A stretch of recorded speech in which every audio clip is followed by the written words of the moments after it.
Chapter 3299. Most wouldn't accept that only 2 remained after the 3 movements. Gong Qianyue was a sure thing, but Li Qie? No way. He was only at iron skin. What's off about him? How did he cheat? Zhan Hu's eyes flashed as he stared at the sleeping Li Qie. He knew that the bells had no problem because the elders and protectors themselves played the tunes. Plus, the fact that they got teleported out was definitive proof. There was no way Li Qie could actually withstand the pressure. It's just senior sister Qianyue protecting him, Huang Ning said, exasperated. Looking at the 2 alone in the hall made his jealousy ooze out. Qianyue's constant protectiveness of Li Qie drove Huang Ning crazy. He wanted nothing more than to crush Li Qie into a pulp. Boom, boom, boom. The bells resonated again, especially the golden one. It knocked into space and echoed across the area, forcing many to prostrate as if it was an immortal bell. Everyone must show their respect and reverence. This is the final movement. She's really doing it. An older disciple took a deep breath. All eyes were fixated towards Qianyue in the hall. This final lesson wasn't a part of the regular examination. Ordinary disciples wouldn't get this chance. Plus, who would want to do so in the first place? Getting to the last movement already meant 20 points. That's already plenty. For someone like Qianyue, she already had a perfect score after getting through the 3rd movement. She could have ended it here yet still chose to try the final one. That's the #1 genius, the strongest disciple in Divine Black. Even the older ones that had official positions said with admiration. They joined the sect long ago. Their cultivation and age were higher than this crowd. Nonetheless, the strongest in this group still wouldn't dare to challenge the final movement, nor were they qualified to do so. After all, they didn't get through the 3rd movement. Gong Qianyue was far younger and joined the sect late. Alas, she had more than caught up and earned everyone's respect. Junior sister Qianyue's Dao heart is the firmest too. She'll be able to inherit our legacy. The first brother of South Conk said, completely convinced by her abilities. His comment made people look at each other. The successor of their sect hasn't been announced, but who else could it be but Gong Qianyue? It makes perfect sense for senior sister Qianyue to become the next sect master.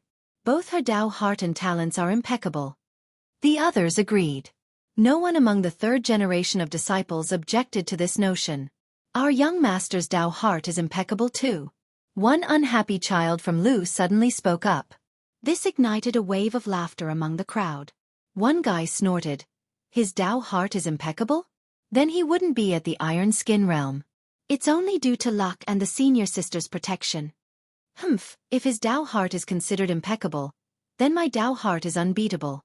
Another jeered. You dare to make this claim? A cold voice suddenly sounded. Everyone turned around and saw Gong Qianyue standing there since who knows when. Senior sister, junior sister. They had no idea when she got out and became startled. They then looked into the hall and saw the elders and protectors still playing the final chapter.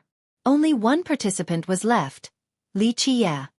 He was still deep asleep as if he was laying on the softest bed. How can this be? Jaws dropped to the ground. Everyone was at a loss for words. Qianyue couldn't finish the final movement, yet Li Qie remained unaffected. There has to be something wrong, right? One disciple said while staring at Li Qie. Idiots. Qianyue glared at them before moving to a corner and stopped paying attention. She touched her chin, deep in rumination. The crowd turned red after being called an idiot by Qianyue. A while ago, they didn't spare any words when making fun of Li Qie. Her comment wasn't actually that harsh in comparison. However, being criticized by their crush definitely didn't feel good. All of this was because of Li Qie. Thus, they diverted their anger towards him instead of her. Huang Ning didn't know what to do either. He thought that Qianyue had been protecting Li Qie, but this no longer seemed to be the case. Though her idiot's line wasn't directed at him, it was still pretty much a slap on his face. You're still knocking? Li Qie woke up at this moment and stretched before glancing at the elders and protectors. You call this an examination? These movements can't test the Dao heart. This is nothing more than a game. He shook his head next. Don't tell me you know music? The main elder became awkward and annoyed after hearing the disdainful word from a 3rd-generation disciple. I played around for a few days back at my home. Okay, I'll do it and test you guys. Li Qie smiled and stood up. He overestimates himself. One spectator outside scowled. This Li guy is just too arrogant, thinking he's all that after listening to the final movement. How is he qualified to test the elders and protectors? The majority criticized. Li Qie naturally didn't pay any attention to them. He took the stick from the elder and started smacking the golden bell. Clang! Clang! Clang! Loud sounds erupted. Damn you, villainous heaven! I'll beat your mother! Li Qie shouted while repeatedly swinging the stick like a madman. There was no musical composition in the slightest, only chaotic swinging. This is unbearable. Many immediately covered their ears. Boom! The golden bell itself seemingly exploded with a sound wave spreading across divine black. The 5 peak lords became alarmed. Rah! The roar of a golden dragon suddenly blasted afterward. Chapter 3300. The dragon roar resembled a terrible storm assaulting divine black. Shit! The elders elsewhere in the sect became startled. Clank! With another ring, a gigantic dragon emerged from the hall, flew out then landed on the roof. It roared again with more intensity than before, enough to frighten the 9 heavens and 10 earths. No! Numerous disciples vomited blood. The ones near the hall took the full brunt. Their vision turned dark as they fainted and fell to the ground. The top masters of divine black became aghast after hearing the roars. As for the elders and protectors in charge of this trial, they were seeing stars at this point. After a while, the unconscious disciples gradually woke up and saw some of their peers still laying there. They got up and looked around, still suffering from dizziness. They had no idea what happened, only that Li Qie became crazy and drummed the golden bell. Eventually, a golden dragon came out and its roar rendered them unconscious. Thus, they began looking around for Li Qie. The hall was closed as well. The elders and protectors have come out. Finally, they spotted him beneath an old tree. Gong Qianyue was sitting there and the same with him. He used her thighs as a pillow and was sleeping soundly. Who knows if he was unconscious just like the rest of them due to the dragon or has been sleeping the entire time. Qianyue let him do so and even helped support his head. They looked awfully intimate like a couple in love. Her fans naturally didn't like this, feeling their anger rising inside. They averted their gaze and found Zhan Hu and Huang Ning sitting cross-legged on the ground. Huang Ning had a cold glare at Li Qie, the same with Zhan Hu. The two of them nearly got blown away by the roar. Fortunately, they reacted fast enough to prevent grievous injuries. This was all because of Li Qie for randomly knocking on the golden bell. Where am I? What happened? More woke up and looked around, feeling the same discomfort as the others. Is the examination over? Some didn't know how long they have been sleeping. Not yet. An elder answered. May I ask what's going on? One disciple asked the elder. What happened here? The golden dragon god. The elder had a strange expression. He glanced over at Li Qie and slightly opened his mouth, only to swallow his words in the end. He wasn't the only one with this expression. The other elders and even Zhang Yu found the whole thing bizarre. This was unprecedented. The golden dragon had never appeared before. It seemed furious after being woken up, hence its powerful roar. A dragon god? A furor broke out. Did he enrage the dragon god? One of them speculated. They were still afraid of that mighty divine beast earlier. Definitely. They were already mad at him for sleeping on Qianyue's thighs and immediately shouted. He messed with the divine artifact and enraged the dragon within. It took its anger out on us because of him. Another directed the blame at Li Qie. This further increased the already existing animosity. They all saw him knock on the golden bell while assuming that this was a blasphemous act. Some started fanning the fire to make the crowd angrier. Be suicidal all you want, but don't drag us down with you. You messed with the patriarch's artifact and offended the dragon god. This is a serious offense. The jealous Huang Ning eventually said, coming up with an excuse to eliminate his love rival. True, this is being disrespectful towards the patriarch on top of injuring one's peers. This person should be expelled from Divine Black, permanently. Some became rowdy. That's not enough. We should sacrifice him to the golden dragon to appease it. A demon had a crueler idea. A dragon is our race's divine beast. It's sacrilegious to disrespect one. He needs to be punished. Zhan Hu stood out and declared. He felt that Li Qie was a big threat and wanted to remove the guy, not to mention their little feud. Yes, capture and punish him. Others had their own agenda. Sacrifice him to the golden dragon. Many started chanting and calling for his death. Shut up! Useless fools! Gong Qianyue, who was looking at Li Qie, finally exploded. Her eyes became chilling as she roared thunderously. The frightened disciples staggered backward after seeing this. Her cultivation realm far exceeded anyone in the young generation, hence their fear. Junior sister, you saw him disrespecting the ancestral artifact. Don't side with him over this serious sin. Huang Ning's expression became unsightly since Qianyue picked Li Qie time and time again. We can't let him do as he pleases and must punish him for violating the sect's rules. Zhan Hu nodded and took advantage of the opportunity. Poof! Qianyue raised one finger and let out some samadhi flame. The temperature nearby became scorching. Come, both of you, if you disagree with me. I just need one hand to beat you both. Qianyue uttered coldly. Domineering and overbearing. The style of the #1 genius of divine black. Huang Ning and Zhan, who naturally didn't like this, especially the former. Alas, there was nothing they could do against her since she was telling the truth. The two of them combined had no chance of winning even if she was only using one hand. Chapter 3301. Huang Ning took it worse than Zhan, who because he actually liked her. Everyone in the sect knew this. Moreover, he was confident that no one else was more brilliant than him, so he had the best chance of winning her hand. Though their relationship has been strictly limited to being fellow disciples in Divine Black, he wasn't the one treated this way. Qianyue has always been distant to everyone. Until now. She was extremely close with Li Qie, but worst of all, she didn't mind shouting and wanting to fight them to defend him. Junior sister, it's one thing that you are always on his side, but rules are rules. He deserves heavy punishment for breaking them. I hope you will reconsider. Huang Ning uttered, implying that she would be dragged down with Li Qie as well. None of your business. Just worry about yourself and stop being blinded by your own stupidity. She didn't accept his goodwill. You! Huang Ning trembled with rage since Qianyue didn't hold back in the slightest. No one else dared to interject and only stared around to see others' reactions. They naturally wanted to teach Li Qie a lesson too, but that would be reckless since Qianyue has made her stance clear. The Peak Lords will decide whether this is a violation of the sect's rules or not. One elder joined in while staring at Li Qie. He wondered where the hell did Li Qie come from and how was he so devilish? It still hasn't started yet? Li Qie suddenly woke up and yawned before asking. It will be soon, the third trial. She answered. Okay, let's go. He lazily stood up, not making a big deal of sleeping on her thighs. The third trial is starting soon. Only those with 20 points or more are eligible. An elder announced to the rest.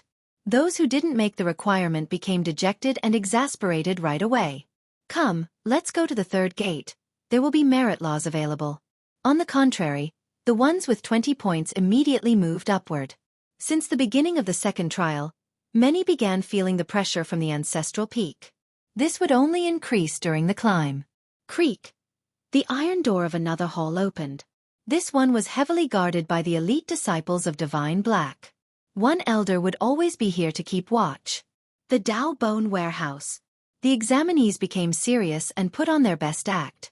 As they entered the building in a line, they felt majestic beasts' aura coming from inside. Some ferocious, others cold, and dark ones.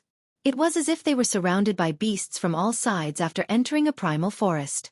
Of course, there were no beasts here, only Dao bones placed on many shelves. The place resembled a massive library with meticulous arrangements. Each Dao bone was unique in terms of shape and aura. Dao bones from the legends. The new recruits were in awe at both the auras and the sheer numbers of bones. So many. One shouted. That one is huge. Another became frightened by a large bone. The first-time visitors couldn't believe it and were completely immersed by the bones. One of them looked like a cliff with a convex surface in the middle, looking like a polished piece of jade. It was different in that it had tiny runes, seemingly having been combed over before. What is that bone? One disciple became curious. That's the Dao bone of a white tyrant dragon located around the forehead. It was killed by an ancestor of ours. An elder elaborated. A forehead bone? The listeners were amazed because just one bone was the size of a cliff. They could imagine how large the dragon was when it was alive. This is a Dao bone too? Another saw a palm-sized bone on a special shelf with a golden glow. Strangely enough, it was in liquid form. If it wasn't for the special seal, this liquid bone might have started flowing. Dao bones aren't just bones. They are the essences of the grand Dao from chaos primal beasts. They take all shapes, whether it be liquid or solid. The bone's physical appearance is a manifestation of their Dao. The elder went on. Each type of chaos primal beast had a unique Dao bone. This contained the original essences of their grand Dao as well as their innate abilities. Thus, these Dao bones were extremely precious to cultivators. The latter could derive merit laws or create weapons from these bones. This one is really beautiful. One more disciple was attracted by a different Dao bone. It looked like an eye made of glass with a blue shade, something akin to the eye of the sky. People couldn't turn away after seeing it. Sure enough, this disciple began staring at it, completely immersed. Pop! The elder smacked the disciple to wake him up. This is a high-level black Dao bone named Bewildering Phoenix Eye. Your cultivation isn't enough to stare at it since it can make you lose your mind. The disciple had cold sweat all over after hearing this, especially his palms. All right, the third trial is about comprehension. The elder said, as you may know, each Dao bone contains a primal Dao essence. In other words, one might derive a merit law out of them. Today, you're here to research these Dao bones. You may pick one suitable Dao bone while adhering to the cultivation limit. For example, if you're a bronze tendon cultivator, you can only pick a yellow Dao bone, not black. Otherwise, the same thing will happen to you as it did to our friend right here, being completely mesmerized by the phoenix eye. The consequences will be dire. He warned them all. Some became afraid because, in the beginning, they wanted to pick the higher-level Dao bones. So we need to figure out a merit law? One of them asked. Congratulations. If you have this ability, that means you either have an inborn true fate or an inborn fate palace. The elder glanced at him. He didn't quite get it and stood there looking silly. Basically, only one needs to be at the sacred level before creating a grand Dao or a complete merit law. An older disciple told him. The exception is those with innate comprehension and talents. The guy understood right away after hearing this. Chapter 3302. Ultimately, this third trial is very simple. The one in charge of this trial was Zhang Yu. He said, just try to comprehend the Dao bones. If they show any reaction, that's 10 points. If you can activate them, 20 points. It's limited to one? What if we can activate 2 bones or more? One relatively talented genius said with confidence. If you can activate 2, then outside of one merit law reward from the trial, you'll get the merit law derived from the bone 2 or an equivalent one. Zhang Yu said. Many were moved with excitement, especially the ones who were here for the first time. I must activate 2. One gifted disciple excitedly said. Any cultivator would want to have more merit laws, especially the higher-level ones. However, Divine Black was strict with giving out merit laws. Ordinary disciples didn't have access to the high-level ones. Thus, getting a potential reward here would be extremely beneficial for many of them. You can smile proudly by activating 1 Dao bone. An older disciple splashed water over these ambitious ones. Thinking about 2? Very few among the third generation can do it. The excited disciples instantly froze. Their spirited flame extinguished. What's the reward for fully deriving a merit law out of them? A voice suddenly sounded. People looked back and saw that the speaker was none other than Xueqi. A complete derivation? Do you think you have an inborn fate palace or something? 3 mortal aptitudes wanting to derive a merit law. Haha. Many began laughing at him. Only a cultivator at the sacred level can do so. An older disciple uttered coldly. So in our entire sect, the sect master is the only one who can derive them. As for you? Stop dreaming. The animosity towards Xueqi had only increased by this point. Thus, they all seized this opportunity to attack him. Humph, just pick a suitable Dao bone for you. That's the wisest move instead of daydreaming. Huang Ning coldly uttered. Not necessarily. What if the Son of Miracles can create another one? Maybe he'll be able to derive merit laws from 10 bones or something. Another sarcastically added. Is there a time limit? After 1 or 10 million years maybe. One more joined in. Li Qiye ignored them. He smiled and rubbed his chin while staring at Zhang Yu. Why not? What's the reward for deriving 10 bones? Zhang Yu carefully stared at him and felt a little afraid after seeing the smile. The sect master and the others will decide, that is if you can do it. 10 Dao bones. Zhang Hu said, it would be amazing if you can activate one. As for derivation, that's an unlikely miracle. He won't even get one. If he does, I'll eat that entire bone. One more showed his skepticism and snorted. Me too, if such a miracle occurs, I'll even eat mud. A demon laughed. Unlike the skeptical crowd, Qianyue didn't say anything and tilted her head in contemplation while looking at Li Qiye. Their rude comments were reasonable due to Li Qiye's current power. In fact, the sect master was the only one capable of this right now. The elders and the kings would find this prohibitive as well. Only someone at the sacred level had this ability, creating a grand Dao and deriving perfect merit laws. Also, the mythical geniuses. Li Qiye had nothing of the sorts, neither talents nor cultivation. Nothing difficult about this. He nonchalantly said, I see. Zhang Hu found his attitude an eyesore. The guy always seemed to have everything under control and this was exasperating. He snorted. Humph, no need for 10 if you can do one. I don't know how the sect will reward you but I will let you pick any of my treasures. Your treasures are rubbish but that's okay. I suppose I can be nice once. Li Qiye smiled at him. And if you can't do it? I'll go easy on you. You just need to get on all four and bark like a dog. Zhang Hu had an aggressive glare. That's not a bad idea. I'll bet one of my treasures too. Many chimed in. Same with me, remember, if you can't do it, you have to bark. Do you dare to accept the bet? It became rowdy all of a sudden. Li Qiye's enemies found a way to release their anger towards him.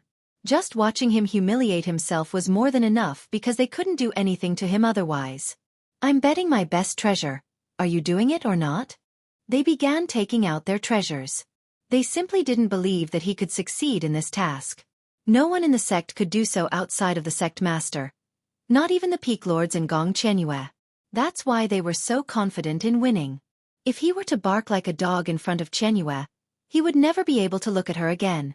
Wow, so much trash. Li Qiye couldn't help but smile. Fine, I'll be generous this time. It's on. Humph, we're waiting for you to bark. They snorted, ready to gloat on his misfortune. They could already imagine him barking like a dog at this point since his defeat was inevitable. No more wasting time, let's start. Pick a suitable Dao bone, everyone. Zhang Yu and the elders didn't interfere with the bet and even gave tacit approval. The disciples became busy and searched for the right Dao bone. I picked this one. One disciple picked a Dao bone that was on fire and said, low-level yellow, maybe I can activate it. Plus, fire affinity is perfect. This one for me, low-level yellow too. A different disciple picked another easy stone. For some of them, it was better to play it safe by picking an equivalent bone to their current abilities. It should be easier to comprehend. This, high-level black. On the other hand, the talented and powerful ones chose better Dao bones because they were ambitious and desired a high-level merit law. Start. Zhang Yu and the elders began making their rounds. The ones that have chosen a bone sat in front of it and opened their fate palace. Buzz. The 4 symbols appeared. The pillar of life stood vertically. Its surface runes started to move. They came together to form tiny Dao tentacles that moved towards the bone. These runes touched the bones and coiled around it for observation. Chapter 3303. The runes from the Pillar of Life circled around the Dao bone. As one of the 4 symbols in the Fate Palace, it had a unique usage. Of course, the others had their own responsibilities. The pillar was responsible for controlling the mysteries of the Dao along with various merit laws. Thus, cultivators would start by using the pillar while searching the Dao. Most disciples have started this process. Only a few were still searching for a suitable Dao bone. After all, picking the right Dao bone was crucial for this trial. The wrong one meant failure regardless of their talents and power. Why aren't there any sky-level Dao bones? One disciple noticed that the best bones were at the earth level. Only a few were around. Of course our sect has sky-level Dao bones, they're just not here because they're too precious, especially the high-level ones. You can't leave them around in this place. An older peer explained. Divine Black really had the top-level Dao bones, but who knows exactly how many? The older disciple was right too. A sky-level Dao bone was priceless because it represented a peerless merit law. There was no way Divine Black would leave it unguarded. Moreover, no disciples during these trials could understand them in the first place. Just the earth-level ones were tough enough. The high-level ones were virtually impossible. Only a few here could pick an earth Dao bone. For example, Gong Qianyue and the older seniors, the top members of their peaks. Huang Ning looked around for a while before settling for a low-level earth Dao bone. Ultimately, he wouldn't have too much trouble finding a powerful merit law since he was a valued member of Thousand Demons. Comprehending these bones wasn't easy. Picking the wrong one could result in failing the trial, so he chose to play it safe. This was the right move. Those similar to him in terms of abilities also picked low-level earth Dao bones in order to get through the trial. Qianyue, on the other hand, picked a high-level earth bone. It looked like a piece of white metal that hasn't been polished. One could hear metallic ringing inside as if things were colliding. Listening to this sound for a while would result in dizziness. That's the Dao bone of a sword cry devil phoenix. It's the best one here. The oldest elder present said, "It has been here for a long time now, still unactivated for a few generations." He paused for a bit then said, "It's unfavorable to pick this one." Everyone could see that in order to guarantee success in this trial, picking a low-level one was wiser. No, this one will do. Alas, Qianyue was up for the challenge. Some felt respect because she chose the hardest one. She was probably the only one in the sect capable of this. The elders didn't stop her because they were also curious to see the limit of her talents. As for Li Qie, he wasn't in a hurry. He walked around and took a look at the bones. This didn't resemble a man searching for the right Dao bone but rather, a guy walking down a street full of street stalls. He wouldn't buy anything in the end. What's the point of looking around? There's nothing lower than a low-level yellow bone. One disciple sneered. If you can't even get that, how are you going to derive 10 bones? Another jumped in. What's the hurry? Li Qie kept on walking around. After one circle, he finally stopped and stared at an ashen Dao bone the size of a palm. It had a few cracks from unknown sources. It looked more like a worthless random bone that had been incinerated, not an important Dao bone. The only thing that proved it was a Dao bone was the fact that it was stored here. Where is this from? Li Qie asked. The elders finally took note of it. In the past, these examiners never gave a damn. We can't remember since there are too many Dao bones here. We would have to look at the records. An elder shook his head. I actually remember this one. The oldest elder smiled. A disciple found it in the Forsaken Land and offered it to the sect in exchange for a high-level yellow merit law. This child, a little greedy. We examined and determined that it was useless. However, since he traveled 10 million miles far to reach that place, we gave him a pill as the reward. Forsaken Land. Li Qie slightly raised his brow, aware of this location. He had a different evaluation of this Dao bone than the others. A useless bone? Then that's perfect for you. You should be able to understand it then. The Son of Miracles might be able to get something miraculous out of it. The ones nearby started laughing. Maybe it was solely created for you. Another jeered. Li Qie ignored them and got closer. He placed his palm on it and closed his eyes. Dao bone comprehension isn't done by touching it. Use your pillar of life. An elder shook his head. Alas, his advice fell on deaf ears. Li Qie continued doing his thing. He won't even use his pillar of life? Other disciples stared at the guy immersed in feeling the bone. Even a new recruit knew how to search for the Dao using the pillar of life. Haha, it's not his fault. Have you ever seen him at a lesson? No, and he's not smart enough to figure things out on his own. Shut up. Gong Qianyue suddenly shouted and released immense pressure. The jeering crowd immediately shut up. In their mind, they couldn't wait until Li Qie failed and had to bark like a dog. The place became quiet after her reprimand. The disciples focused on the trial instead. Some found success as the Dao bones reacted to their Dao runes stemming from the pillar. Buzz. One Dao bone shook and exuded power. Buzz. A more powerful disciple managed to make his bone release holy strands of light. I'm doing it, I'm doing it. One disciple became excited since this was his first time. The ones who were still in the middle of the process became envious. They focused up and kept trying. Buzz! Huang Ning's Dao bone lit up. Runes appeared along with a power resembling an awakening beast. 1. 10 millions aren't necessarily literal here. Chapter 3304. Success. A disciple finally activated a Dao bone and shouted. He was one of the few by this point. The others maintained their hard work. After a while, several other talented disciples also activated their bone. Some managed to light their bones up but couldn't fully activate it. This meant only getting 10 points.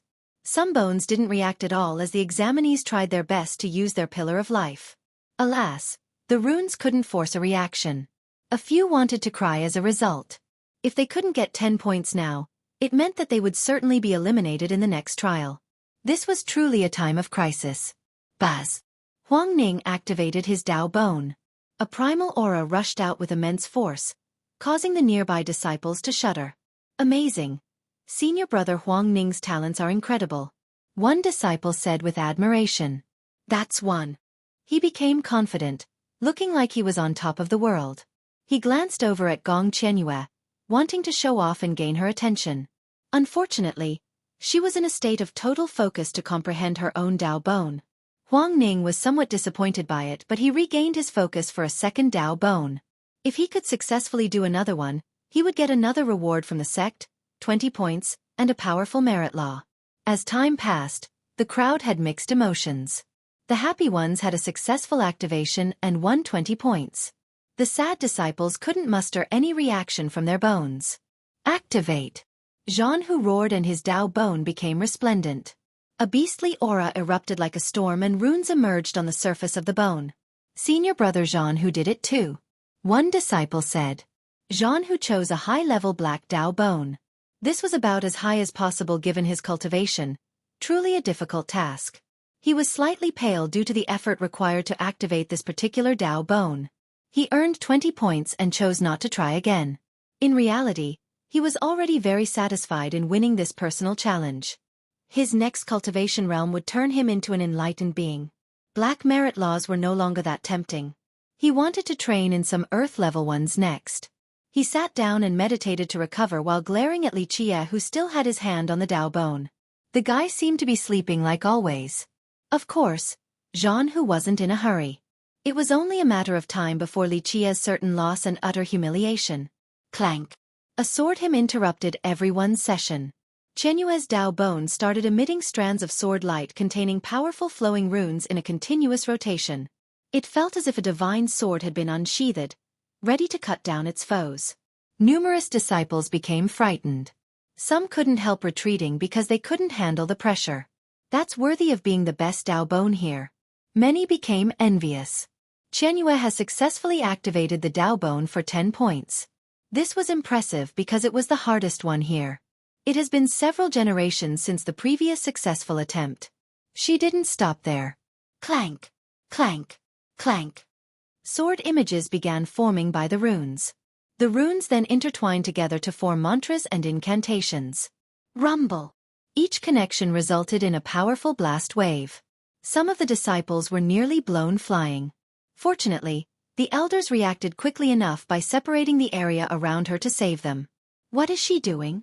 One disciple who has never seen these runic collisions asked. This is an attempt to derive a merit law out of that Dao bone, a high-level earth one. An older disciple explained with admiration. Wow, she is really the best in our sect. Remember, a derivation required being at the sacred level like Ping Suaweng.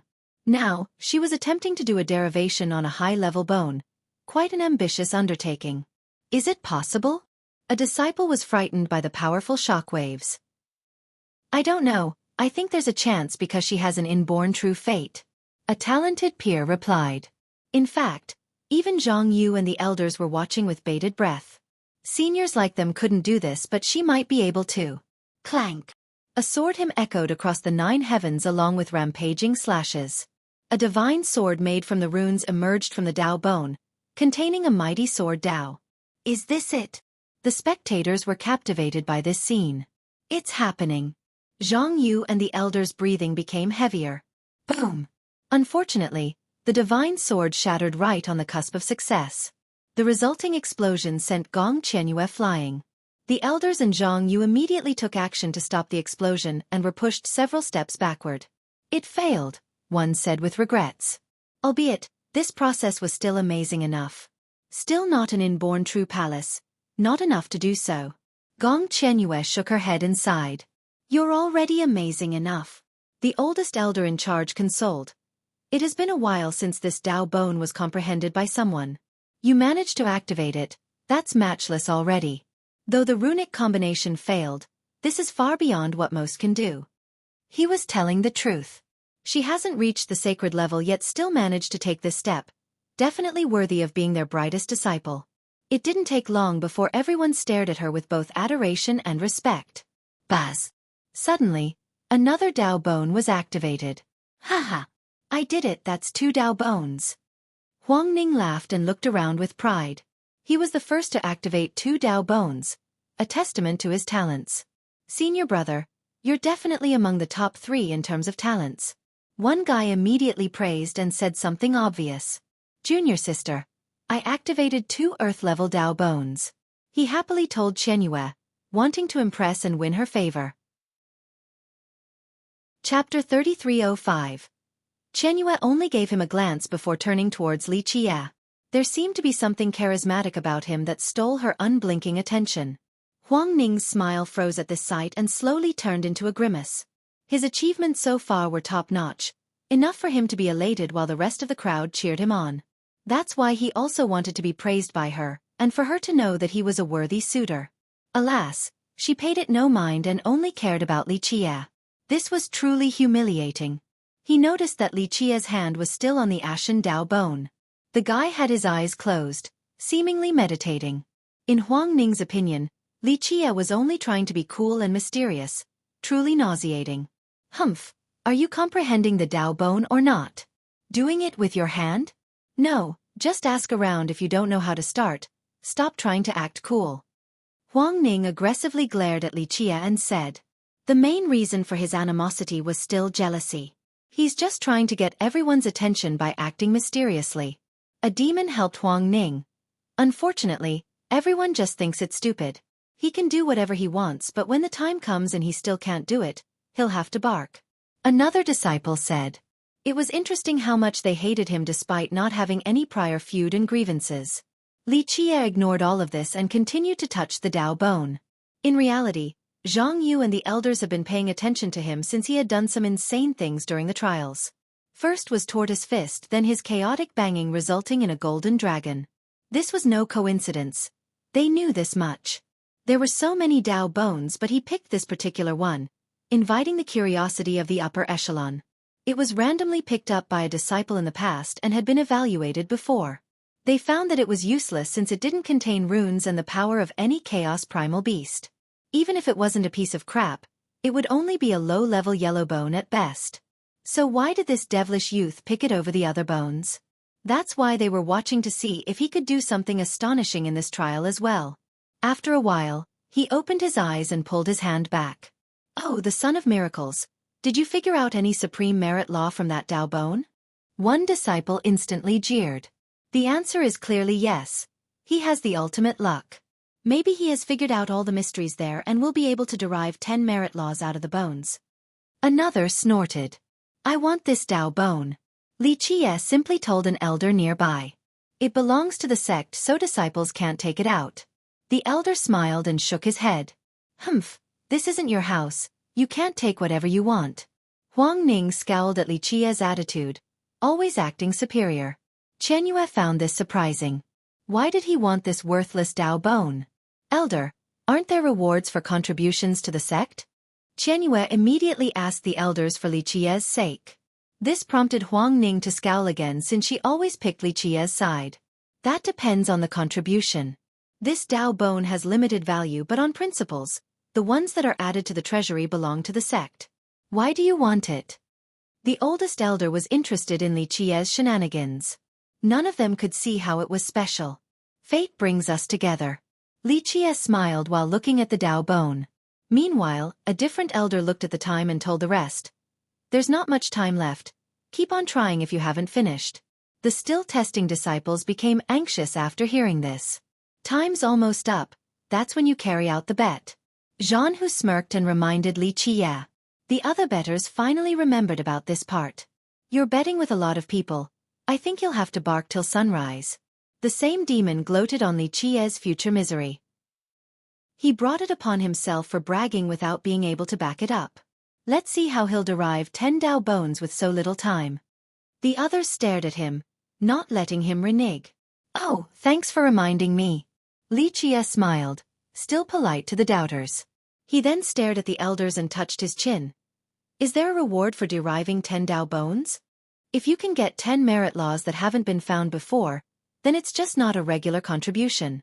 It's a grand achievement deserving a grand reward. The elders didn't know what to say. Zhang Yu spoke up instead. Yes, a big reward. The elder in charge nodded. There were two main sources of merit laws in most sections. First, those created by their patriarch and ancestors. Second, the ones derived from complete Dao bones by powerful cultivators. For example, a high-level earth bone would contain a high-level earth merit law after a perfect derivation. Ping Suowing was the only one capable of this in Divine Black. An expert of his level was highly valued anywhere. Furthermore, the high-level bones were also rare and valuable.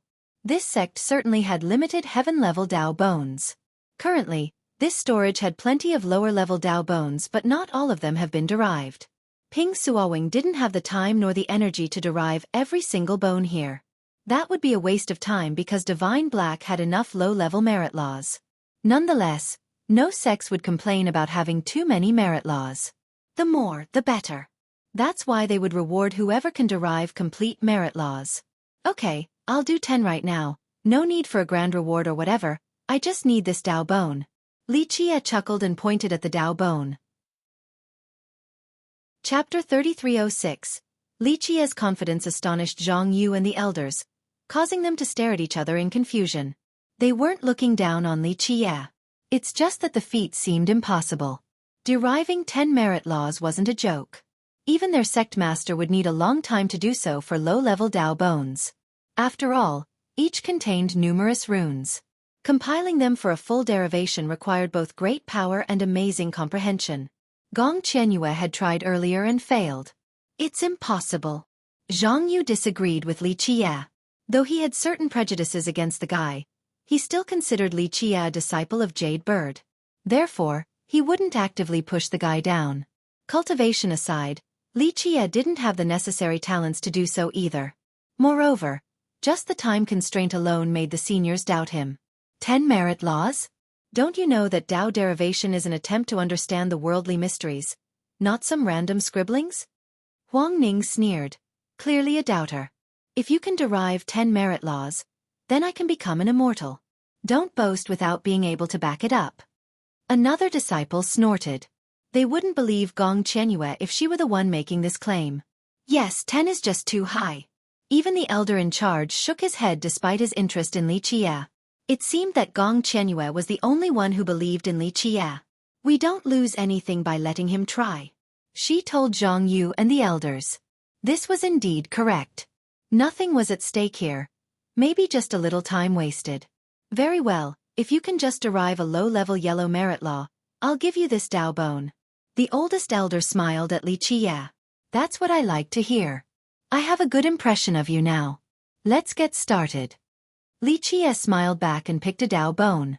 I don't mind the brat trying. I kinda like his audacity. A different elder quietly told his peers. It's true that great men often have some kind of flaws. Ordinary people are simply dull. Another responded while glancing at the other disciples. The crowd was annoyed after Li Qiye received permission from some elders, especially Qianyue's admirers. Why would Qianyue and the elders care about Li Qiye? They were 1,000 times better than him in all aspects. Jealousy naturally turned into hate. What a joke. Not one thought that he could do it. He'll humiliate himself in a little bit when he can't do it. Another couldn't wait to see Li Qiye's downfall. Li Qiye chose various Dao bones that haven't been derived before. It was a diverse mix, high-level earth bone, low-level yellow bone, one of the fire affinity, another with the water affinity. The spectators had no idea and looked like monks scratching their head. He seemed to be picking random bones. Logically, he would be picking the lowest level Dao bones if he wanted to derive 10 of them due to the easier difficulty. Even an existence at the sacred level might not be able to derive a high-level heaven bone. That's why the low-level yellow bones became the obvious choice. So, why did he pick a high-level earth bone? This just didn't make any sense. Clearly the choice of a madman. Ping Suowing himself would need to spend a lot of time and effort in order to derive a bone at the earth level. Once Li Chia picked all 10, he placed them on a table and rubbed his chin with a smile. He didn't get started right away. There's not much time left. Zhan Hu reminded, not out of kindness. Trickery won't work here. One disciple sneered. You just need to think about how to bar dash. Shut up. One more word and I'll throw you out. Gong Qianyue coldly interrupted with a threat. This disciple immediately closed his mouth, not daring to retort. The rest of the crowd followed his example. Li Chia started by settling the Dao bones in different spots with varying poses. This looked like a placing of tiles with a domino effect. Everyone felt as if they were somehow connected. He kept on switching their position, resulting in a peculiar form.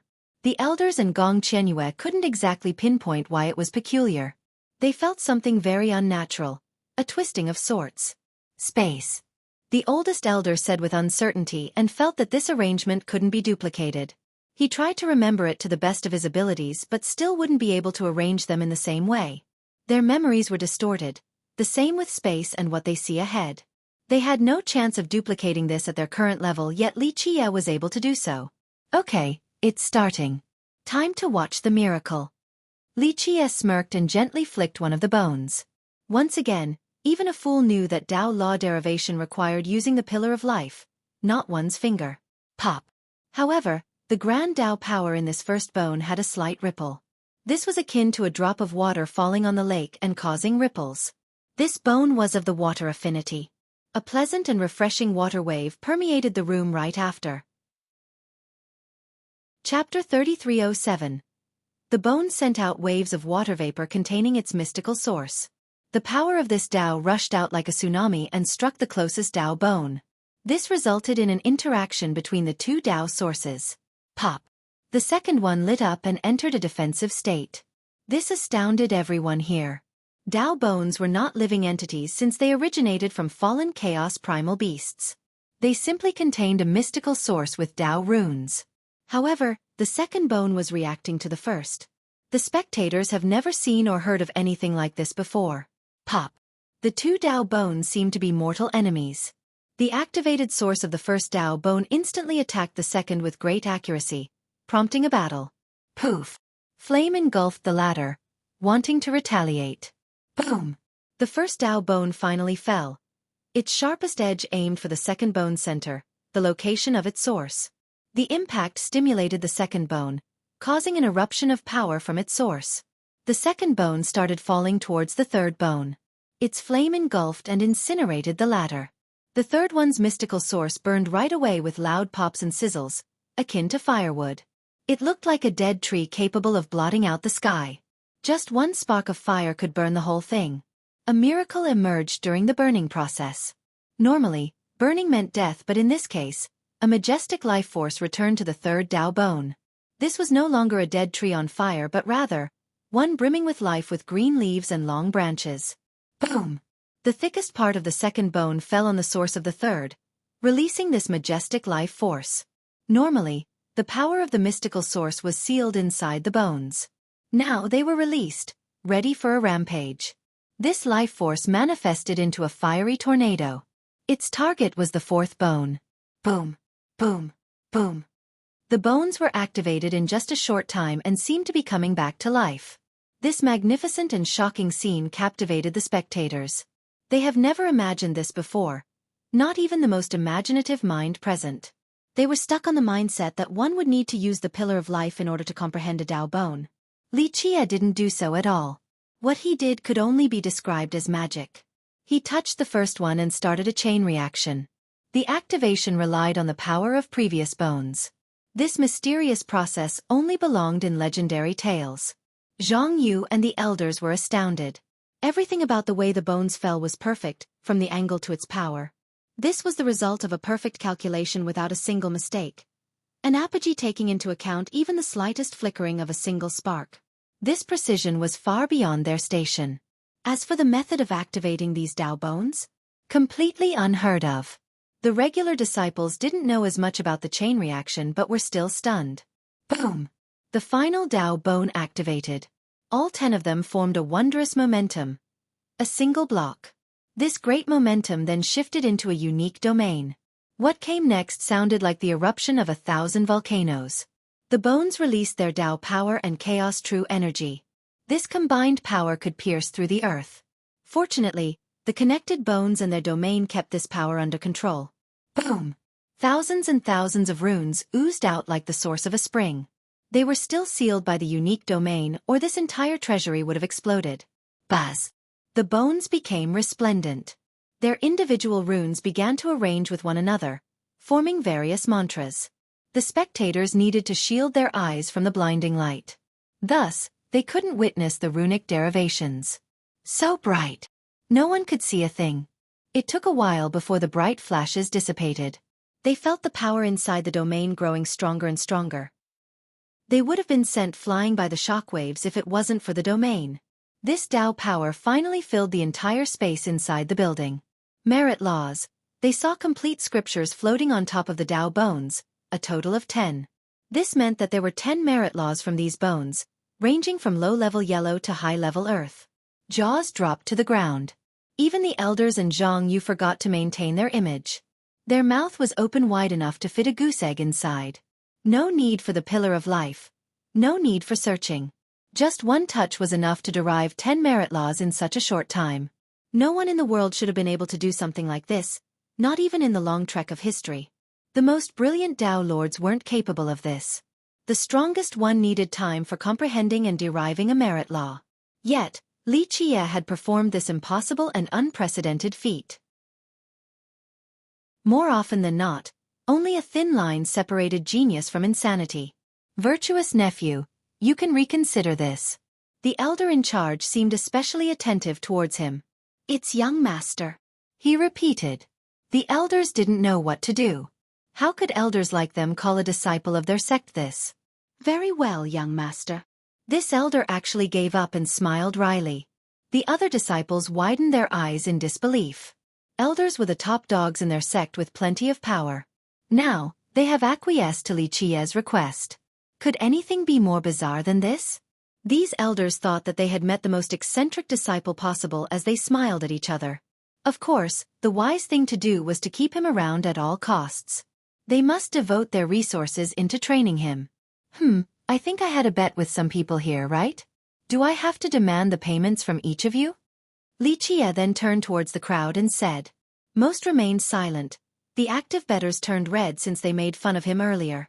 Now, his derivation slapped them on the face without showing any mercy. Their disdain for him earlier worsened the blow and humiliation. I bet. No one dared to renege and place their treasure in front of him. Same, I lost. The others joined in despite the pain. They could see how much the elders valued Li Qie by this point. Reneging meant that they would have no place to stay in Divine Black. The one feeling the worst was Zhan Hu. He scowled and begrudgingly took out a treasure that instantly exudes a majestic beast aura and immense life force. This treasure was stronger than anything shown so far. No elders here bothered to help Zhan Hu. After all, a bet's a bet. It didn't take long before a pile of treasures appeared in front of Li Qie. Their wondrous lights made the spectator salivate. No one alone was in possession of so many, so he became the envy of everyone. Alas, none of them could do what he did to justify winning so many treasures. Chapter 3309. Most disciples were captivated by the numerous treasures piled in front of Li Qie. Of course, the ones who lost to him had an ugly expression. They were humiliated in public and worst of all, in front of Gong Qianyue. The elders smiled wryly at this scene and thought that it was good that they didn't join. A while ago, they themselves didn't believe he could derive 10 merit laws. Li Qie only glanced at the pile since these treasures were nothing more than scrap metals to him or even inferior. Idiots. Li Qie smiled and told them. The losing bettors felt their face becoming hot. Gong Qianyue had said the same thing before, but Li Qie's comment struck far harder. They still didn't accept that he was better than them by this point. Thus, this humiliation felt much worse. Nonetheless, they didn't dare to voice it. Humph. Zhan Hu and Huang Ning scowled. Huang Ning wasn't a part of this bet, but he didn't feel good about Li Qie stealing the spotlight. And you two are the biggest idiots here, Li Qie lazily added while staring at the two. You. Zhan Hu's expression became unsightly as he glared back. Junior brother, don't be so haughty now. Success is good, but there is still a long way to go in the future. Huang Ning took a deep breath and tried his best to calm down, assuming the role of a senior. He spoke as if he had Li Qie's well-being in mind. Don't waste your breath lecturing me. If you're not convinced by my statement, come. I'll stomp you down. Li Qie interrupted Huang Ning. The spectators exchanged glances, thinking that Li Qie had changed. Just a while ago, he ignored their taunts and didn't bother to retort. Now, aggression took over. Little did they know that he simply didn't care prior. Now, his mood had changed. This was akin to worms shouting at a giant. The giant didn't care, but it wouldn't be troublesome to stomp down on them either. There was no need for a reason or justification. This was dependent on the giant's whim. The two naturally didn't take this sitting down. They were okay with Gong Qianyue's provocation since she was stronger and more prestigious. Now, an iron skin like Li Qie wanted to stomp on them? No way they could restrain themselves now. Zhan Hu was the son of Iron Whip Demon King, the first disciple of Jade Bird. Huang Ning was a genius in Divine Black and the youngest disciple of Thousand Arms Bodhi King. Let's fight then, I want to see you try. Huang Ning uttered coldly. His eyes flashed with murderous intent. Humph, I want to see what you got too. Zhan Hu has been eager to teach Li Qie a lesson for a long time now, but never had an opportunity. If he dared to challenge them, it was time to show him how vast this world was. Fellow disciples shouldn't talk with the sword. The elder in charge shook his head, clearly favoring Li Qie. An iron skin like him couldn't take on Zhan Hu and Huang Ning, especially the latter who was an enlightened being right now. During an actual fight, other means and schemes weren't enough to make up this disparity. Sure, the elders thought that Li Qie had some mysterious abilities, but he shouldn't have a sliver of a chance of winning in a real fight to the death. They wanted to cultivate a good seed like him. Out of respect for the elders, I won't pursue this, but if you dare to make the same mistake. Zhan Hu snorted and continued. No need for that. Li Qie waved his hand and said, Come, I won't bully you and will just use one finger. Zhan Hu started laughing with rage. Such arrogance. I want to see how you'll beat me with one finger. No need to shed blood. Huang Ning stopped him and stared coldly at Li Qie. There's another method if he wants to challenge us. Zhan Hu's eyes narrowed as he exchanged glances with Huang Ning. He eventually said, Very well, we won't resort to fighting because others might call us bullies. There are still 2 more trials to go, yes? That's a good idea. Zhang Yu agreed and nodded. Whoever can pass the trials and earn more points will be the winner. So be it. Li Qie smiled and didn't mind the change. The other two seemed to have a plan going on already. Let's do it like this. I'll compete against you during the 4th trial and Brother Zhan Hu will compete against you for the 5th trial. Huang Ning suggested. Yes, that sounds fine. Zhan Hu nodded in agreement. Others thought that this was an interesting decision because Huang Ning was stronger than Zhan Hu.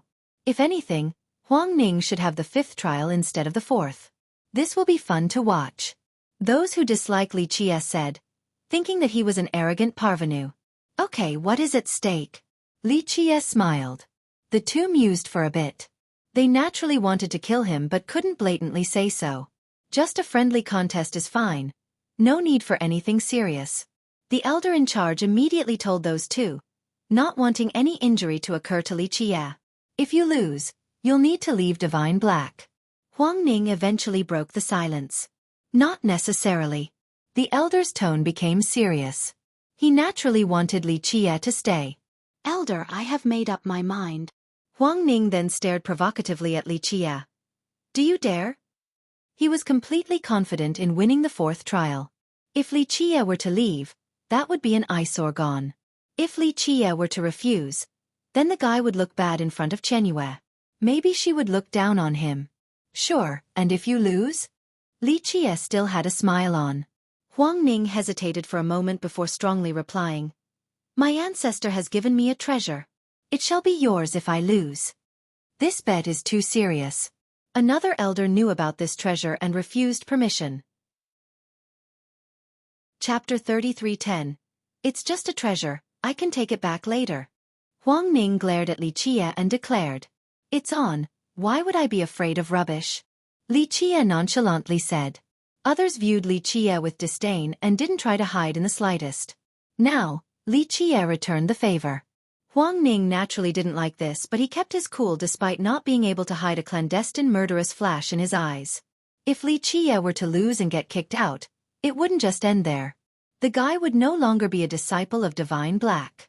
The moment he left Divine Black, that would be his last day. What do you want to bet?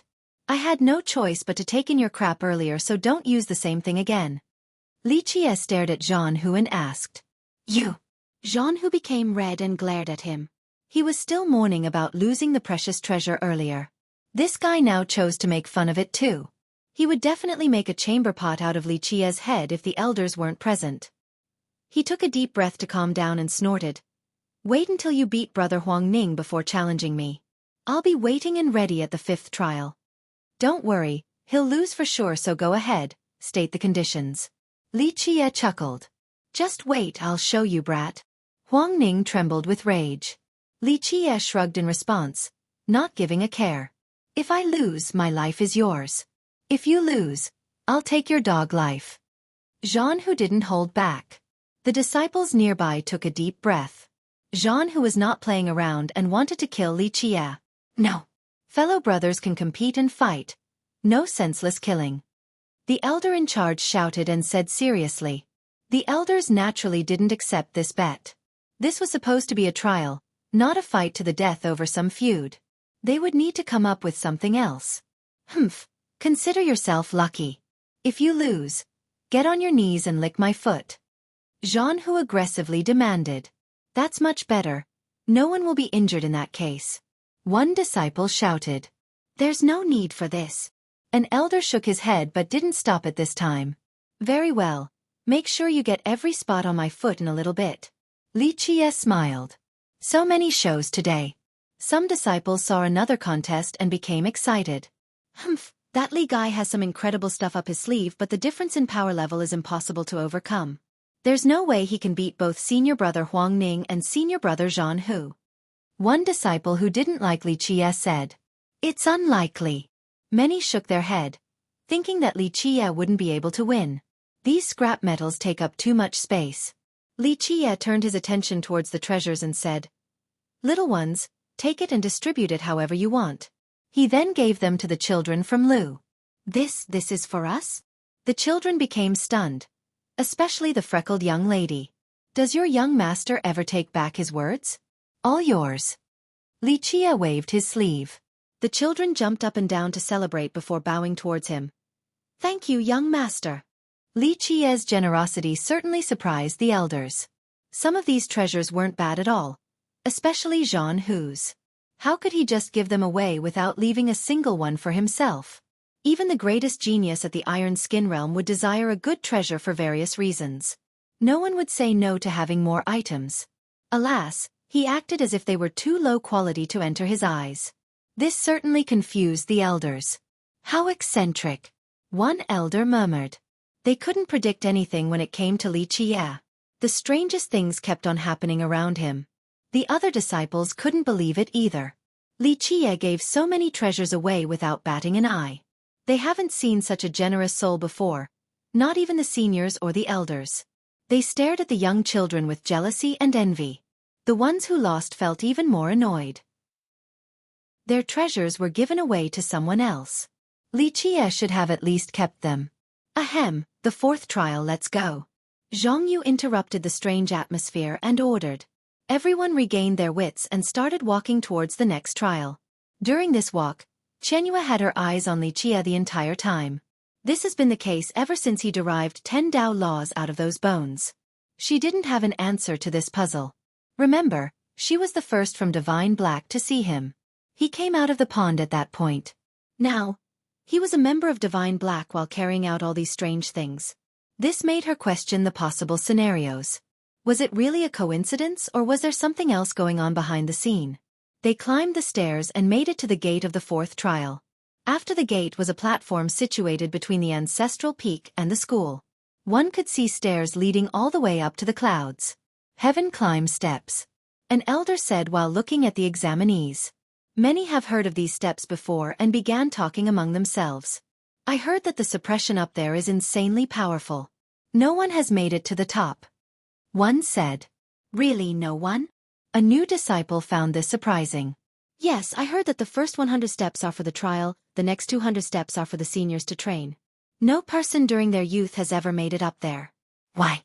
It's because only someone at the sacred level or stronger can withstand the pressure. One needed to rely on themselves. Treasures and other schemes were useless.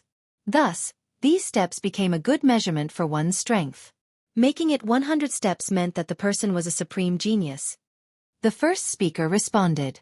One needs to be at the yin-yang level for the next 200 steps. Otherwise, they won't be able to take a single step. In fact, very few members of our sect can reach the 200th step. A different member joined. He has been in Divine Black long enough to know more. Only those with 30 points are eligible to embark on these steps. There are 300 steps in total. Our examination will take place within the first 100. Making it up 30 steps will earn you 10 points. 60 steps will be 20 points. The elder paused at this point. Chapter 33:11. What about 60 steps? A disciple asked. Very few among the first generation of disciples can do so. The elder flatly answered in a blunt yet truthful manner. 30 is the passing score. 60 is highly satisfactory. 90 means that you're a genius. 120 means that you're peerless. This is a gauge for the third generation. The elder in charge revealed. So we can be considered a genius at 90 steps? The new examinees looked up the steps with anticipation. Is it really that hard? One of them wondered. How many have climbed up to that point before? Another young one became curious. All eyes turned towards Gong Qianyue, who was sitting in a corner. She has always been distant from others. Normally, gazing at a beauty was a pleasant thing. Just not today because Li Qie was resting on her thigh again. Her admirers, especially Huang Ning, didn't take this too well. Unfortunately, she turned a blind eye towards them. Her focus was on Li Qie's ordinary-looking face as if it was an unsolvable puzzle.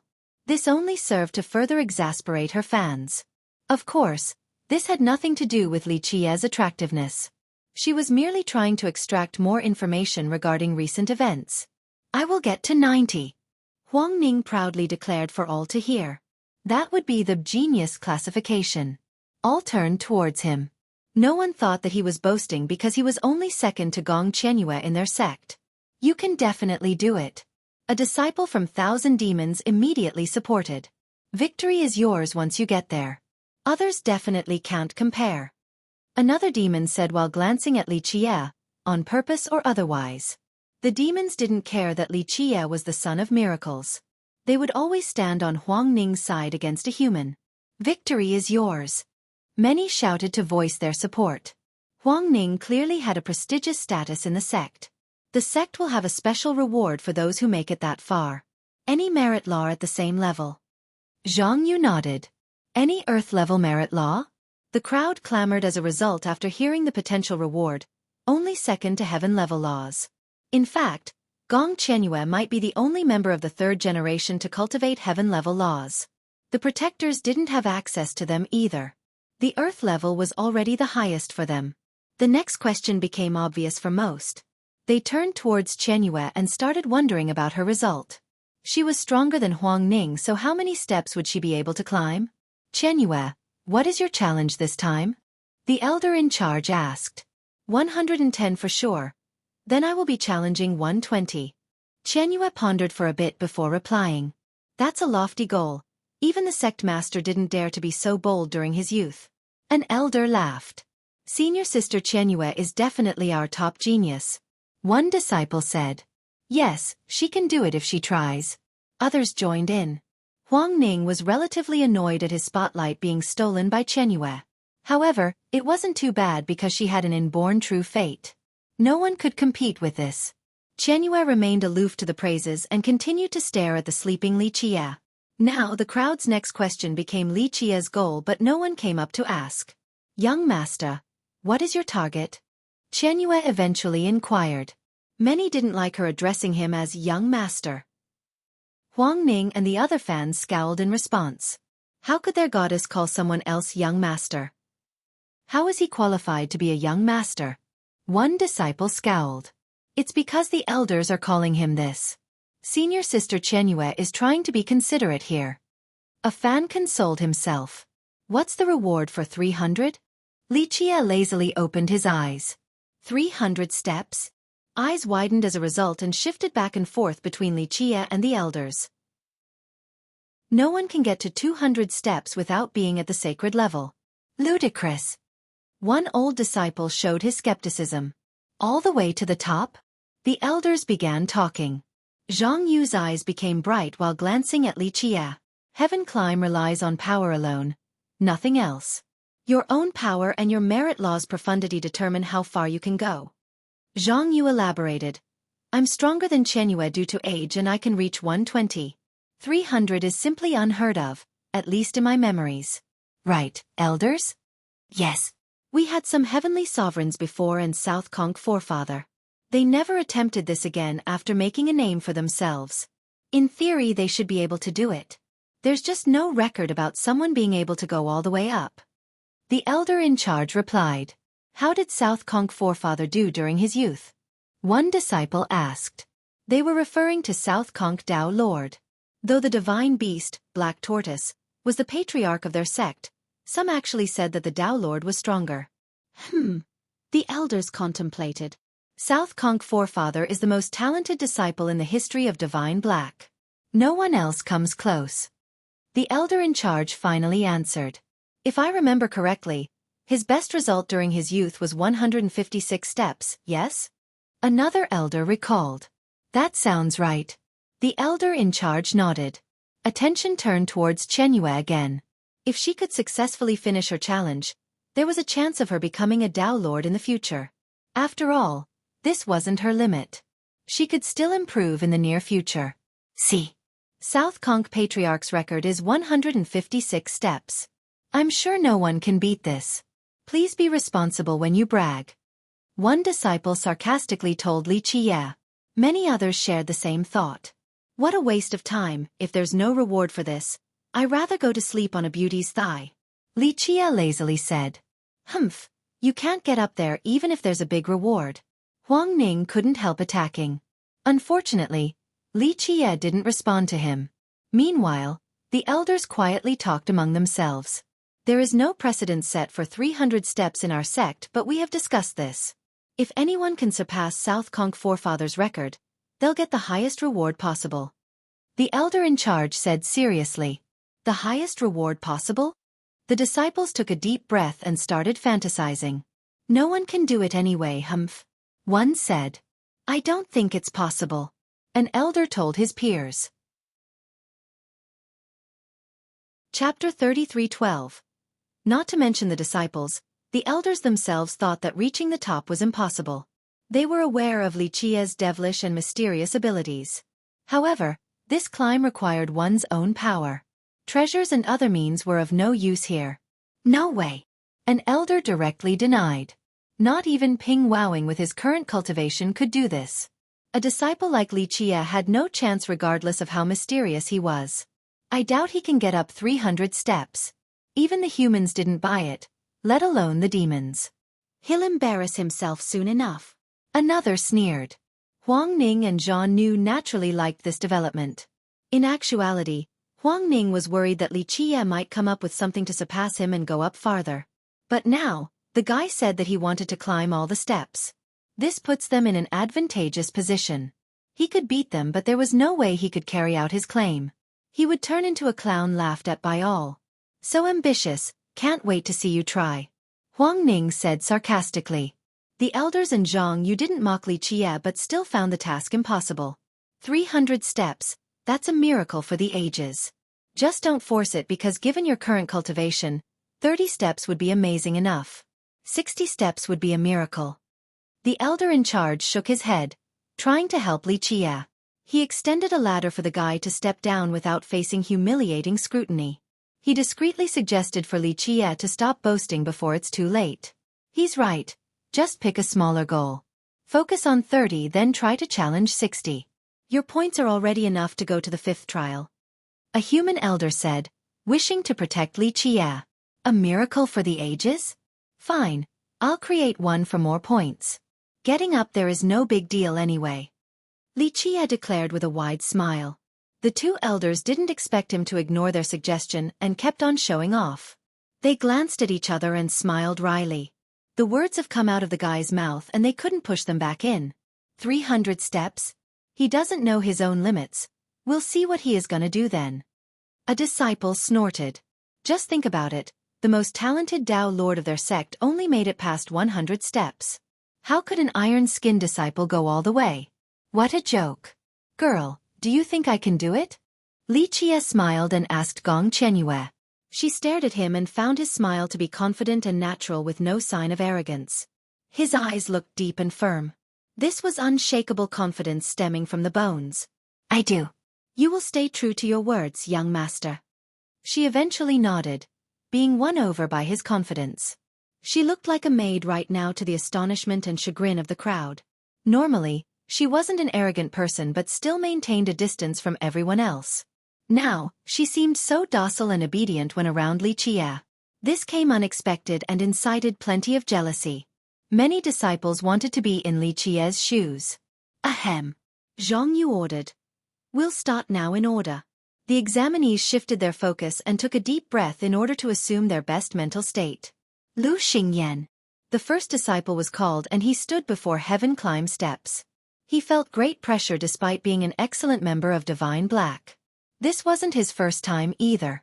The previous experience of the difficulties here made him more nervous. He eventually took a deep breath. Buzz. He channeled his merit laws and started pulsing brightly as he took the first step up. Others didn't notice anything but he could feel his shoulders being pushed down as if he was holding a carrying pole with 2 loads weighing 1,000 pounds. His chaos true energy started their rotation and stabilized his stance. He took the next step forward. On the second step, the invisible weight on his shoulder instantly doubled. He could still withstand this and aimed for the next. 5, 6, 7. He quietly counted, the same with the many spectators below. 30. Some started cheering. Senior Brother Lu, you're making our 1,000 demons peak proud. A demon shouted. Unfortunately, his speed and recovery rate became slower at this point. 40. The spectators were still shouting, especially those coming from 1,000 demons. This disciple could hear his bones grinding together by the pressure at the 40th step. It wished to crush him down. Boom! He turned ablaze. A great bull appeared in the fire and boosted his power. Mad Fiery Bull. A mid-level black mantra. The crowd called out. Some were very envious due to the high level of this mantra. Boom! Boom! Boom! His power surged after activating the mantra and he climbed up 10 steps in no time at all. 50. He seemed to be out of strength at this point, completely stopping and gasping for air. He tried to use his mantra again but it didn't have a strong effect. The pressure was too great at this point. He tried to step on the 55th step but his legs felt as heavy as a mountain. He still persevered. 58th. He gritted his teeth. The bones all over his body were issuing noises now. No need to force it if you can't. An elder below reminded. Nonetheless, he didn't want to give up and used his mantra again. The flame around him ignited only to be extinguished by the pressure. 660. The disciple made it to the 60th step and vomited a mouthful of blood. He fell down the stairs and was caught by an examiner. The spectators were moved. Those who haven't done this before thought that it would be very easy. However, this powerful disciple only barely made it that high. He was one of the best in 1,000 demons.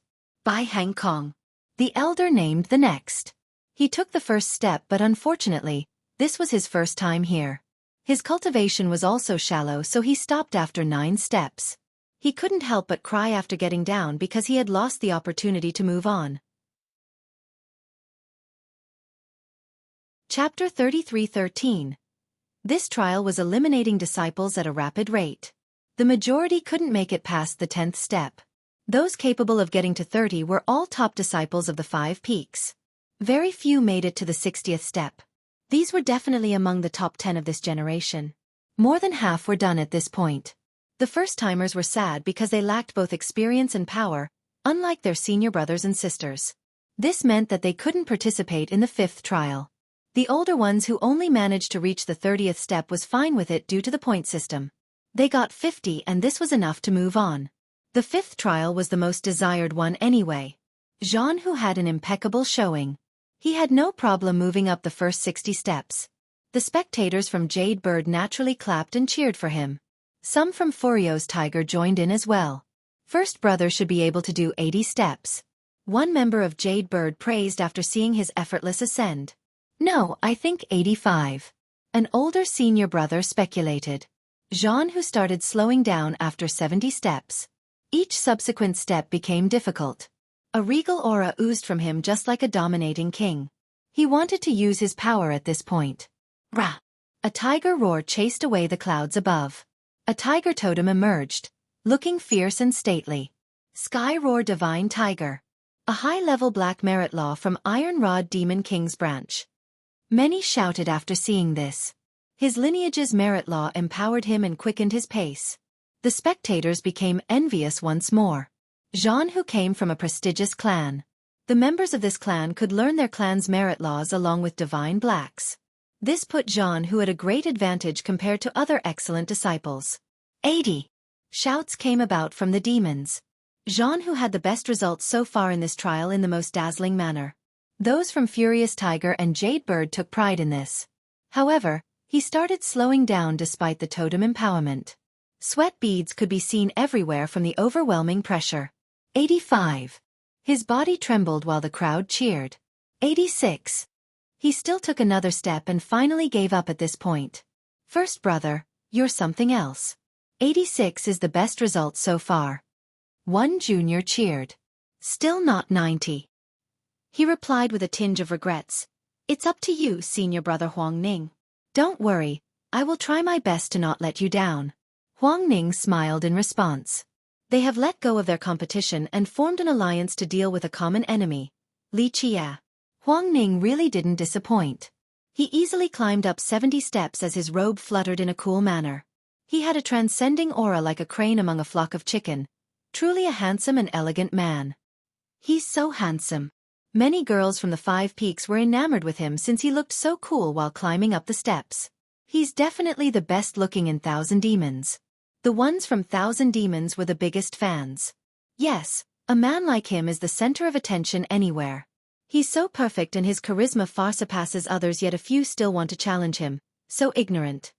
One girl said while glancing over at Li Qia with disdain. Isn't this good? We need blind people like that to challenge senior brother Huang Ning. That's when he'll really shine. He might be nice, but if they ask for it, don't blame him for crushing them. Another said. These girls were fans of Huang Ning and naturally disliked Li Qia. Huang Ning started slowing down after making it through 80 steps. He also activated his totem, the great figure of a demon king with an imposing presence. Luminous Vine Demon King. Some said with respect. Everyone knew that he had the bloodline of this demon king. With his mantra activated, the power in his blood also rushed out. 90. Senior brother, you can do it. You're the strongest and most handsome in 1,000 Demons. You can do it. Infuriate that toad. His fans started chanting. Some male disciples enjoyed this as they glanced at Li Qia. Everyone knew who the chant was referring to. Alas, Li Qia was still sleeping on Chen Yue's thighs. She didn't care either and continued looking at him as if nothing in this world was more attractive. 95. The girls below clenched their fists, feeling even more nervous than Huang Ning. He can definitely make it to 100. 100. Some started praying for him. 97. Huang Ning had a tough time by this point. Bean-sized beads formed on his forehead as he was drenched from top to bottom. 98. Others were counting. If he were to make it to 100, he would be the first to make it this far for this trial. 99. He was pale and shaking. This next step was extremely hard. Pluff. He eventually faltered and vomited blood. He fell down and was caught by an examiner. Many felt bad for him, even the human disciples. This is already an exceptional result. An elder praised. Huang Ning surpassed expectations and solidified his status as a genius. What a shame. Huang Ning looked up the steps with regrets after recovering. It's okay, you're the strongest in 1,000 demons and the second best in the sect. The girls came up and consoled him. Right, your score is more than enough to beat the random nobodies. Just wait for him to embarrass himself. Another said. Huang Ning glared over at Li Qie and couldn't wait to see the guy try. The elders wanted to leave Li Qie and Gong Qianyue for last. The reason for Qianyue was obvious. She was their best disciple, so they wanted her to be the last on stage. As for Li Qie, they were doing him a favor. They wanted him to watch the senior brothers and sisters try first so that he could mentally prepare for the trial. Alas, he has been sleeping the entire time. This made them shake their head while feeling helpless. Chapter 33:14. The disciples in front quickly finished their turn and only 2 were left, Li Qie and Gong Qianyue. The 4th trial eliminated numerous disciples. Only 100 or so managed to make it up to 60 steps, the majority of whom being older disciples. First-time attempters were nearly non-existent. Some were sad and became dispirited after losing. However, they told themselves that this wasn't their last examination. On the other hand, for those like Huang Ning, this might actually be their last chance. They have been in Divine Black long enough to begin taking up roles and positions. With only 2 remaining, Huang Ning currently had the best record at 99 steps. All eyes were on Li Qie and Qianyue now. It was a matter of course for her to surpass Huang Ning because she was at the Yin-Yang celestial realm. The difference of a full realm was insurmountable. Therefore, she should have no problem breaking the 100 mark. The question became, how many steps in total? As for Li Qie, they sneered at him, thinking that his tricks and methods wouldn't be able to help him here. He had no chance of beating Huang Ning. Zhang Yu and the elders stared at the 2 and didn't call for one to come. Ladies first. Li Qie got up and smiled. She walked towards the steps like a kingdom-toppling goddess. Her distant temperament made her even more desirable to the male disciples. She seemed like a floating beauty up in the clouds, unstained by the dust in the mortal world. Both her appearance, temperament, and actions captivated the spectators. Her ascend was a gorgeous dance in their eyes, a visual feast demanding all of their attention. So pretty. The ones who didn't have romantic thoughts about her were still impressed. Yes, not only is she the strongest, she's also the most beautiful. Her admirers naturally praised while being fully immersed. The powerful ones like Jean who had powerful mental fortitude. Nonetheless, they were still affected by her. We really can't compare to senior sister Qianyue. Many female disciples felt inferior. The ones who were jealous of her had to admit their inadequacies in comparison. There's no shame in admitting that she's the #1 beauty in our sect. A female disciple confident in her own appearance accepted defeat. 100 steps. An elder interrupted them with a shout. The ones in a daze calmed down and saw how far she had made it, still effortlessly. I'm really weaker than junior sister. Huang Ning himself said. Zhang Yu and the elders expected this since they were confident in her abilities. Looks like 120 is definitely possible. The elder in charge nodded approvingly, thinking that she had calculated this goal first. 110. Someone shouted. Senior sister, you can definitely make it to 120. More cheered. 120 is nothing for you, senior sister. Everyone started cheering for her due to their admiration for her abilities. No one would question her power and thought that she would stay true to her claim. When she got to 111, she seemed to finally be facing resistance. However, she could still handle it, unlike Zhan Hu or Huang Ning during the final stage. As expected, she finally made it past 120. She did it. Will she break the record that has been kept for several generations? The crowd erupted. 130, she's challenging it right now. However, Qianyue found herself in trouble after entering the 120th step. Boom! A holy aura permeated the area. Flames started jumping around her. Heat waves oozed out. This was the Samadhi flame, but it wasn't the thing frightening people. A black tortoise emerged with a universe around it. It lifted its head and looked like the ruler above the myriad laws. Black Tortoise Imperial Art. Many disciples were moved at this sight and felt the urge to prostrate before the great entity. The technique of our patriarch. They became envious as well. This was one of the strongest merit laws in Divine Black passed down by its progenitor since the ancient era. It was considered a high-level heaven law by future generations. According to the legends, after their patriarch created this law, it also received guidance from the great immortal. The merit law changed from being complicated to simple, something far superior than before. The tortoise then passed it down to its disciples. When will I be able to learn it? Some wondered. Getting it is one thing, but can you actually learn it? There are others with top laws, but it's still useless. An older disciple stared at them and said.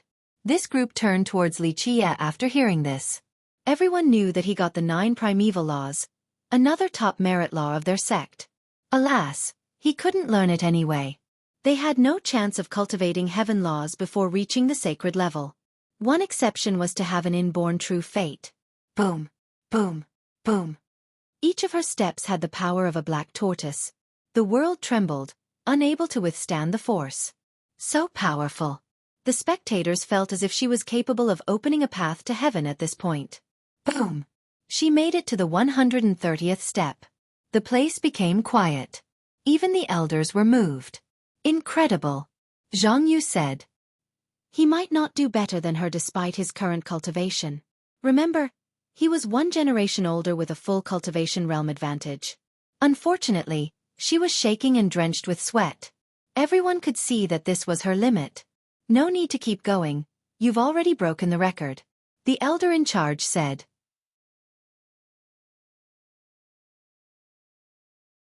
Chapter 33:15. 130 was one of the best records in Divine Black. She had surpassed many before her. This was virtually unbeatable for those present. They could become stronger later and might not be able to beat this number.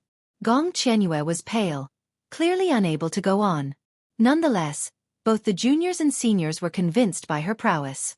She still didn't give up and gritted her teeth, wanting to move forward. The elders exchanged glances and understood why. This was her last examination, so she wanted an even better record. It would be meaningless to try again after her cultivation became better in the future. Thus, this attempt had great significance for her. Buzz! Her true fate flew out of a fate palace. It looked like a miniature copy of hers, cold and distant. It was resplendent with rotating halos. An archaic aura existed along with the power of the Tao. It seemed to be one with heaven and earth. An inborn true fate. This archaic aura and bright radiance were different from everyone else's true fate. Being born with this true fate meant boundless potential. This was the case for Qianyue. Others needed to learn merit laws in the right order. On the other hand, she was completely free from this rule.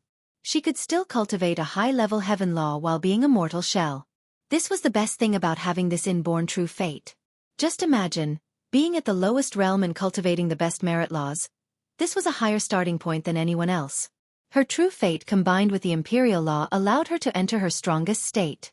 She became spirited again and took several more steps. 136, 137, 138. The spectators counted every time she took a step. Zhang Yu and the elders became anxious while watching this. 139. She was staggering back and forth at this point. Everyone watched with bated breath. No one dared to rush her. 140. This step was extremely difficult, but she persevered and attempted to gather more strength. 141. The crowd shouted. She mustered more power at this point. Her foot was only a little bit off from the next step. Alas, the suppressive affinity at this point was too much for her. I give up. She had no choice. 141st step. The ancestral peak became filled with shouts and cheers. 141. The seniors exchanged glances and became emotional. Congratulations, senior sister. You're really the #1 of our sect. Everyone rushed over and gathered around her. She simply nodded as an expression of gratitude, not showing arrogance and pride. Simply amazing. The elder in charge walked over and told her, "Only South Kong forefather has done better than you in the history of our sect. You are in second place. This will be recorded in the sect's annals." Everyone thought that this achievement was worthy of pride. You'll definitely surpass the sect master. An older elder stroked his beard, looking quite pleased. In my opinion, you'll be at the sacred level in less than a century. Another elder added. The entire sect had high hopes for her. It was only a matter of time before she surpassed Ping Suaweng. The elders from the 5 peaks rarely agreed on one thing, but this time, it was unanimous. Having another cultivator at the sacred level was a big deal for Divine Black. She remained calm and came over to Li Qie, who didn't have a big reaction to her achievement. Your turn, young master. She wanted to see a miracle. Intuition told her that he would definitely beat her record despite being an iron skin. He would beat the Tao Lord's record as well. Sure. Li Qie smiled and walked over to the steps. The crowd wasn't as nice to him as they were to Gong Qianyue. Junior brother Li, I'm waiting for you to make it to the final step and become the number 1 of our sect. One senior brother sarcastically said with a sneer. Yes, the number 1 in history. Others started laughing. Zhang Yu and the elders didn't say anything. They stared intensely at Li Qie and held on to a sliver of hope for a miracle. Perhaps this inscrutable youth would surprise everyone again. I'm waiting for you to beat me. If you can't make it past 100, get the hell out of Divine Black. Huang Ning snorted. Senior brother, you're making it hard for him. A good friend of his added. I think he can make it past 10 steps, but 100? That's harder than reaching heaven itself. Right, I would bet on 10 being the max. One more looked down on Li Qie. Good dogs don't block the way. Li Qie smiled and didn't bat an eye from the offensive comments. Huang Ning's expression became ugly. He still walked away and watched with both hands in front of his chest from a distance. When the guy lost, he would need to leave Divine Black. That's when Huang Ning would make mincemeat out of him. Wonder how hard this will be. Li Qie stretched and decided to play with the crowd for a bit. He took his time taking each step and faked the difficulty. 1, 2, 3, 4. He seriously counted each step, struggling to get the word out. Once he got to the 5th step, he shook back and forth, nearly tumbling over. Watch out now, don't lose to the 6th step. Some below burst out in laughter. 6. Li Qie finally made it here. His limit is 10. I'll eat a rock if he can get 11. One disciple sneered. Young master, you can do it. Get to 300. Only the children from Lu village actively cheered for him.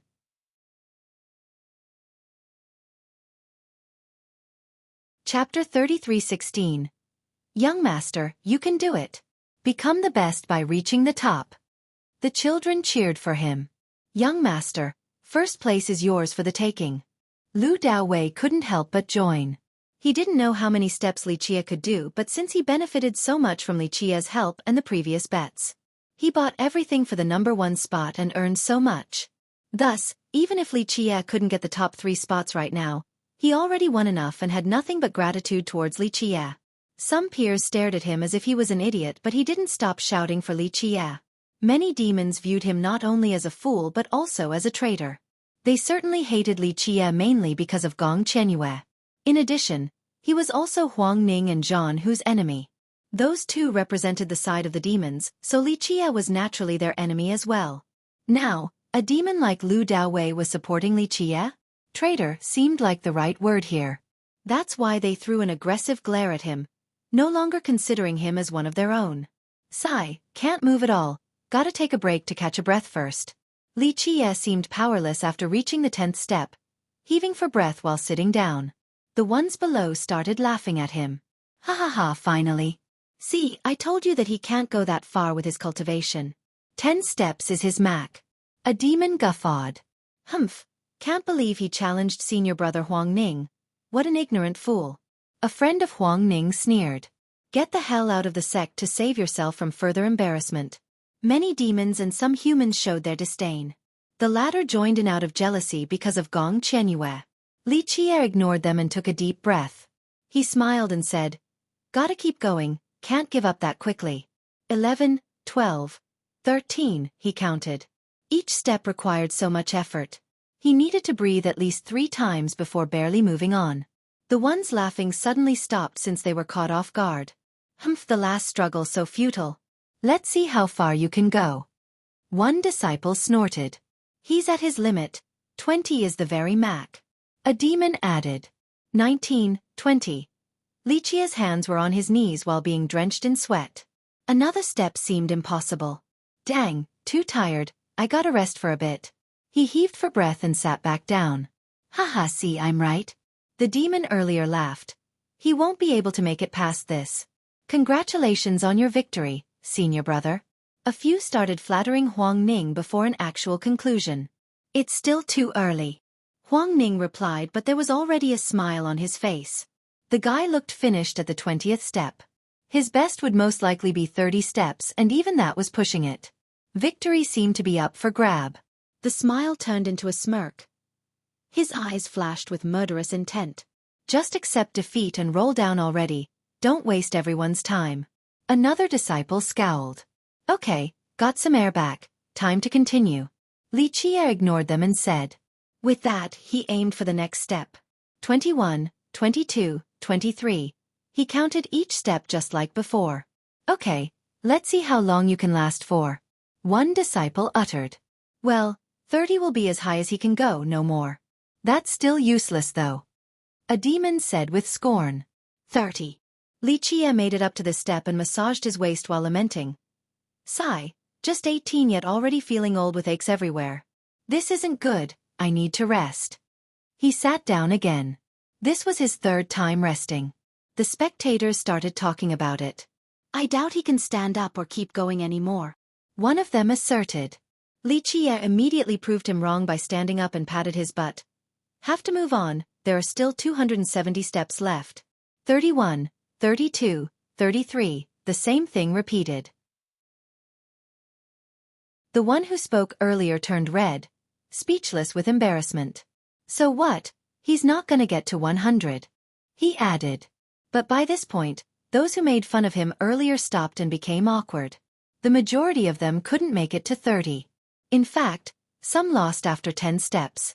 How were they qualified to make fun of him? 40. Liqia loudly lamented at this point. Sigh, my back is about to break, this isn't good. I guess I have to rest again. What is happening? The spectators exchanged glances. Don't tell me he'll get up again? An older disciple remained skeptical about Liqia's ability to move forward. Sure enough, Liqia got up and started climbing once more, fully embarrassing the guy. 50. Liqia said. Someone below immediately interrupted him and shouted, You're about to rest again?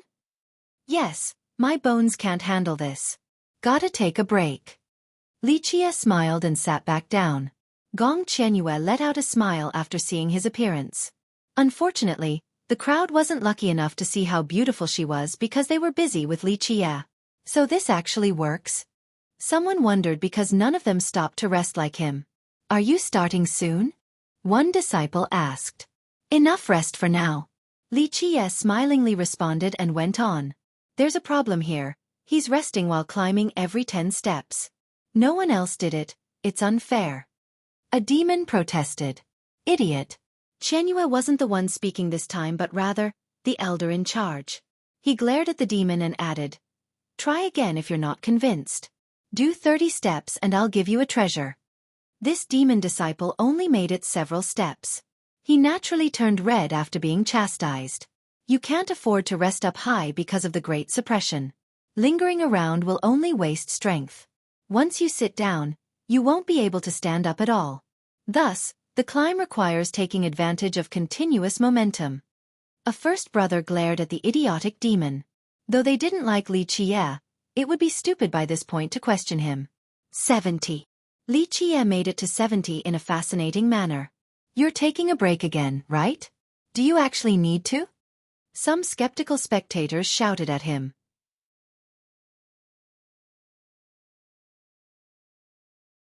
Chapter 33:17. Of course I have to take a break. Young ones, remember to take good care of your back or it'll be bad in the future. Liqia smiled and sat back down. People made fun of him at the start for resting. Some thought that he wouldn't be able to stand back up. Now, the repeated act made them grow numb. So what is actually going on? Someone quietly asked. Maybe he knows how to climb the steps correctly? A secret or something like that. Those who didn't like him came up with an excuse. They didn't want to accept that he was doing it using his own abilities.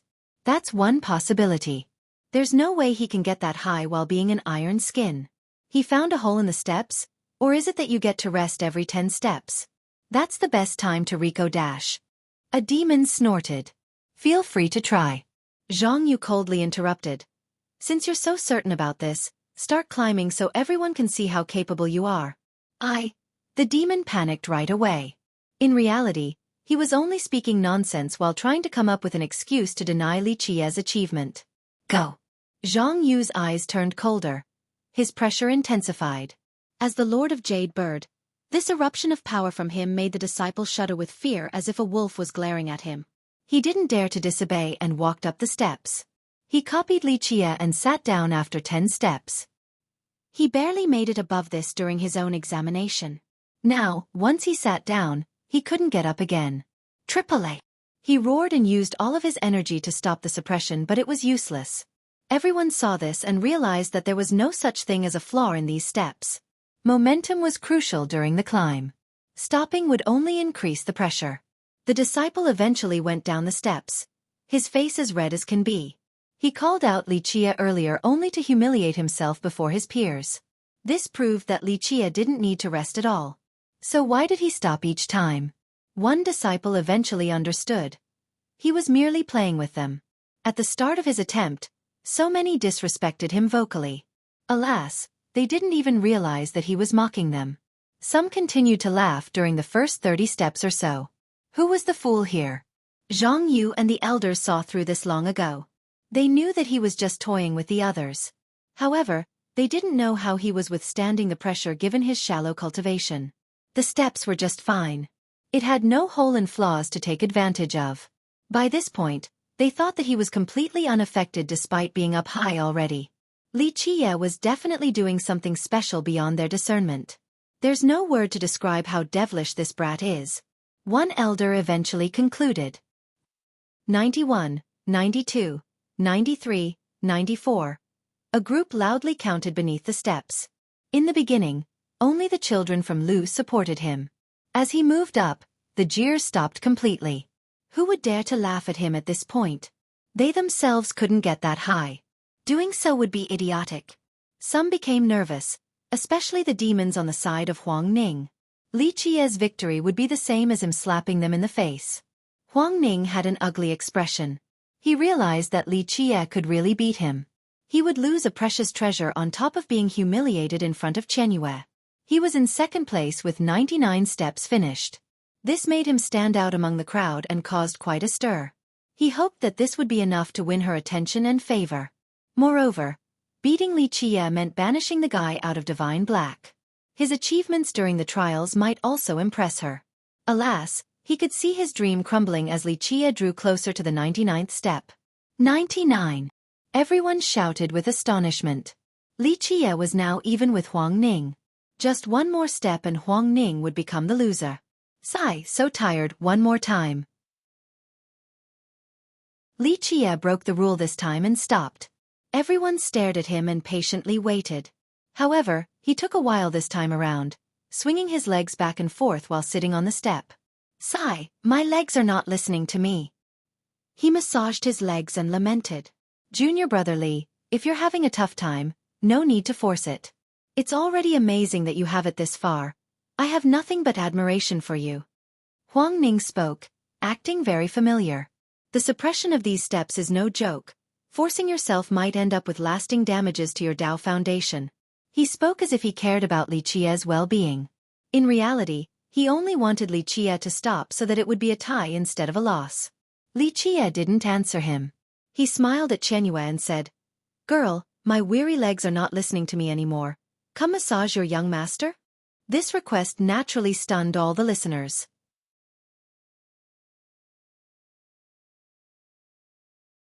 Chapter 33:18. The disciples present couldn't believe it. Some thought that they had misheard him. Who was Gong Xueqi? She was none other than their strongest genius, a candidate to be their sex successor and their prettiest member. She was unmatched in terms of status and power. Now, Li Qiye wanted her to massage his legs? This request was out of line and illogical. Who do you think you are? One of her fans erupted. Take a look at yourself first before spewing this crap. A demon added before Xueqi could answer. You're way out of line, purposely insulting our senior sister. No one will accept this. Many began criticizing and yelling at him. Why not? On the other hand, Xueqi stared at him and nodded. She began climbing the steps. Some thought they were hearing things again. Was there something wrong with their ears? Others would be elated to have a chance to serve her. Now, she wanted to serve Li Qie.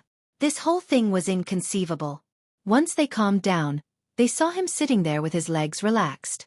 Gong Qianyue crouched down and began massaging him. Her movement was amateurish and borderline clumsy. This was made up by her sincerity. The spectators became frozen at this sight, their mouth wide open while their words were stuck. Those who criticized Li Qie earlier were speechless as if there was an invisible hand clutching their throat. They thought that he was being arrogant and nonsensical for demanding this. Alas, she was willing to do so on her own accord. No one was forcing her. Her fans became overwhelmed with various negative emotions. In the past, they would be elated to have any interaction with her. Just earning a split second of her attention would make the rest of their day brighter. An honor of sorts. The goddess in their mind was currently massaging Li Qie's legs. No one dared to dream about such a thing. Li Qie sat there and enjoyed it without a care. He didn't show any happiness as if this was how it should be, truly no big deal. The truth was that she was just a regular disciple. He wouldn't find it special to have an emperor or a Tao lord serving him. Qianyue finished in no time and left. Li Qie stretched out his legs and said, "Ah, so much better, looks like 300 steps won't be a problem."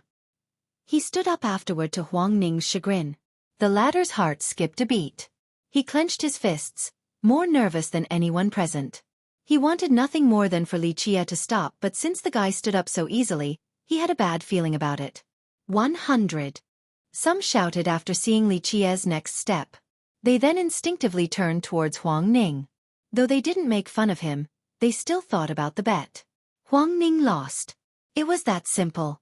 Reasons, explanations, and excuses didn't matter.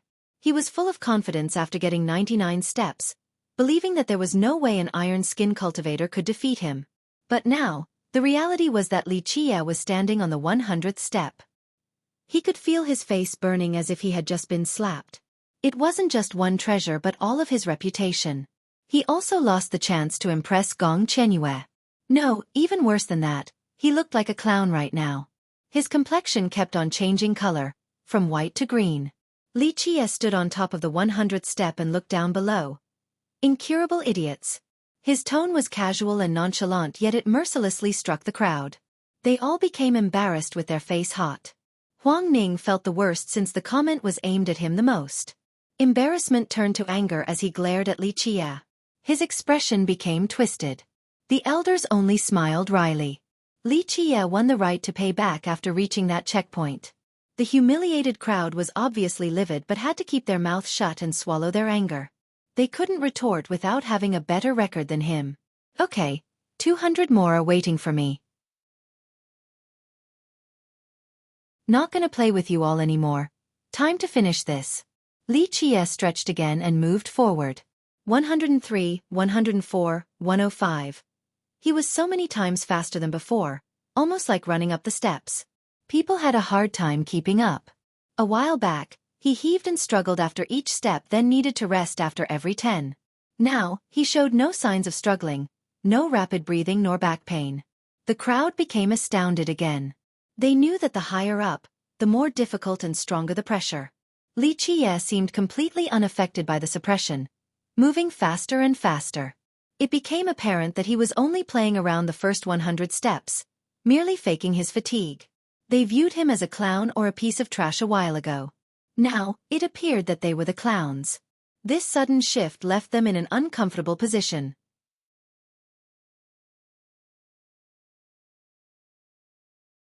Chapter 33:19, 141, 142. A disciple had a hard time keeping up with Li Qie. This number made everyone shudder. Some turned towards Qianyue. She had a calm expression, unlike Huang Ning, who was currently furious. She didn't find this surprising in the slightest after being surpassed by Li Qie. He got the best record. Many became emotional after he got the #1 spot for this trial. 156, 157, 157. The counter said the same thing twice out of shock. 157, 158, 159, 160. Li Qie didn't stop at the 157th step at all, as if this number was completely insignificant. However, the crowd didn't feel the same. The elders also treated it special because the highest historical record belonged to South Conk Dao Lord at 156 steps. No one has been able to beat this number established by the Dao Lord during his youth. He utilized his special gifts and eventually went on to accomplish many great things. Now, his record has been broken by Li Qie. A new record. The elder in charge murmured. The upper echelon couldn't believe it. It would make more sense if Li Qie was talented and powerful. For example, possessing an inborn true fate, inborn Dao physique, inborn fate palace. However, all three of his talents were at the mortal level. Furthermore, he wasn't an expert that had cultivated for centuries to reach the yin-yang or myriad form realm. There were plenty of iron skin cultivators like him in Divine Black. Yet, someone like him managed to break the sect's historical record. This brat is impossible to explain. The knowledgeable elder in charge felt helpless. Right, nothing is more bizarre than this. He has been conquering all obstacles with such ease. An old elder said. They have been completely won over by him. Common sense and reasons were of no use when it came to Li Qie. The strangest and most unbelievable things seemed ordinary around Li Qie. 200, 201, 202. The count still continued. Those who were in a daze finally recovered only to be stunned again by this number. No one had gone this far again. He'll have no problem reaching 300. Zhang Yu sighed and said. Qianyue has been watching closely. In fact, she knew that he could reach the top without any difficulty once she saw him finish the first 99. If this trial had 500 or even 1,000 steps, it still wouldn't trouble him. This was nothing more than a number. Most made fun of him for his confident claim prior. Now, they found that he was simply telling the truth. 270, 271, 272. As he drew closer to the top, the scene became as silent as can be. The spectators watched with bated breath. Even a drop of a needle could be heard right now. Oh, also the counting voices. Zhan Hu and Huang Ning's expression couldn't be described with words. Especially Huang Ning's. He already felt dejected when Li Qie made it to 100. But that was only one step more than his record. It only made him regret doing the bet. Now, 270? This far surpassed anyone in Divine Black, whether it be in the past, present, or the future. This disparity changed his feelings completely. The indignation and unwillingness to lose all disappeared. He could become as strong as can be in the future with great achievements, but surpassing Li Qie in this trial would still be impossible. He would always be below the guy. His 99th step record paled in comparison versus Li Qie's soon-to-be 300 step. This was his first time experiencing this level of despair. 300. Sure enough, Li Qie made it to the top of this trial among the clouds and mist, looking like an immortal. 300. People didn't know how to express their current feeling. He really did it. Even the children from Lu village didn't applaud. Right now, being solemn and quiet were far more proper in order to show respect to this achievement. Oh, an extra reward? Li Qie smiled. What is it? The elder in charge shouted since Li Qie was up high. The ones below all stretched out their neck, wanting to see the scene above. Just a sword seal. Li Qie casually answered. The legend is true, the elder in charge said. What legend? His peers immediately asked. He took a deep breath and said with a serious expression, in this tale, after South Conk forefather became a Dao Lord, he climbed all the way up top again and left behind a sword seal. Whoever can reach that place will earn it. So it is true, it's just that no one has been able to do it before, hence the skepticism. So what does this seal do? One elder raised his eyebrow. It's that sword in our sect. The elder in charge looked towards South Conk Peak. That one. All the elders became startled. This seal can control the sword. The elder in charge added. The disciples nearby had no clue what they were talking about, but Zhang Yu did. He became startled as a result. This seal is a little ugly, but I guess I can still take it. Li Qie's voice came from above.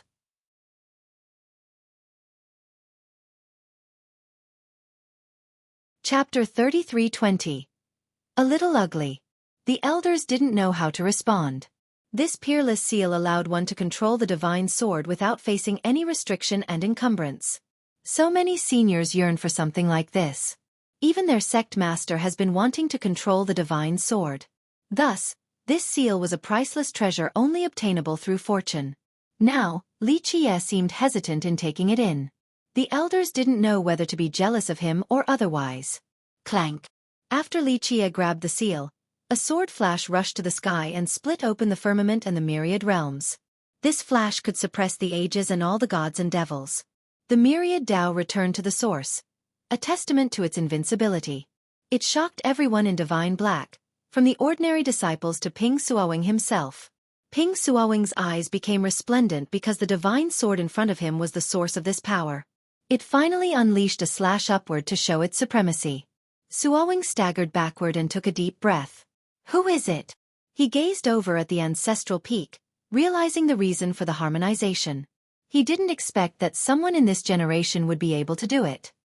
He focused his gaze and saw everything there. It's him. He found the answer astounding. The sword has finally awakened after so many years, so hard to believe. Thousand Hands Bodhi King's Tao was in full bloom. His eyes focused on the ancestral peak and saw the event. Is this a blessing or a disaster? Impossible to know. He murmured after turning towards South Conch Peak. Impossible. Iron Whip Demon King jumped out of his tiger leather chair and gazed at South Conch in disbelief. The sect master is able to control the sword now? No, that's not it. He turned his attention towards the rampaging sword energy at the ancestral peak and gasped. This makes no sense. Where the hell did this monster come from? A move from the old man? He eventually figured it out and put on a serious expression, falling into deep rumination. Another miracle from the brat. This is insane.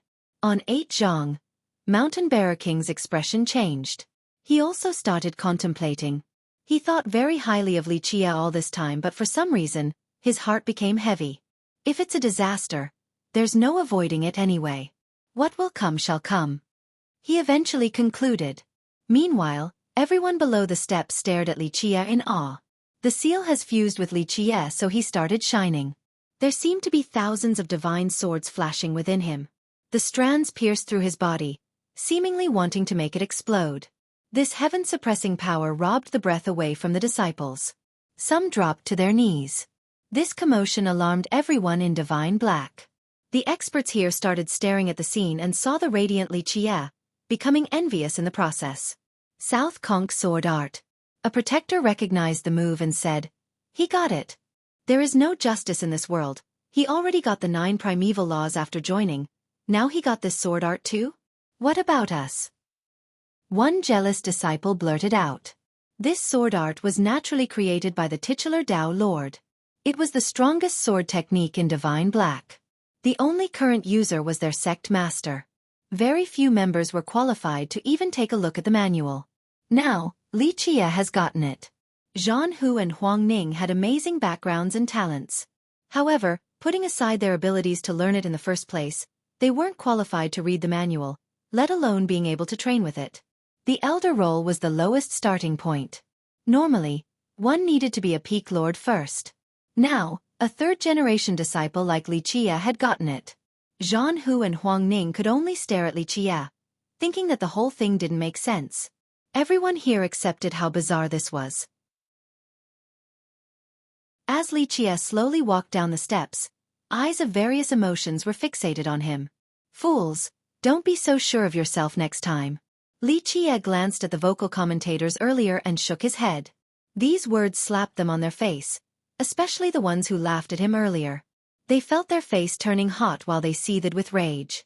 They saw the miracle earlier but still didn't appreciate the direct insult. They glared at him with fury in their eyes, but no one could say a thing since he had actually climbed up all 300 steps. Li Qiye could say whatever he wanted now after accomplishing this feat. You've lost. Li Qiye glanced at Huang Ning for a brief moment and said. Huang Ning was stuck in a terrible position. He has always been proud and thought that he was the number 2 genius of divine black. Today, he utterly lost to an iron-skinned disciple.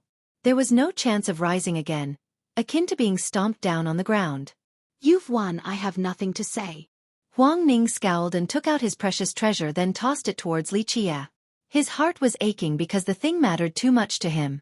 The spectators knew just how valuable it was. Moreover, it was extremely suitable for demons. Obtaining it was the same as a tiger growing wings. Alas, Li Qie didn't bother to look at it and said, "It's cumbersome carrying this crap around, it's yours." He then casually tossed it to Lu Daowei. "You!" This infuriated Huang Ning because of this extra humiliation. "This is too much." A good friend of his became outraged. However, more stood there in a daze. They could work for a lifetime and might not be able to get an item of this level. Now, Li Qie simply gave it away without a second thought. Lu Daowei himself was frozen while holding the treasure.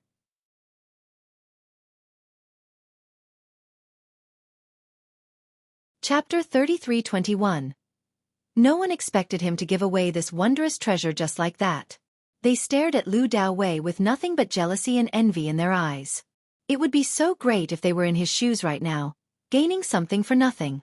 "Thank you, young master. Your kindness is forever remembered." Daowei got on his knees and bowed towards Li Qie.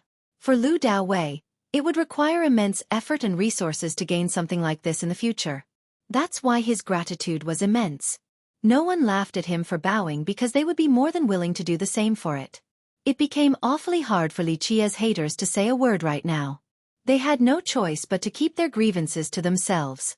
"You still want to continue?" Li Qie stared at Zhan Hu and asked. Though he probably didn't have any underlying intent, the demons on Zhan Hu's side thought that he was purposely provoking them. Many eyes were on Zhan Hu. Huang Ning had completely lost during the fourth trial. It wasn't even close. The fifth trial was between Li Qie and Zhan Hu. The crowd hesitated, both the humans and demons. A while ago, both races would naturally bet on Zhan Hu. He was one of the most gifted disciples in Divine Black, possessing a prestigious bloodline and ample resources. Thus, he had a great advantage going into the fifth trial. Huang Ning was stronger than him, but this didn't mean that he would lose to Huang Ning. He had a high probability of outdoing Huang Ning in the fifth trial. That's why Huang Ning picked the fourth while Zhan Hu stuck with the last one. This was no longer the case. Li Qie's miracle had shaken everyone to the core. Zhan Hu suddenly became a heavy underdog. Who will win in the last trial? One spectator quietly said. Zhan Hu was mightier in terms of cultivation, but this no longer seemed to matter when it came to Li Qie. Even the hall leaders, protectors, and elders were eagerly anticipating this competition since it was so entertaining. Zhan Hu's expression soured. This statement just a bit ago would have been construed as the babbling of an ignorant idiot. Now, given what they have seen about Li Qie, it became a disdainful statement coming from someone of a higher status. Li Qie was looking down on him. Zhan Hu and his supporters naturally didn't feel good about it. "You believe you have won already?" Zhan Hu scowled. He has never been treated in this manner before, being the son of Iron Whip Demon King and the first brother of Jade Bird. He maintained a prejudice towards Li Qie despite what the guy had done. This notion of superiority has been around ever since they first met. It was tough for Zhan Hu to see otherwise. "Of course, it's too easy. It's not too late for you to give up to save yourself from further embarrassment." Li Qie ignored Zhan Hu's anger and answered casually. He was telling the truth, but it sounded so grating to his opponents, causing them to give him the dirty eye. "So arrogant, the fifth trial hasn't even started. You're too conceited for declaring so early." One demon close to Zhan Hu shouted. "You think too highly of yourself." Senior brother Zhan Hu is at the Conqueror realm with a prestigious bloodline and peerless clan arts. Another demon chimed in. Yes. Li Qie waved his hand and interrupted them. "Such exaggerations over one descendant of a demon king, no big deal. His defeat is assured." Many took a deep breath, once again in shock at Li Qie's words. Just a demon king? This was insulting both Zhan Hu and his father, poking straight at the bee's hive. The elders smiled wryly. Iron Whip Demon King was famous for his hot temper and shielding his own people. Li Qie had offended him just now. Too arrogant and complacent. A human quietly said. Iron Whip Demon King was a peak lord here with plenty of authority. Offending him wouldn't end well for anyone. Though Li Qie won many humans over with his miraculous feat just now, his cultivation was still too low and they were afraid that he was courting death. Maybe they should keep a distance from him. Our Iron Whip clan won't let you off for this statement. Jean Hu threatened, wanting to come up with an excuse to bring his clan into the mix. It's just a careless comment, no need to pursue it. The elder in charge shook his head, standing up for Li Qie. The Iron Whip clan was very influential here. Many experts from the demon faction came from this race. Li Qie could still stay around Divine Black after offending this clan, but it wouldn't be easy for him. Not quite, they can come if they want, Iron Whip or Iron Cat clan, whatever. I'll deal with them all. Li Qie shook his head. Ridiculous. Jean Hu's rage intensified. At this point, even a few seniors and protectors became aggressive towards Li Qie since they were from Iron Whip. The elder in charge wanted to help Li Qie out, but he decided to pour oil onto the fire, fully offending this clan. The elders couldn't do anything but exchange glances. One of them decided to change the topic by looking up and said, "Off to the grave of weapons for the 5th trial." This conflict would escalate even more at this rate. Right to the grave. The disciples became excited and put this fight to the sideline. Right now, the other 4 Peak Lords were paying attention to the 5th trial. In the past, only Jade Bird Peak Lord cared about the trial since they were in charge. Now the entire sect was watching because Li Qie had made it up all the steps. The big shots couldn't sit still and needed to watch.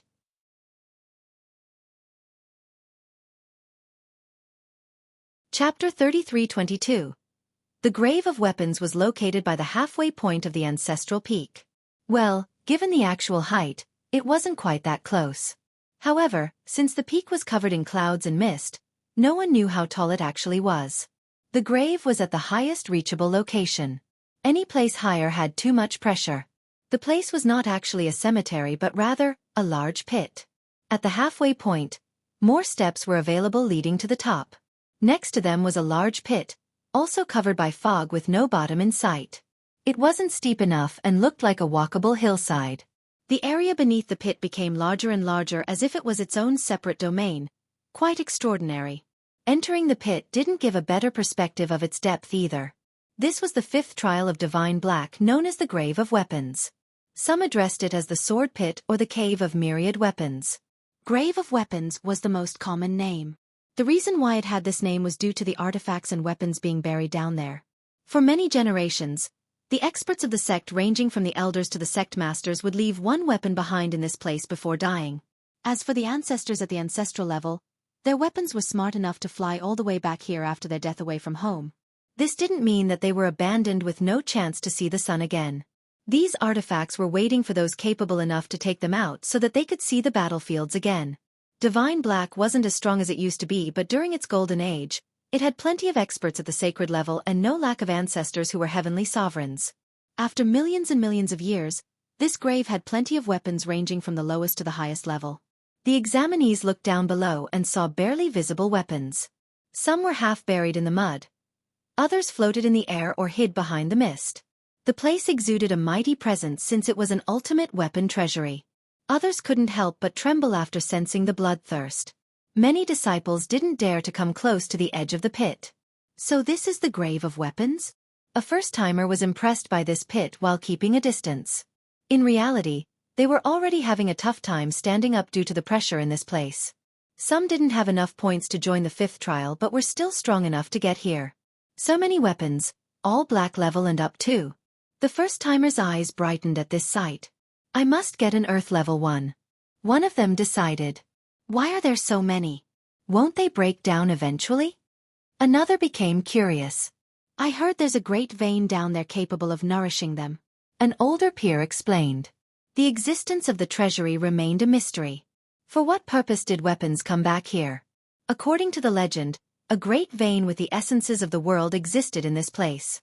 This allowed the weapons to survive the generations. I heard even Patriarch Black Tortoise and South Conch Forefather left behind weapons here. More so the latter. An old disciple excitedly said. A Tao Lord weapon? Numerous were stirred after hearing this. Their forefather was immensely strong, capable of sweeping through the world. He created plenty of weapons in his lifetime. They varied in power, but this didn't really matter. Anything from a Tao Lord was definitely unstoppable, completely priceless. If I can get one. One guy started drooling. You can't control one even if you get it anyway. His friend gave him the side eye. Maybe not right now but later on, who knows? Plus I can trade it in. The first guy immediately retorted. This was indeed the case, so the second guy had no response. All right, this is the grave of weapons. An elder began. Anyone with 50 points can go down. There are no rules here, only the will of the weapons. If they accept you, they will be yours. Can we get 2 or more? One disciple asked. Not to mention 2. Even 200 are okay as long as they want to go with you. Any amount is fine. The elder stared at him and answered. As for the examination itself, the higher grade, the more points. He added. Can we take them out with force? Another had an idea. Any method is fine as long as you can take them out. The elder answered. The lack of rules here excited the crowd. Here, fate matters a lot outside of cultivation. If it's meant to be, the weapon will follow you. He continued. Yes, I've heard of this before. Someone who had joined the sect for a while quietly said. In the last examination, a junior brother at the Marquis realm actually got a heaven-level weapon.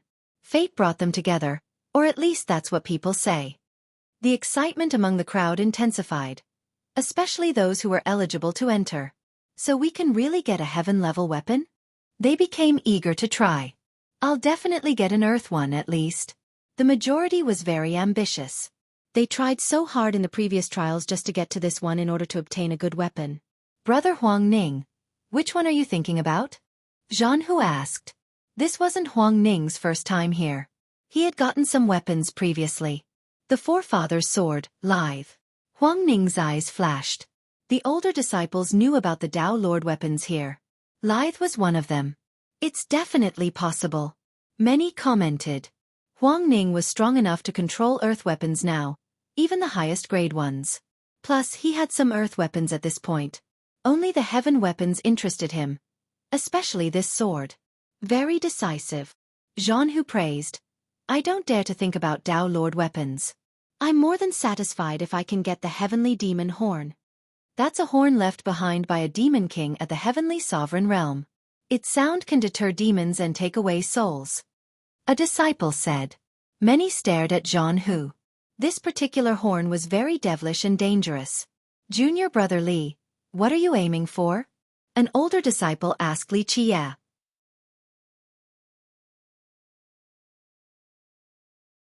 Chapter 33-23. Everyone stared at Li Qie, whether it be the regular disciples or spectating experts. Even the peak lords and Ping Suowing took note of this. He was still lying on his chair with Gong Qianyue waiting nearby. The young ones were as jealous as can be, wanting nothing more than to kick the guy out of Divine Black. They didn't dare to voice their opinion towards him after what he had done. Nonetheless, aggressive glares remained. Only a few were eagerly waiting to see what he could do. After all, he performed wonderfully during the previous trials. Perhaps a repetition was in order? The upper echelons thought the same thing. They waited to see what amazing weapons Li Qie would get. A Tao Lord weapon maybe? One disciple said while staring at him. That would be a miracle indeed given his talents and current cultivation. It'll break another record. Someone else replied. What if he gets 2 Tao Lord weapons? A human said with anticipation. This made people exchange glances. Getting 2 Tao Lord weapons would shatter all previous records. No one in all of 8 Desolaces can do something like this. Remember, iron skin and 3 mortal aptitudes. Another quietly said. Well, he just got up 300 steps. No one thought he could do that either. The human replied. Huang Ning and Zhan Hu listened to the whole thing to their chagrin. In the past, they would be in the spotlight as the topic of conversations. Li Qie had replaced them now. 2 Tao Lord weapons would be milking us dry. The elder in charge smiled wryly. This would be quite a blow to the grave of weapons. South Conch Tao Lord only left a few behind for the sect. Nevertheless, these elders still wanted to see him do something shocking. In the case of success, he would further solidify himself as a devilish disciple. Other geniuses wouldn't be worth mentioning. Just a bunch of scrap metals, not interested. Li Qie lazily looked down at the weapons and said flatly. Many took a deep breath, even the ones with high hopes for him. Lu Daowei and the others became worried as a result. Remember, these weapons were left behind by the wise sages of Divine Black for future generations. Thus, everyone, more or less, had reverence towards this place. Li Qie's comment could be construed as sacrilegious. The audacity! One demon immediately scolded. Daring to disrespect the ancestors and the sect like this, we must punish him. Those who hated him took advantage of this opportunity and wanted to assign this crime to him.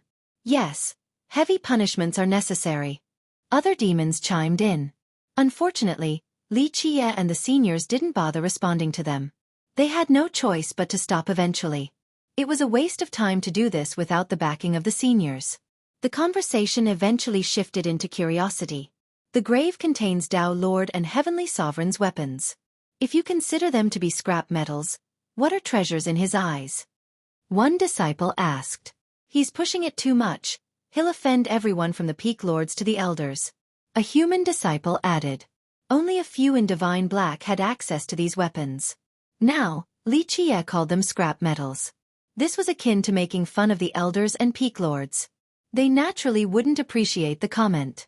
Sure enough, they had a strange smile on their face. Some protectors didn't have anything of that level. Were they not qualified to have even scrap metals then?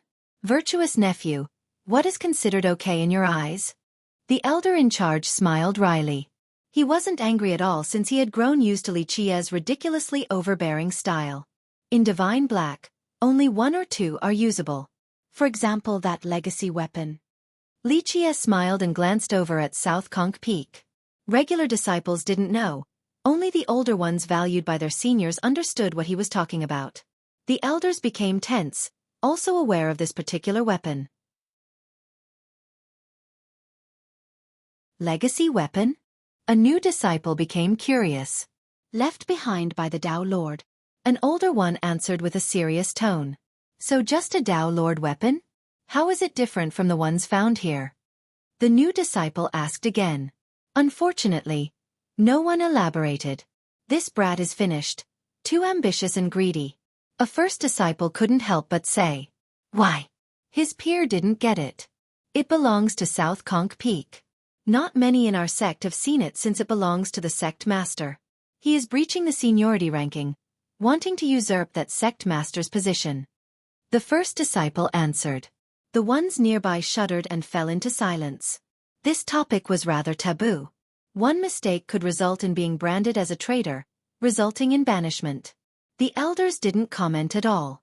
They knew that Li Qie was qualified to get that weapon because he had refined the sword seal. Thus, that sword on South Conch Peak could be wielded by him too. However, Ping Suowing has always coveted it. How would the two settle this? Disrespectful brat.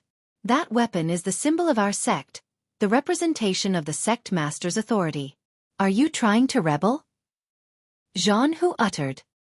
He had a general knowledge of this sword thanks to his father. That's why he jumped on this opportunity to frame Li Qie. Still so idiotic. Li Qie didn't bother looking at him. You! Zhan Hu turned red and shouted. A disrespectful traitor like you should be thrown in prison. Drop this. The elder in charge interrupted Zhan Hu. They haven't discussed the matter of this sword yet. It wouldn't be good for the disciples to spread rumors. The fifth trial begins now. What you get depends on your own abilities. He told the examinees.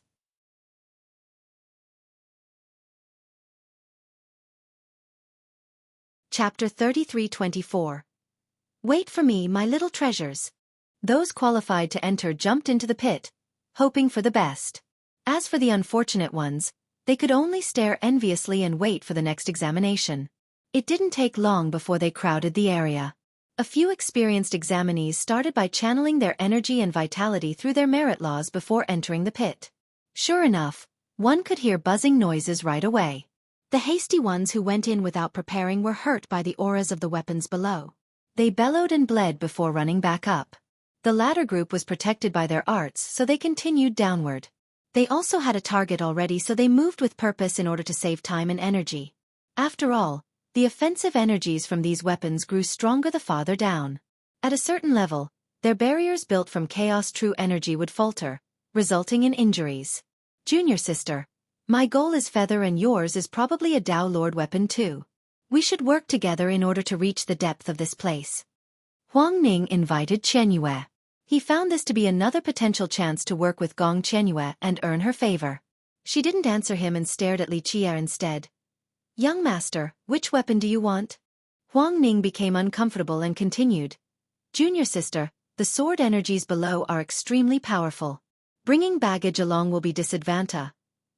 He had to stop speaking because he saw her unfriendly glare. Not interested, you can go. Li Qie smiled and told her. Very well, I'll be back in a little bit. She found it odd but didn't pry any further. Junior sister, we can definitely work together for 2 Dao Lord weapons. Huang Ning's eyes lit up after hearing this. No need. She answered flatly before walking forward. Poof. She roared and a samadhi flame surrounded her for protection. She descended with meteoric speed. Bam! A noise alerted everyone and let them know that she had reached the bottom. The elders smiled, thinking that the #1 genius of their sect was fierce indeed. Huang Ning didn't know what to do because he couldn't do the same thing as her, lacking the same strength. He eventually activated his physique in order to enter the grave.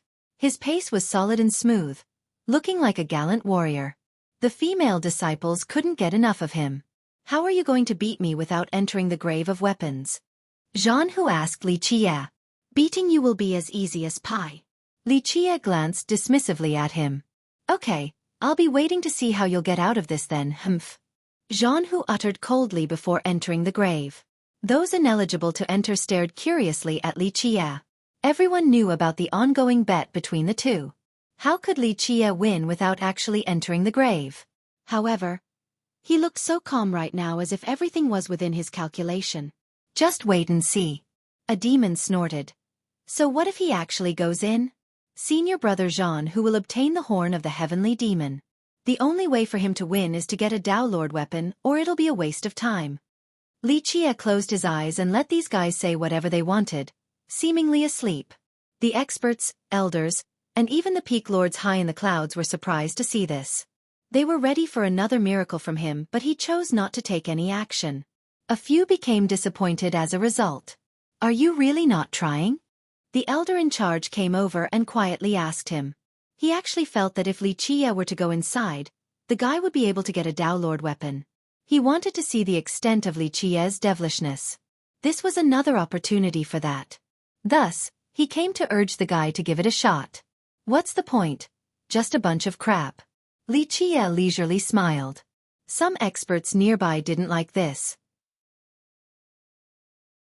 One protector scowled and said, Ridiculous, there are Dao Lord weapons in there. Li Qie smiled and didn't defend himself. This only made the experts more annoyed. Their own weapons were being looked down upon by a third-generation disciple. Can you win? How? I believe Zhan Hu will be able to grab the heavenly demon's horn. An elder became skeptical. This elder wasn't trying to look down on Li Qie. He only found it strange because Li Qie wasn't participating in the bet.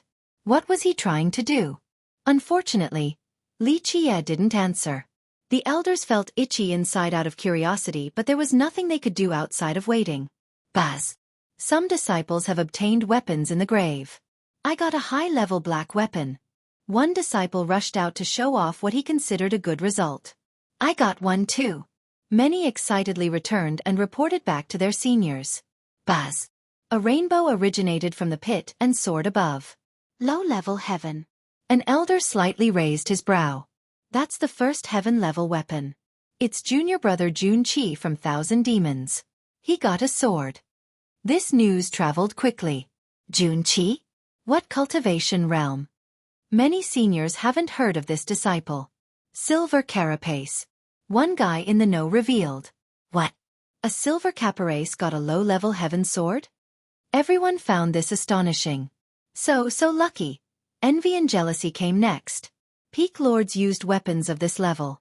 Now, a silver carapace cultivator got one too? In the grave, lower cultivation didn't doom one to a bad result. Fate played a big role here. Xueqi was a good example. Master, I got an incredible weapon. A disciple with a huge frame and a pair of ox horns rushed out of the pit. He was wounded and bloodied, clearly hurt by the sharp energies in there. He didn't give a damn though. Good job. You need to work hard from now on to not let down this weapon. The master was happy for him. In fact, this weapon was better than anything the master had. He didn't highly value this disciple in the past. This must change from now on. Poof! Suddenly, Samadhi flames and the aura of a Tao Lord rushed upward. A Tao Lord weapon. The crowd became stirred. It's senior sister Qianyue. Everyone knew who it was right away. They speculated on the weapon itself and thought that she had a high chance of success. 1. I rarely comment on the plot itself, but this Huang Ning guy is ridiculous and unbearable. Can't wait till he dies.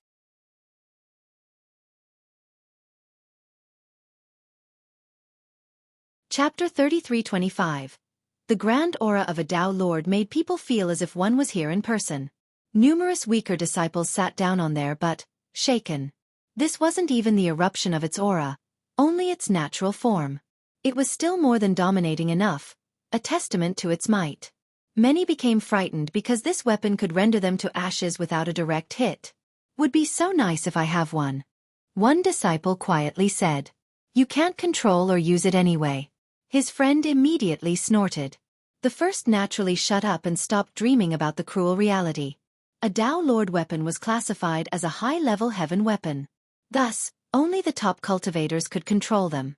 One exception was those with special innate constitutions such as an inborn Tao physique.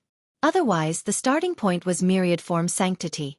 Only the peak lords and their peers in divine black were at this level, allowing them to wield Tao Lord weapons. However, Zhang Yu in his yin-yang realm still wasn't strong enough. Senior sister Qianyue can't control it, right? Another murmured. She'll reach the myriad form realm soon enough, then the higher realms too. A first brother glared at him in response. Both the young and old in this sect knew that it was only a matter of time. Qianyue had the potential to become a sovereign or even a Tao Lord in the future. Unfortunately, this wasn't the case for the majority here. That's why they weren't surprised to see her obtaining a Tao Lord weapon. Her reputation was well-deserved. Oh dash! A horn suddenly blared and frightened everyone. Some thought that their soul was leaving the body. Mama!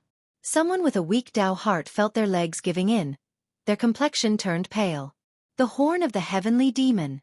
An elder knew what it was right away. Rah! One could see the image of a white tiger appearing. It looked imposing, capable of crushing mountains and rivers. That senior brother Jean whose bloodline power. The spectators' eyes were wide open. Jean whose clan had produced many great demons. His bloodline was a noble one, so he had many advantages. This went on for a bit at the grave. Numerous bright lights and visual phenomena emerged. Draconic serpents flying, blasting sword hymns and saber slashes. Many came out of the grave with great results. They got what they wanted or even higher-level weapons, far exceeding expectations. Unfortunately, some returned empty-handed as well, dejected and didn't want to see anyone. They were injured and got nothing to show for it. The energies in the grave were too strong, so they had to leave. The spectators kept an eye out, wanting to know who got the best weapon. Senior brother Huang Ning is coming out. They saw a top candidate. Huang Ning still looked cool despite visible injuries and cuts on his robe. He had a smile, albeit a forced one. A treasure disc. A keen-eyed disciple saw the weapon on his back. It looked like the combination of a sun and moon in a magical manner with lights radiating outward. The rest of the crowd saw this since it was quite conspicuous. Sun-Moon disc, left behind by Sun-Moon Heavenly Sovereign. An elder nodded. It's definitely not easy to get. Thank you, elder. Huang Ning tried his best to smile naturally. After all, he declared his intent on getting feather but ultimately failed. This put him in a difficult position. Wonderful. Senior brother. This disc is one of our sect's strongest weapons. Obtaining it shows your future potential. A demon tried to help him. Yes, it's a high-level heaven artifact. One female disciple admiringly said. He's handsome and talented, strong too. She quietly told her friends next. This is a low-level heaven artifact. Someone nearby corrected her. It's not the sovereign's strongest weapon. Oh, only low-level heaven, right? Then what the hell did you get? A high-level heaven artifact? No. Then shut the hell up. The girl immediately retorted. Others nearby gave him the death stare since he had violated their biggest taboo, insulting Huang Ning. He was perfect in their eyes. No one was allowed to criticize him. The guy turned red and had no response while the girls came over and surrounded Huang Ning. The guys naturally didn't like this, but there was nothing they could do since Huang Ning was stronger. Being the star of the show made Huang Ning feel much better. No longer as awkward as before. Clank! A while later, someone landed on the ground and exuded Dao Lord energy strands. That weapon! Everyone could feel the pressure emanating from it and backed off. It was none other than Gong Qianyue. However, she didn't wear her weapon on her back to parade her win like Huang Ning. However, everyone could tell that she got a Dao Lord weapon judging by her current aura. Qianyue, which one did you get? The elder in charge wasn't overly surprised. All the elders stared at her, waiting for a response. Feather. Gong Qianyue took out a sword with an incredible aura. It instilled chills into the spectators while still sheathed. They felt as if the sword was aiming at their heart already. She put it away before some got a good look. This gave them a better idea of a Dao Lord weapon's strength. They thought that they couldn't even hold it, let alone controlling it. That's our #1 genius for you. Many praised her unmatched result in this trial. Huang Ning didn't know what to do since the situation became awkward for him again. He tried to obtain this sword to no avail. Eventually, he couldn't handle its pressure and chose a low-level heaven disc instead. Congratulations, junior sister. It's a shame that I'm not at the Samadhi realm. Huang Ning came over, implying that if he was at the Samadhi realm, he would be able to get feather as well. She simply nodded in response. Senior brother Jean, who is out too. A spectator saved Huang Ning from further embarrassment. They looked over and saw Jean, who confidently walking out of the pit, almost like a tiger descending from the mountain. His beastly aura still remained. The horn. Someone saw the horn tied to his back and shouted.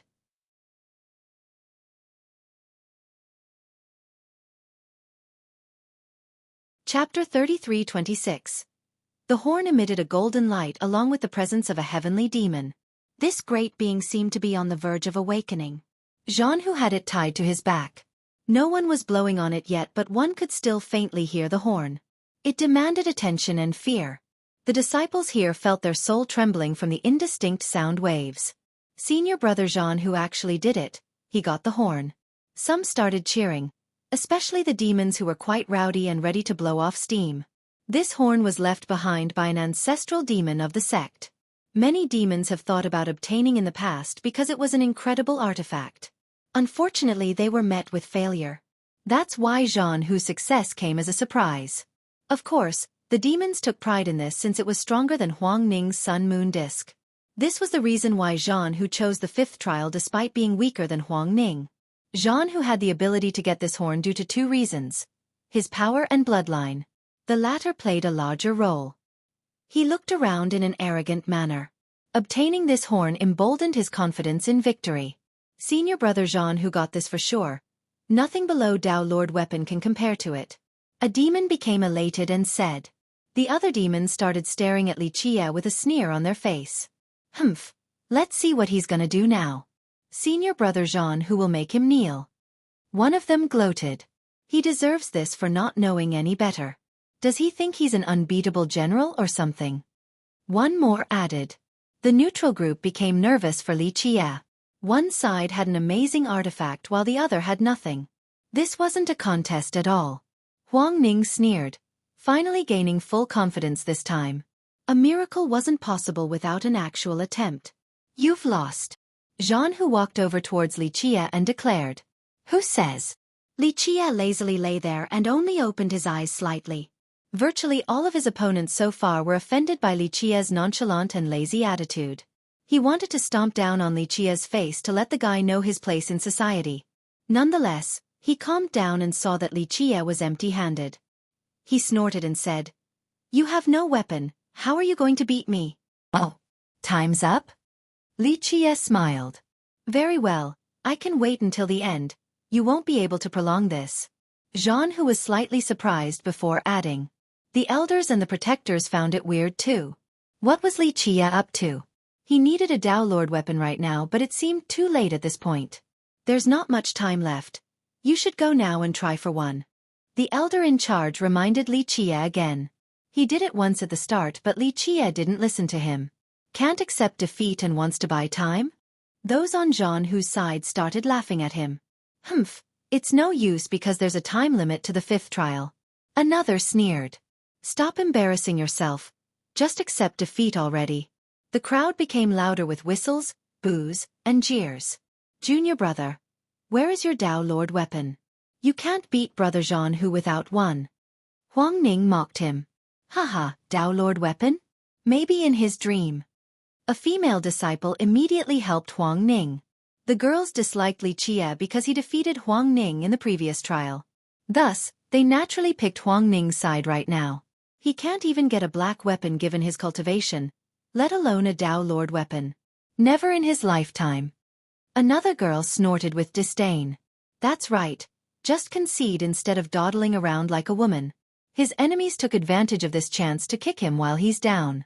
It's not too late to give up because if we wait till time's up, I'll do more than just make you kneel and bow. I'll stomp on your face too. Xuanhu revealed a cold smile.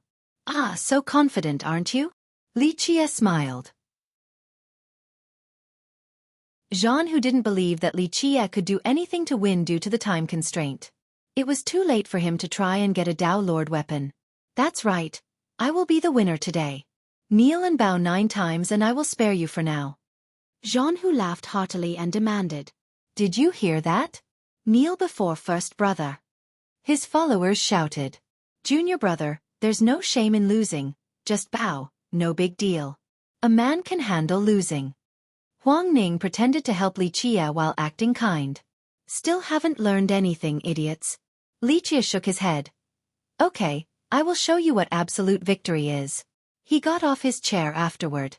I doubt he can get a Tao Lord weapon. One spectator commented. Even Gong Qianyue needed ample time to get a Tao Lord weapon. She wouldn't be able to do it now. Li Qie ignored them and walked towards the pit. The entire upper echelon of the sect had their eyes on him right now. He seemed as confident as ever, so they were ready for a miracle. Last chance to give up before I embarrass you. Li Qie stared at Xuanhu and leisurely said. Humph, stop trying to bluff because that won't work. Do whatever you want. I'll let you have it in a little bit. Xuanhu's eyes became aggressive. He doesn't know what's about to happen. Apologize now or face the consequence. Xuanhu's follower shouted. I won't hold back then. Li Qie smirked and reached forward. Humph, there's not a damn thing you can. A disciple thought that Li Qie was trying to be mysterious and didn't buy it. He needed to swallow his words. Boom, boom, boom. The entire peak trembled. Loud explosions seemingly split the place open. Sword and saber energies rampaged the area along with Tao Lord auras. These powerful forces rushed upward and dominated the sky.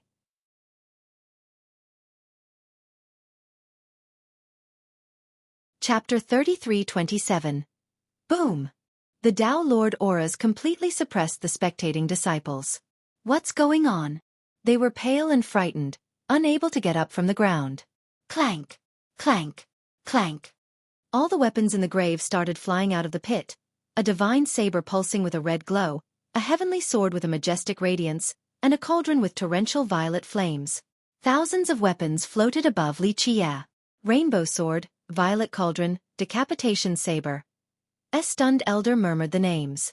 Everyone was shocked to see this, including the big shots hiding in the clouds. They couldn't believe their own eyes. These weapons all wanted to be picked by Li Qie. Something truly astonishing and outrageous. They have seen plenty of things in their life but nothing of this level. How can this be? An elder stammered. Remember, some of these weapons were left behind by amazing demons and sovereigns. Some belonged to a Tao Lord. Who could control all of these weapons at once? None in divine black.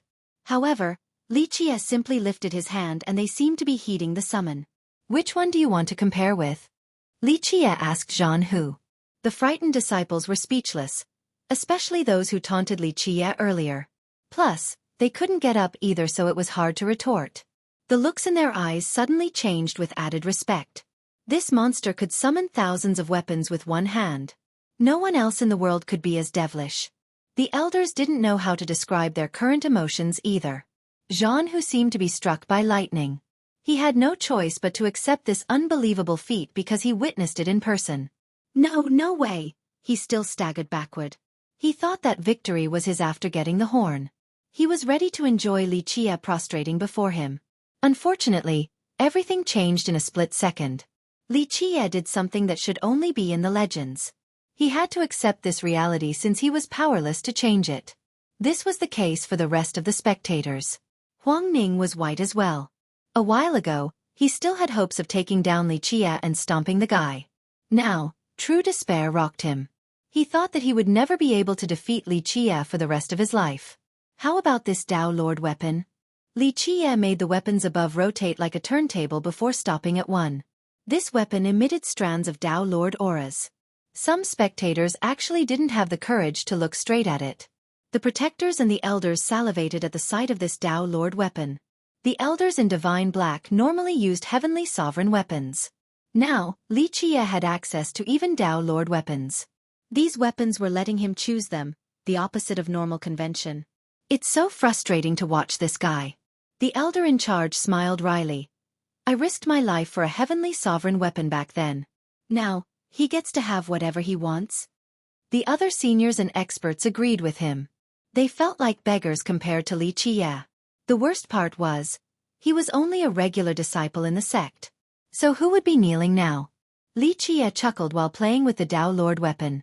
Jean, who didn't know what to do and started panicking.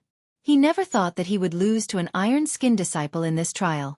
Remember, someone like him worried about their reputation and prestige more than anything else.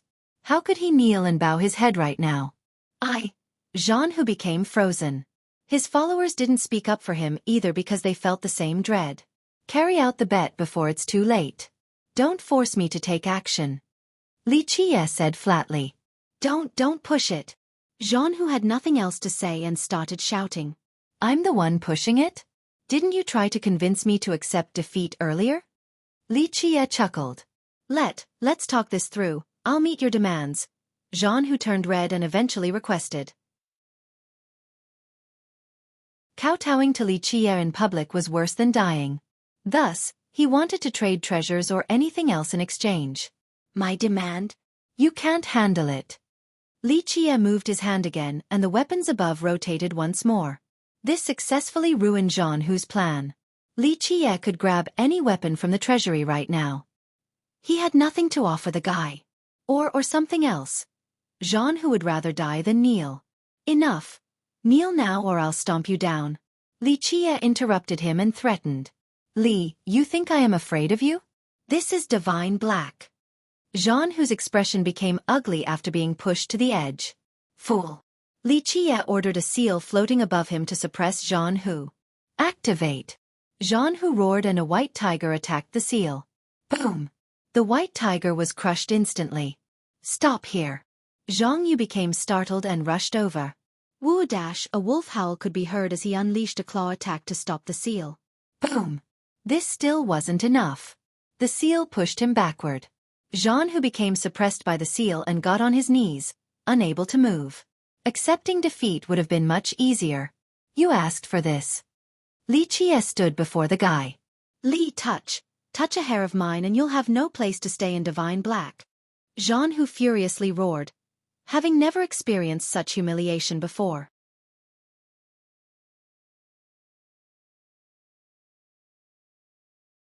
Chapter 33-28.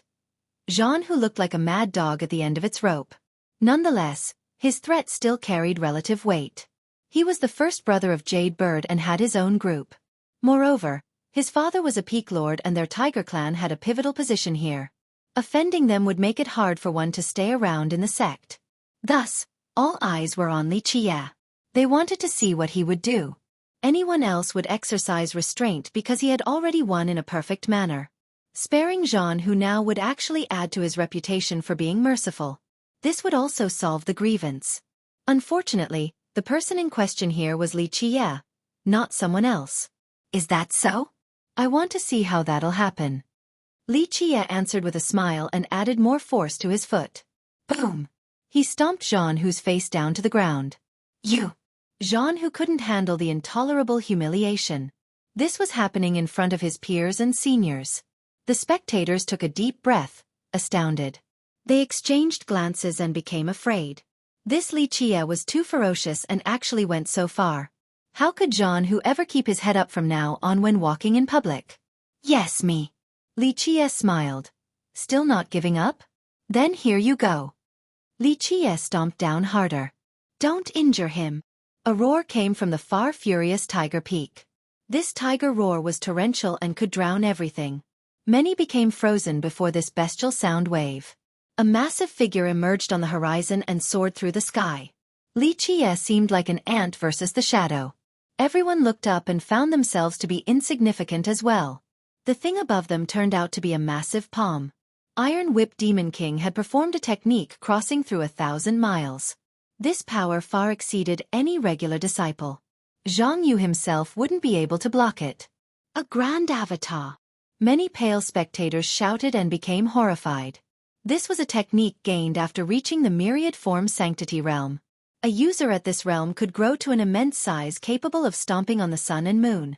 Thus, Iron Whip Demon King could traverse the distance for an attack.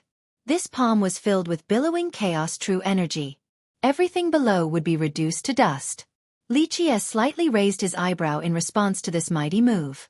Scram. He waved and the weapons floating above him focused their power together in a dazzling manner. Pluff! A heavenly sword materialized and pierced through the gigantic palm, spilling blood in the process. You dare!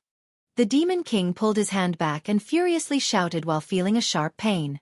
The spectators couldn't believe it. That sword actually managed to pierce through the Demon King's hand? This combination is too powerful. They stared in awe at the countless weapons. These weapons pulsed brightly and emitted mighty auras, especially the Tao Lord ones forcing people down on their knees. They started drooling at the combined might of this arsenal. It made sense for the sword to be able to pierce through the Demon King's palm. The question here was how an iron skin cultivator managed to control all of them? No one else in Divine Black could do so. Rumble! Gales and black clouds coiled around furious Tiger Peak, the sign of a storm.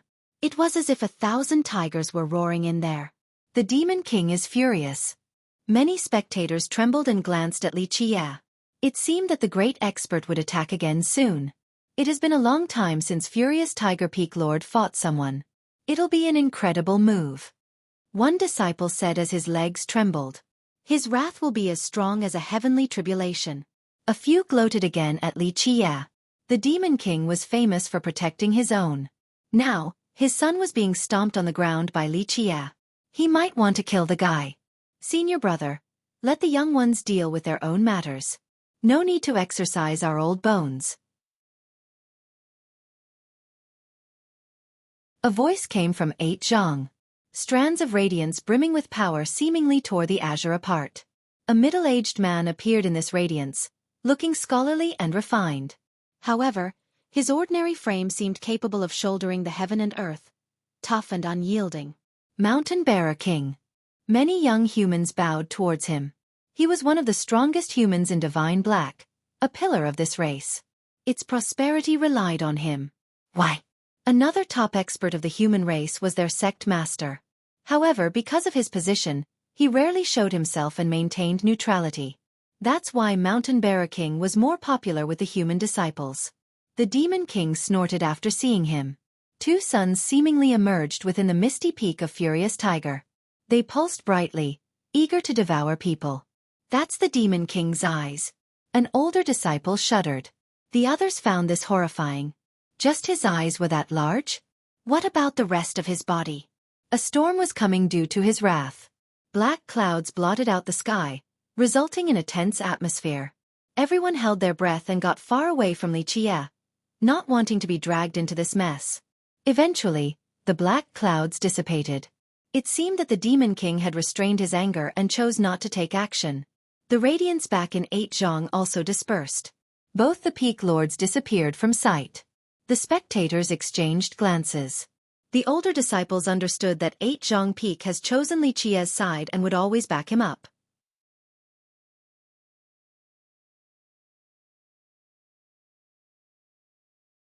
Chapter 33-29. Li Qie paid no mind to the Demon King's wrath. He glanced down at Zhang Hu and smiled. I hate sore losers the most, so I will make an example out of you today. You dare? Zhang Hu bellowed with fear. Crack. Li Qie's foot crushed his cheekbones. Ah! His miserable cries echoed across the sect. His blood stained the ground. His face was disfigured from the blow. Another thunderous scowl came from furious Tiger Peak. The Demon King naturally didn't like this development but still chose against taking action. Jean, who fainted right away from the pain. A cultivator at the Conqueror realm could withstand this level of pain. However, his pride took quite a blow. He was one of the top geniuses of Divine Black, yet he lost utterly to a random disciple today. His injuries could be healed but not this humiliation. Thus, the indignation rendered him unconscious. Others immediately carried him back to furious Tiger Peak. Li Qie didn't bother to stop them. The ancestral peak fell into a hush. No one dared to breathe loudly. A while ago, the prejudice towards Li Qie still remained. Sure, they acknowledged that he was extraordinary and devilish, but ultimately, this was still inconsequential. The top geniuses certainly looked down on him despite his repeated miracles. The stronger disciples still made fun of him all the same. This was no longer the case. Their feeling of disdain shattered just like Jean, whose cheekbones, replaced by apprehension and dread. Their eyes became filled with anxiety. Their hands drenched with sweat. This was doubly true for those who mocked him earlier. The reason why they felt superior compared to him was due to his cultivation realm and mediocre talents. They could say whatever they wanted without being in danger. They believed that his miracles were due to some other methods, not his actual power. Alas, a violent realization had dawned upon them. Even the great Demon King couldn't stop his son from being brutalized. They found out that Li Qie was a merciless monster. Their backing wouldn't be enough to save them. This left some drenched in a cold sweat.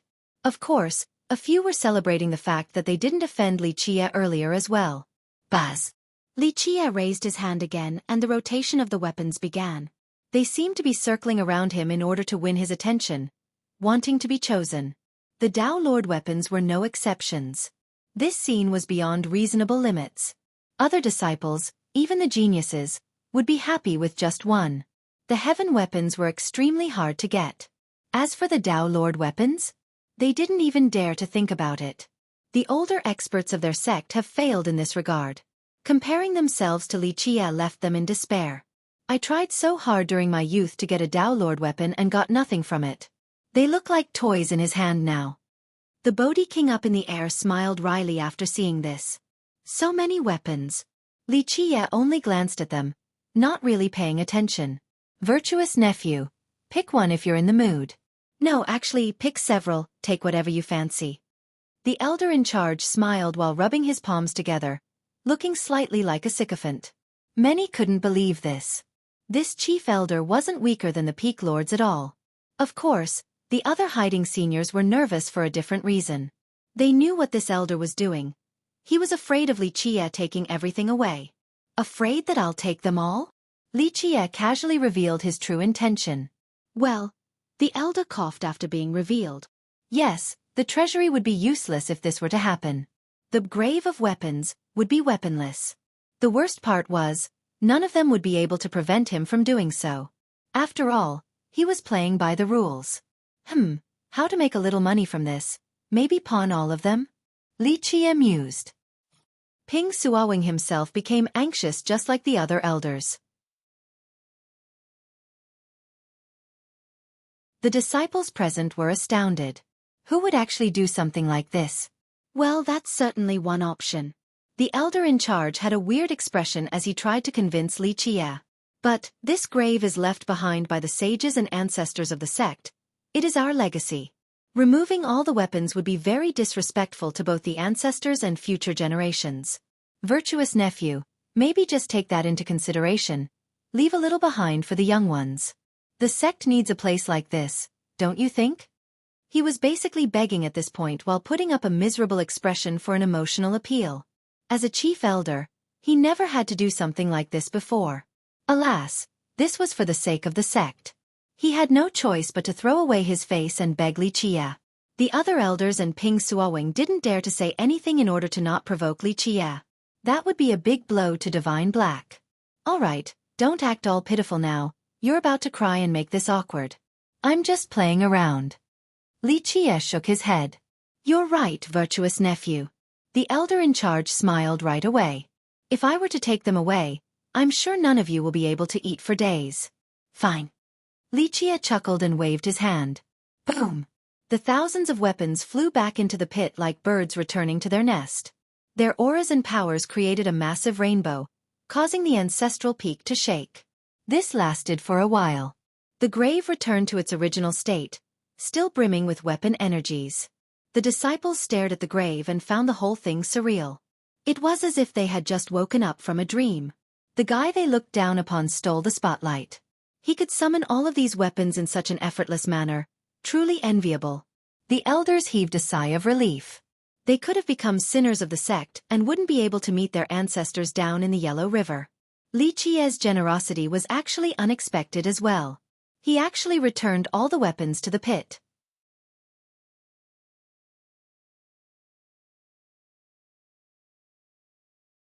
Chapter 33:30. You don't want to pick one or two? The elder in charge found it awkward when Li Qie returned everything. Right, just take a few. Another elder nearby jumped in. It's fine if you can't use them, just keep them as souvenirs. They felt bad because he managed to summon all the weapons yet didn't keep any for himself. Others would think that their sect was rather stingy. How about this? Keep a Dao Lord weapon with you. Maybe it'll be useful later on. One more elder nodded. The upper echelon wouldn't have a problem with Li Qie taking several weapons. This was completely acceptable and how it should be. He was being too nice already for giving them all back. The audience was lost in envy. Not to mention a Dao Lord weapon, they would be more than happy with a low-level heaven weapon. That would be a real opportunity for celebration. Now, the elders had to beg him to keep a couple of them. Remember, being rewarded a Dao Lord weapon normally required some brilliant contributions. This was definitely an exception. The stark difference between him and themselves was impossible for the disciples to handle. Just scrap metals, not interested. Li Qie repeated what he had said in the beginning. The elders became speechless. The same with the ones hiding above and the disciples on the ground. They exchanged glances and didn't know what to do. Some of the weapons in there, especially those at the Sovereign and Dao Lord level, would be considered heirlooms for most sections. Alas, they were nothing more than scrap metals according to Li Qie. I don't even have one piece of scrap metal then. An elder mumbled. This was indeed the case. Only a few members of Divine Black had a Dao Lord weapon. That's why these top cultivators had a bitter smile on their face. A while ago, the majority thought that he was being arrogant and careless with his words by calling them scrap metals. This was no longer the case now since he refused to take a single one.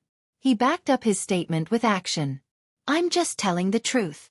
Li Qie ignored the pit and turned his sight towards the peak. Virtuous nephew, you're trying to? The elder in charge caught this. His heart skipped a beat. Yes, up there. Do you know what your patriarch left up there? Li Qie glanced at the clouds and smiled. He was talking to both the elders and the ones hiding above. All of them glanced towards the pinnacle. Ping Suowing's eyes narrowed. I don't know much about this. The elder in charge smiled wryly and told the truth. In reality, no one in their sect had a clue. The upper echelon began scouting the top of the peak, curious about what lies beyond. The place has always been sealed and suppressed by a mighty power since the foundation of the sect. According to the rumors, no disciple has ever made it up there outside of their patriarch and South Conch Dao Lord. The Dao Lord didn't talk about this matter at all, not even to his closest disciples. Thus, the mystery remained unsolved to this point. Nonetheless, Ping Suowing had a worried gleam in his eyes since he knew more about Divine Black than anyone else in the contemporary. He didn't want certain things to happen but was powerless to stop them anyway. I'll be going up there for a look. Li Qie smiled. You wish to ascend? The elder in charge had expected this but still became surprised after Li Qie expressed his intent. No one else has been up there outside of South Conch Forefather. One elder blurted before stopping. Li Qie couldn't be judged with conventional wisdom. He climbed up 300 steps and summoned all the weapons in the pit. No one else could do this but he did it with such ease. That's why it seemed quite possible for him to reach the top of the ancestral peak. As the disciples and the elders held their words, Li Qie stretched then started walking up the steps. Please be careful. Just get down at the first sight of danger. The elder in charge warned because Li Qie was alone. In fact, no one else could help him anyway. The suppressive affinity above was insane. Their sect master couldn't handle it either. Is it possible? I heard that the power up there can instantly reduce someone to blood. One demon still questioned it. He deserves it in that case. Someone who hated him snorted, hoping for this to happen. Shut up! A shout came from above with total authority. It wasn't loud but still erupted like thunder in everyone's ears. Many disciples turned pale, especially the gossiping ones. They fell down to their knees and lowered their head, not daring to look up or utter a single word. The sect master, Ping Xueqi, the strongest cultivator of divine black. He rarely showed himself normally, but still had more than enough authority in the sect. His shout deterred the disciples from further rash comments.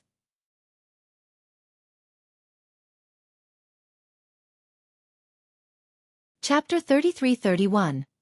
Li Qie sauntered up the steps before bewildered eyes. So is there actually a seal and strong suppression power? One disciple had to ask. This prohibition has been well documented for millions of years now. Thus, only South Conch Dao Lord has been up there.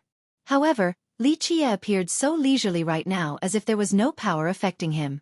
The whole thing felt so bizarre and cast a shadow of doubts on their knowledge. They thought that the Grave of Weapons was the highest location. Everyone needed to stop here. Go take a look then. An elder glared at one doubter.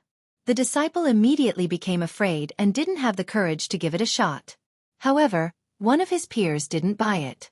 The guy was relatively strong and said, "I'll give it a shot, maybe the pressure is gone." He walked over to the steps. Boom! The moment he came out of the grave's area, the suppression didn't show any mercy. The guy got repelled backward and went flying. He smashed into the ground and vomited blood, falling unconscious. It's still there. The ones nearby were horrified. One guy already lifted his foot up and was about to take another step. He immediately pulled back and thanked his luck. No one else said anything after the confirmation. Meanwhile, the elders were still staring at Li Qie. So goddamn devilish. One elder eventually concluded, saying what's on everyone's mind. Li Qie didn't exude any power nor was there anything protecting him. He looked like a mortal climbing up the mountain for fun. No one here knew why he was impervious to the suppressive power of their ancestral peak. Ping Xueqi stared intensely at the guy's back for a long time. He came up with numerous speculations and thought that the answer was unfathomable. Maybe he's really the son of Miracle, that's why he can do something like this. One disciple murmured. In the beginning, this sarcastic title was meant to mock him. Now, it turned out to be fascinatingly apartment. Finally, Li Qie disappeared from sight after he entered the clouds. Okay, this is the end of the examination. Take your leave. Zhang Yu stopped watching and told the crowd. We can finally take it easy now. Some regained their wits and cheered. Others left in dejection with their head hanging low. The examination ended with both happiness and disappointment. Those who didn't do so well needed to wait for the next one. Some protectors and elders also began leaving. A few chose to stay and stared at the peak. Will the brat be able to reach the top? No point in being surprised now.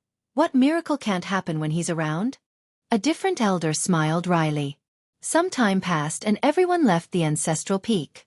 Of course, some still paid attention to this area, such as Ping Xueqi and the Bodhi King. There was another definite loser after the examination. One elder moaned and groaned. I'm gonna have to sell my coffin to make up for this. Who the hell bet on Li Qie to be number one? He screamed in his own courtyard while bleeding inside. Bets have been placed before the examination. Li Qie had very favorable odds because no one thought that he would win. Thus, few bet on him. In fact, they were considered fools for doing so. Lu Daowei was one of these fools. He was afraid of the house reneging while coming to pick up his winnings. However, he didn't win as big as the children from Lu village. He chose to spread his money over various bets, a little bit of everything. On the other hand, the children placed everything they got on Li Qie being number one. The house was as sad as can be during their exchange, but it was already too late. May the heavens smite you, Li Qie. 3,000 years of saving. All gone in one night, damn you. Damn you. The elder shouted at the sky. He was in charge of the gambling house and lost everything after the examination. He nearly went mad. On the other hand, the children from Lu were ecstatic. Not to mention the treasures Li Qie gave them. Just their winnings alone turned them into rich men overnight. Shit, I should have bet on Li Qie too. Other disciples saw this and regretted their inaction. They just needed to bet something and the winnings would have been monumental. People have been speculating the items sealed on top of the peak for generations now. A devil king who used to be the nemesis of their patriarch? A supreme item of a grand emperor waiting for the fateful one? An immortal medicinal tree that has yet to reach full maturity? It was impossible to verify these legends. Li Qie continued walking up the steps covered in clouds and mist. There was still a long way to go, but he was in no hurry. He eventually reached the top and was met with a refreshing breeze. The hike was rather enjoyable. He could see all of Divine Black from this vantage point. The scenes were truly gorgeous, but he only gave them a quick glance before focusing on the center of the peak. No Devil King, no supreme medicinal material and artifact, only a fair-sized lake. This was quite strange because there shouldn't be any source of water here. This place was the highest area of Divine Black. However, the lake didn't dry up in the slightest. It seemed to maintain this state across the years. It didn't look magical or special in any way. The only standout thing was something akin to an altar. The old geezer is lucky indeed, able to find the entrance to the Grand Vein. No wonder why it could start a sect. This vein definitely boosted its fortune. Li Qie chuckled while looking at the lake. He then walked towards the altar.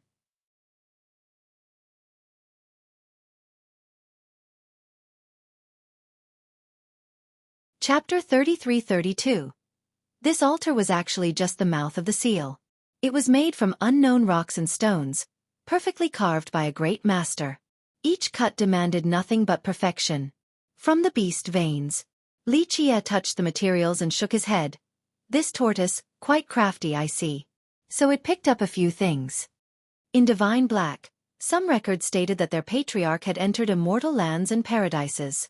In reality, it had quite a harvest after rummaging through the ruins of Heaven Hoof Ravine. The disciples of Divine Black have been wondering what was sealed up here. Perhaps a treasure?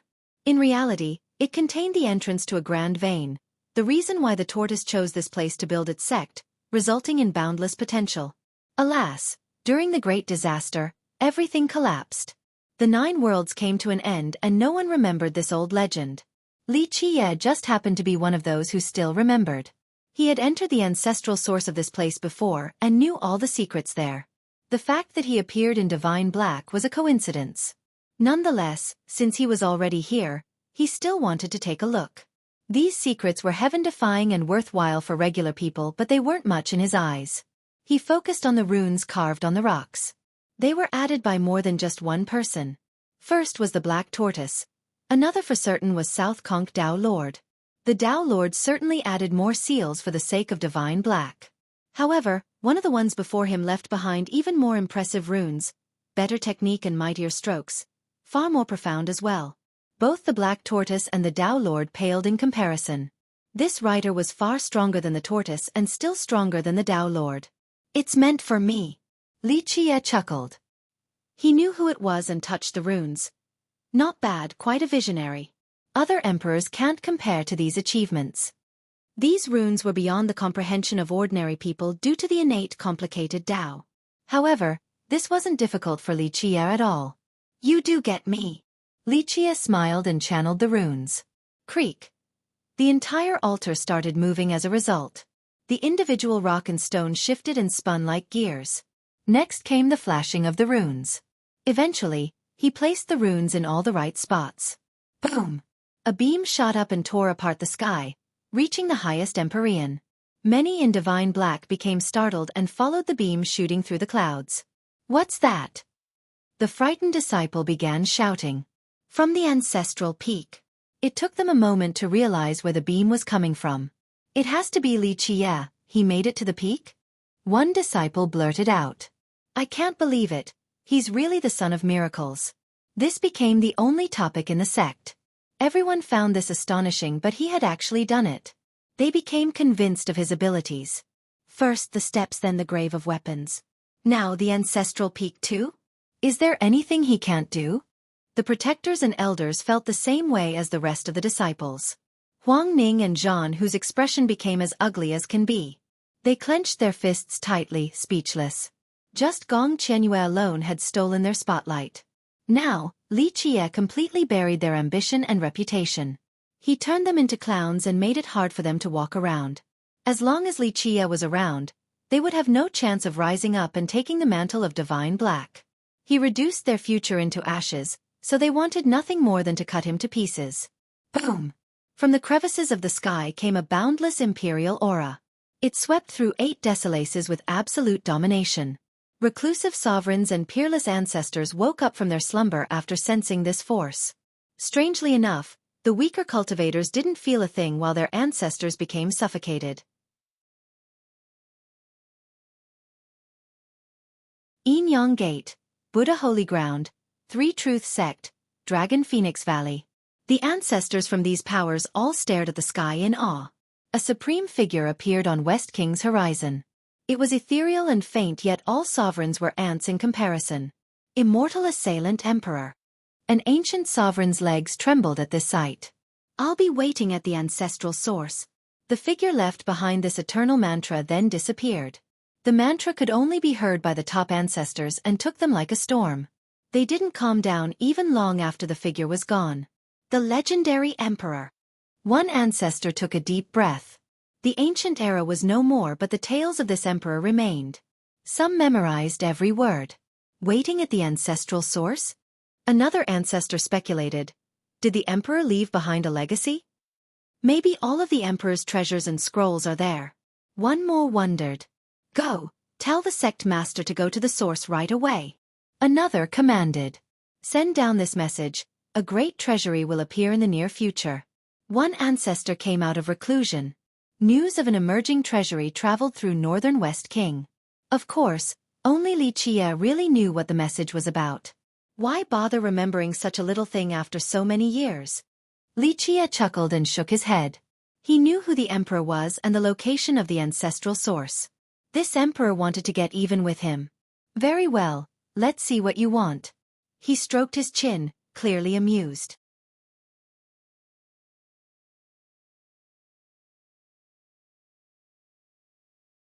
Chapter 33-33. The figure of an immortal emperor frightened the hidden ancestors. On the contrary, it didn't affect Divine Black. The sect had very few people capable of seeing past the firmament. Ordinary disciples didn't see the figure at all. Ping Suowing was one of them, the only member of Divine Black at the sacred level. The mantra of the emperor also echoed in his ears. The top masters in the different sects had no idea why the emperor chose to appear and left behind these words. They assumed that it was just a coincidence or a sign of a treasury. Ping Suowing was different. He knew that the figure appeared because of the beam emanating from the ancestral peak. The culprit was Li Qie. He became worried, evident by his furrowed brows, and fell into contemplation.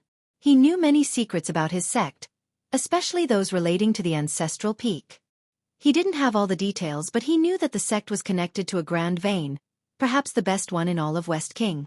The direct benefits weren't clear by this point, but if people were to know about this connection, Divine Black would be viewed as a fat piece of meat. The entrance was definitely on the peak. He just didn't know if it was open or not. The beam told him that this should be the case. Ancestral source from the mantra was a big clue. This should pertain to the portal and the grand vein. Others would go crazy after finding out that their sect had a portal leading to the ancestral source. This could lead to an expedition resulting in their sect's demise. He has been worrying about something like this all along. Now, it seemed like it would happen during his watch. This left him with a heavy heart. It's inevitable, he murmured. After a while, he looked at the peak and said, maybe one more miracle? Or the consequence would be unimaginable. He knew that he couldn't fight the incoming struggle alone. His sect couldn't either. The coalition would be far beyond his abilities. This would end with him being a sinner for failing to stop this development. Thus, he thought about one person, Li Qie. This guy might be the only person who could save Divine Black. Others might think that he was crazy for having this thought or that he was at his wit's end, desperate for anything. However, he was serious. Li Qie seemed to be an ordinary disciple in the Iron Skin realm. How could he save Divine Black? Suowing didn't agree. Li Qie had performed numerous miracles. The first time might be attributed to luck. The same with the second. However, 3 times? Why is he here? He asked himself this question. He didn't know who Li Qie was or his reason for being here. This guy turned down the weapons in the pit. Even Dao Lord weapons didn't matter to him. Therefore, nothing in Divine Black should matter. He's coming down over there. Many disciples were paying attention to the ancestral peak and saw a descending figure. He really did it, some said with admiration. He has to be the number 1 in our sect now. No one else can climb up there. One said with disbelief. Not even their sect master could do this. The disdain from the past has turned into admiration. Thus, they all made way for him. He didn't possess an invincible aura during this leisure stroll. Nonetheless, even the protectors and elders got out of his way. Some disciples even lowered their head and kept quiet until he was gone. What did he get in there? A peerless imperial weapon from the legends? One disciple speculated. Maybe an immortal medicinal root. Eating it can turn someone into a heavenly sovereign overnight. Another murmured. That's a thing. A new disciple rolled his eyes. Yes, there are tales about it. The speaker earlier wasn't confident. Maybe something even more incredible. Numerous disciples talked about this matter and wondered what he got from the peak. He became the ultimate member of their sect, the number 1 of the young generation. Gong Qianyue herself was overshadowed. Huang Ning and Zhan, who were all but forgotten. Very few talked about these two, much to their annoyance. Their animosity towards Li Qie grew. Meanwhile, the 5 peaks have started picking disciples from Jade Bird. With the exception of those chosen to stay, the other exceptional disciples were taken away. The ones who were picked were ecstatic. Those who didn't make the cut became dejected. They could only wait until the next examination. The children from Lu village went to 8 Zhang Peak. Many were envious since they were so new. Lu Daowei was chosen by 1,000 demons. He was ecstatic as well. After a while, people realized that one person hasn't been picked, Li Qie. No main peak wants him? This puzzled the crowd. After all, he was the hottest disciple in the sect right now. How could those peaks not want him? Maybe Jade Bird took him first? One said. No chance for Furious Tiger Peak, 1,000 demons, not likely either. It'll be either 8 Zhang or South Conch. I think it's 8 Zhang. A human disciple said. This was reasonable because Li Qie had an ongoing feud with Furious Tiger. As for 1,000 demons, it was a place for demons. Plus, Huang Ning was from there too. 8 Zhang should be the obvious choice because Mountain Bearer King helped him during the conflict. Buzz. South Conch Peak suddenly became radiant. This interrupted their speculation.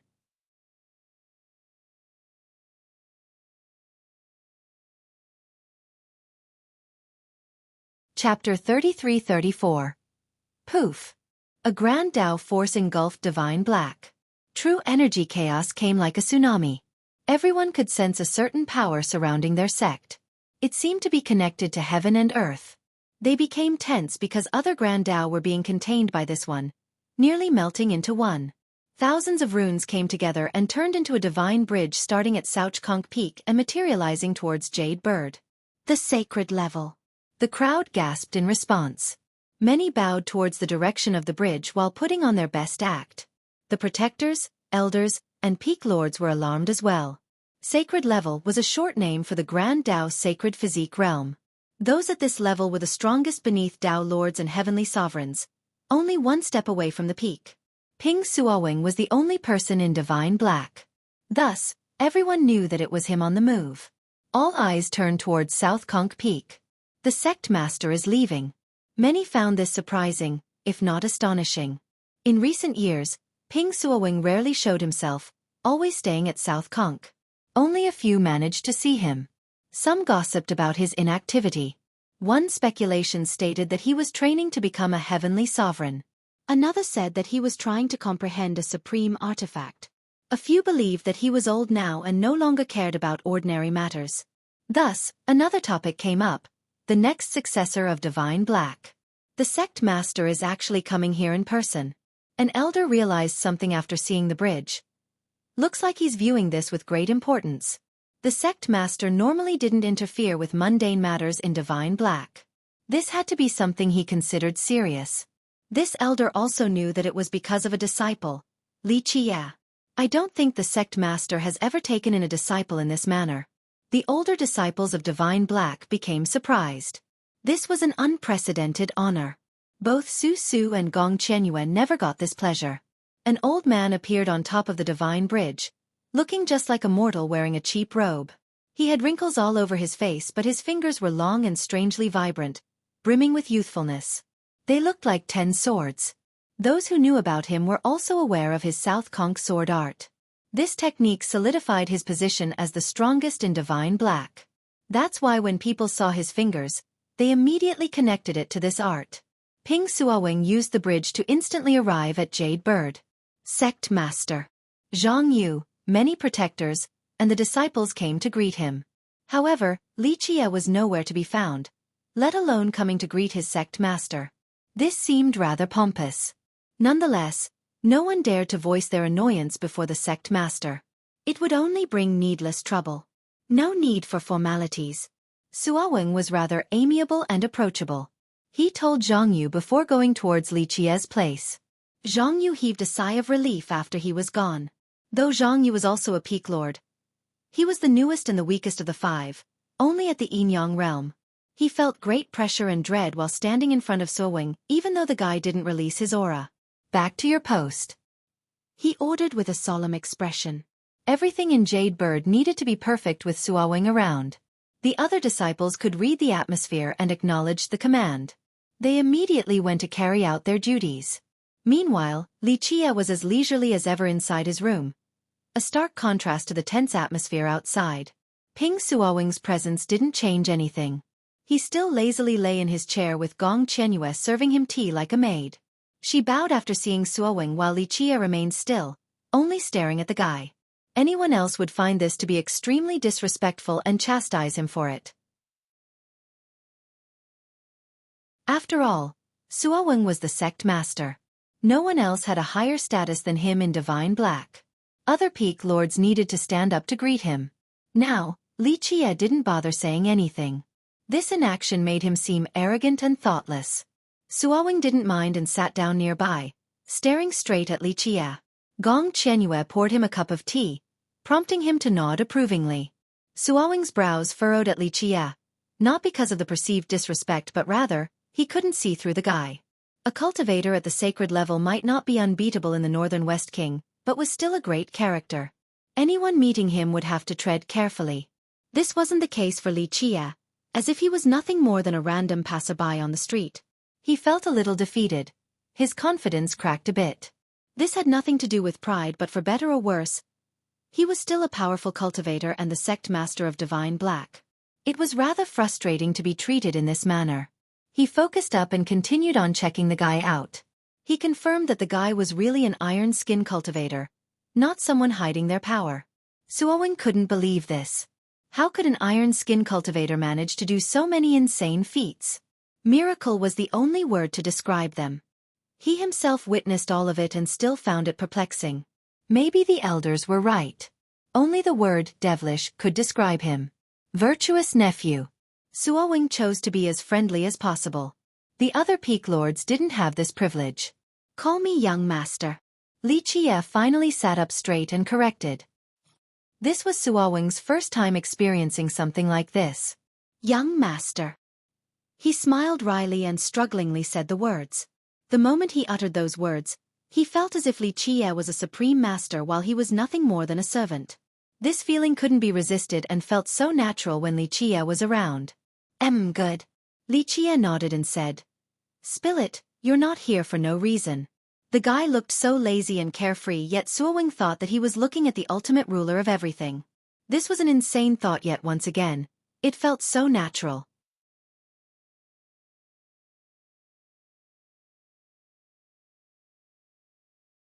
Chapter 33-35.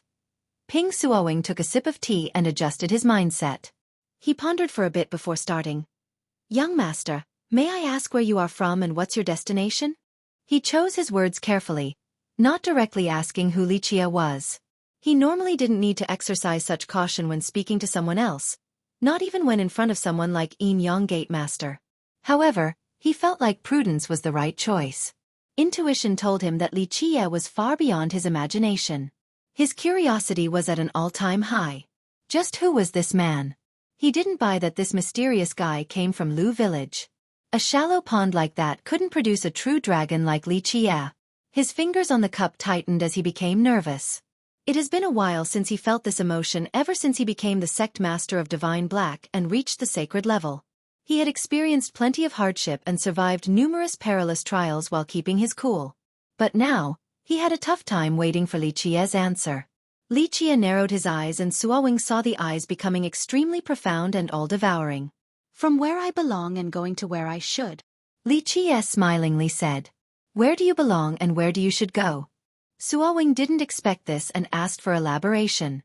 It is not something you should ask, nor can you. Li Qie smiled with his eyes. This response could be taken as blatant disrespect or even rebellious. However, Xueqi felt great danger as a chill coursed through him. He found himself to be an ant while looking at Li Qie's eyes. The guy was a supreme who could easily crush him. How ridiculous! Xueqi thought, but this feeling was as real as can be. His palms became sweaty. He took a deep breath, confident that Li Qie wasn't an ordinary cultivator, nor was he a member of Lu village. He no longer dared to ask for Li Qie's true background. Intuition told him that his curiosity might end with his death and the destruction of Divine Black. Young master, may I ask the reason for your visit to our sect? Xueqi asked despite knowing the potential danger. He simply needed to know for the sake of the sect. An extraordinary being like Li Qie must have a reason for coming here. He has been wondering about Li Qie's goal for some time now. Treasure? Merit laws? Or something else? Treasures shouldn't be it due to the incident back in the pit. The guy refused to take Dao Lord weapons. There was something even stronger than Dao Lord weapons, the divine sword left behind by South Conk Dao Lord. However, he didn't think that this was the answer. Merit laws, low possibility for this too. He heard that Li Qie chose the worst merit laws to start. A twist of fate between Divine Black and I, that's all. Li Qie smiled. Fate was an intangible concept, but Li Qie made it sound so real. I believe you. Xueqi eventually nodded and answered with sincerity. Most people cared about treasures and merit laws. As for something like fate, this wasn't on their mind. Nonetheless, Xueqi thought that a master like Li Qie was above seeking the former. Fate dictated his action here. Don't worry, you wouldn't be sitting here if I had harbored any ill intent. Li Qie added.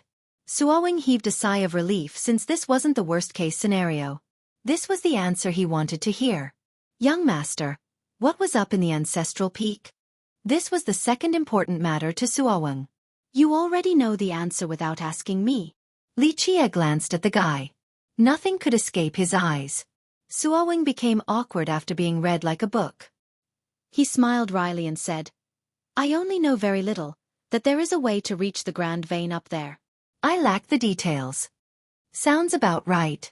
Li Qie casually responded. So our sect can reach the ancestral source? Xueqi frowned since this issue has been haunting him. They risked being surrounded by all sides due to the mantra left by a mortal assailant emperor. Maybe, maybe not. Depends on who it is. Li Qie replied. Your Dao Lord worried about this, so he climbed up the peak, trying to prevent potential destruction. As I have said, fate brought me here, so what should happen will and what shouldn't won't due to my presence. That's great to hear. Xueqi felt much better. He didn't know what awaited later on, but he trusted Li Qie. So what is this ancestral source? He relaxed and became curious again. Did he really leave his legacy at that place? So many ancestors and powerful beings in West King were searching for the ancestral source. They all wanted the emperor's legacy. Li Qie fell into contemplation, remembering a few things. He eventually stared at Xueqi and smiled. You're interested in that place? Saying no would definitely be a lie, but I worry more about Divine Black, not any potential gains. Xueqi let out a hollow laugh.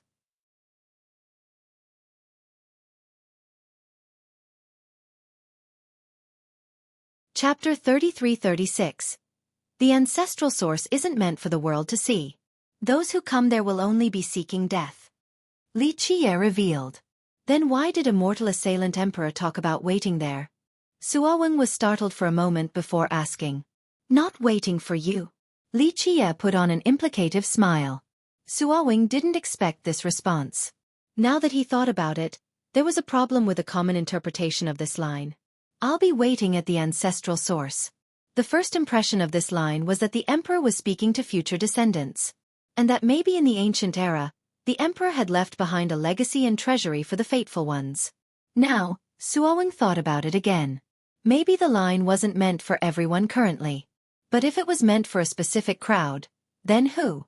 Xueqi thought about it for a bit before looking at Li Qie, who still had a smile on, gazing at the horizon and seemingly lost in remembrance. What is Immortal Assailant Emperor trying to do? Is there a deeper meaning?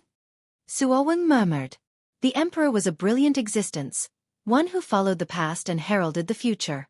The emperor's radiance shone the ancient era and reached 8 decalaces. The legends still remained after so many years. There have been other wondrous beings, great emperors and peerless saints. However, only a few were remembered in the present. Immortal Assailant Emperor was one of them.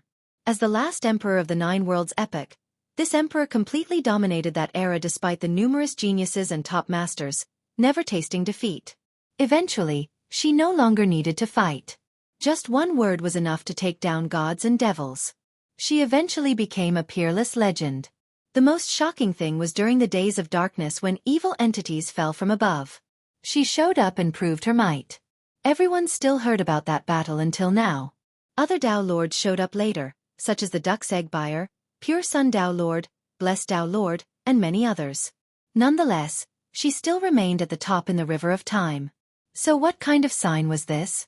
Why did she leave behind this mantra? Was this to tell the world of her legacy? Or another meaning? The other ancestors and sovereigns thought that same thing as Xueqi. They wanted to find the ancestral source. Li Qie didn't comment on this. He smiled and told Xueqi, "Who do you think the great emperor was? Is the world worthy of her remembrance?" Xueqi actually agreed. The emperor dominated for so long and was extremely peerless. Why would she leave behind anything for inferior beings? She probably didn't even care for those in her era, let alone the distant generations in the future. They were simply daydreaming and hoping for that particular outcome out of greed. That does make sense. The surprised Xueqi answered. She's only aiming at one person for a bet. Nonetheless, the ancestral source should have something incredible there. Li Qie looked out the window and said, focusing his gaze. He was certain that she had left behind something there. Just definitely not treasures or her legacy. So what is it? Xueqi was deeply curious. The one capable of fighting against the darkness should definitely leave something great behind. This was why all the ancestors wanted to find the ancestral source so badly. It could be an invincible artifact or an item capable of granting immortality. Who knows? It's not what those fools are thinking of though. No artifacts or treasures. Li Qie replied. Xueqi smiled wryly since he shared the same thought as those fools. Li Qie stared out the window. He didn't need to think about what the emperor left behind since he would find out soon enough. However, since so much time had passed, he nearly forgot about some people and things in the past. They were resurfacing right now. "Oh, young master, which peak do you wish to enter?" Xueqi regained his wits and smiled. He naturally wanted Li Qie to join South Conch, but asking directly would be awkward. Other disciples would love to join South Conch. They would be too excited to sleep after finding out the good news since an entry meant a bright future. Alas, Xueqi thought that it would be his greatest honor to have Li Qie join his peak. "I'll be staying here." Li Qie waved his hand. "All the same to me. No need to move again, too troublesome." "Very well." Xueqi was slightly disappointed but didn't dare to press the issue. "Divine Black is tiny. It's really all the same wherever I stay." Li Qie looked at the sect master and said, "Plus, if I were to go to your peak, I'm afraid you won't be able to eat and sleep well." "Please don't say that, young master. I would be ecstatic to have you there." Xueqi immediately replied, "Is that so? Will you be ecstatic when I bring that divine sword away?" Li Qie had a smile that wasn't a smile on his face. Xueqi became speechless, not knowing how to respond for a while. "Excuse my stupor, if you really wish to take that sword, go for it. It doesn't belong to me anyway, it belongs to the sect and you're a disciple here." He regained his wits and said. Of course, he would be lying if he were to say that it didn't hurt him. After all, it was the sect's strongest weapon. Alas, there was nothing he could do because Li Qie had the sword seal after climbing up the steps. He had fused with it, meaning that he had total control over the sword. The seal allowed him to bypass any cultivation limitation. Thus, he could still use it despite being an iron skin cultivator. See, you won't be able to sleep well for a long time. Li Qie laughed and didn't express his intent on taking the sword. Young master, the truth is that I truly want to control that sword. However, South Conk forefather left it behind and didn't state who is allowed to use it. Thus we should leave it up to fate. Xueqi admitted with an awkward expression. How far have you gotten? Li Qie asked. I've been trying after reaching the sacred level, but it is far stronger than an ordinary Tao Lord weapon. With my current abilities, I can only release one slash.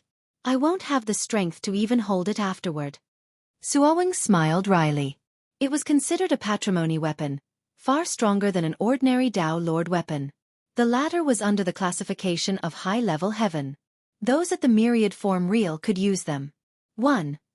Li Qie addressed the emperor using she/her a bit later, changing to she/her instead of the emperor. 2.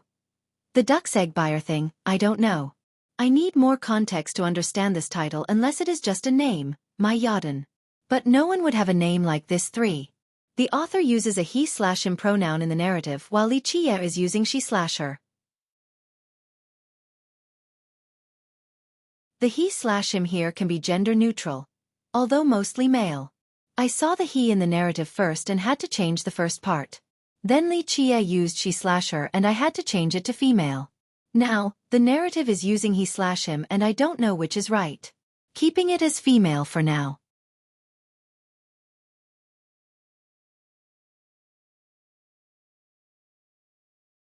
Chapter 33-37. This wasn't the case for patrimony weapons. Normally, any weapon created by a Tao Lord would be called a Tao Lord weapon.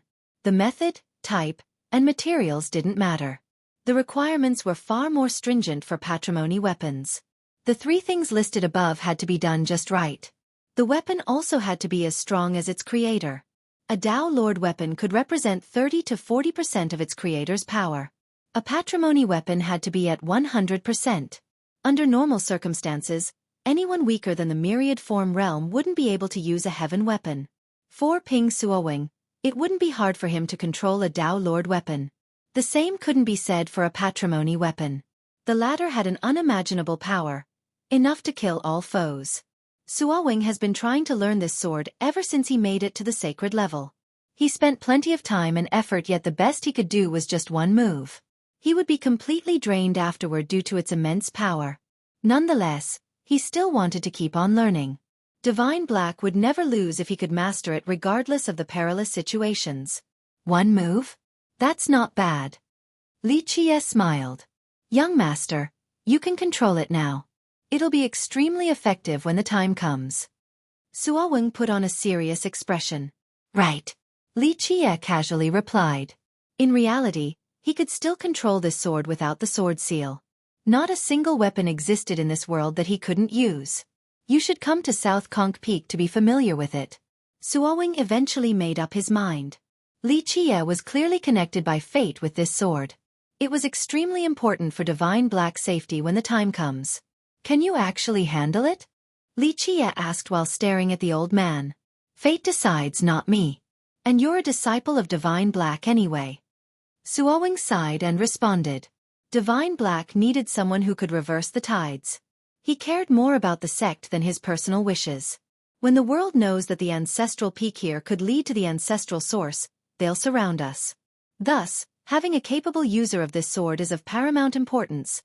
Another ace card. He added. So I'll be used as cannon fodder. Li Qie chuckled. Sure, I'm a little selfish here, but with great power comes great responsibility, right? Xueqi felt a little bad. An ordinary disciple shouldn't have to worry about these things. Indeed. Li Qie nodded in agreement before adding. There are so many idiots here, but with you as the sect master, Divine Black is still salvageable. Xueqi let out a forced smile. He didn't know if the guy was praising or criticizing Divine Black. Don't worry, It's not hard for me to control this sword. And, it might be a patrimony sword that's a little bit better than scrap metal, but not by much. I'm not interested in it. The most I'll do is just play with it for a little bit.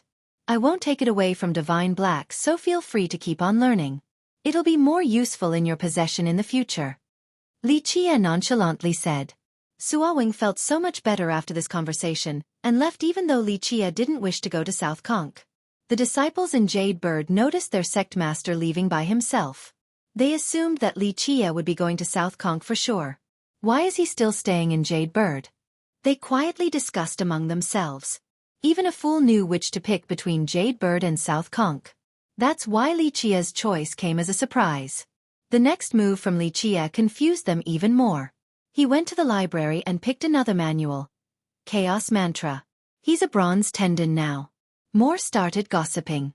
Normally, no one would talk about someone reaching the bronze tendon realm. There were thousands of disciples stronger than Li Qie.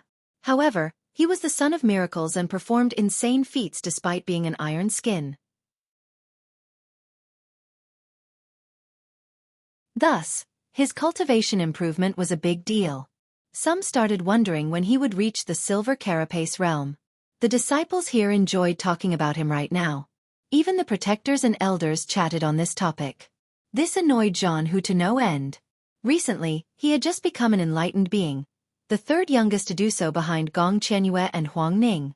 He would be considered a genius anywhere in West King. Thus, people should be talking about him, not Li Qie and his bronze tendon realm. The previous humiliation of being stomped by Li Qie destroyed his reputation. He tried his best to break through afterward in order to regain his pride. He wanted to use power to solidify his status as a genius, to become the well-respected first brother again. Unfortunately, his wish wasn't granted. I swear, only one of us will exist one day. He gritted his teeth. His eyes flashed fiercely. Another thing people were talking about was the Chaos Mantra since Li Qie picked it. Everyone became curious instead of mocking him. They have seen what he did with Tortoise Fist. The children from Lu Village and Lu Daowei all accomplished it as well, proving the technique's might. A while ago, some elders started looking over Tortoise Fist again. They found that there was more to it than meet the eye. Chaos Mantra became the next thing under scrutiny.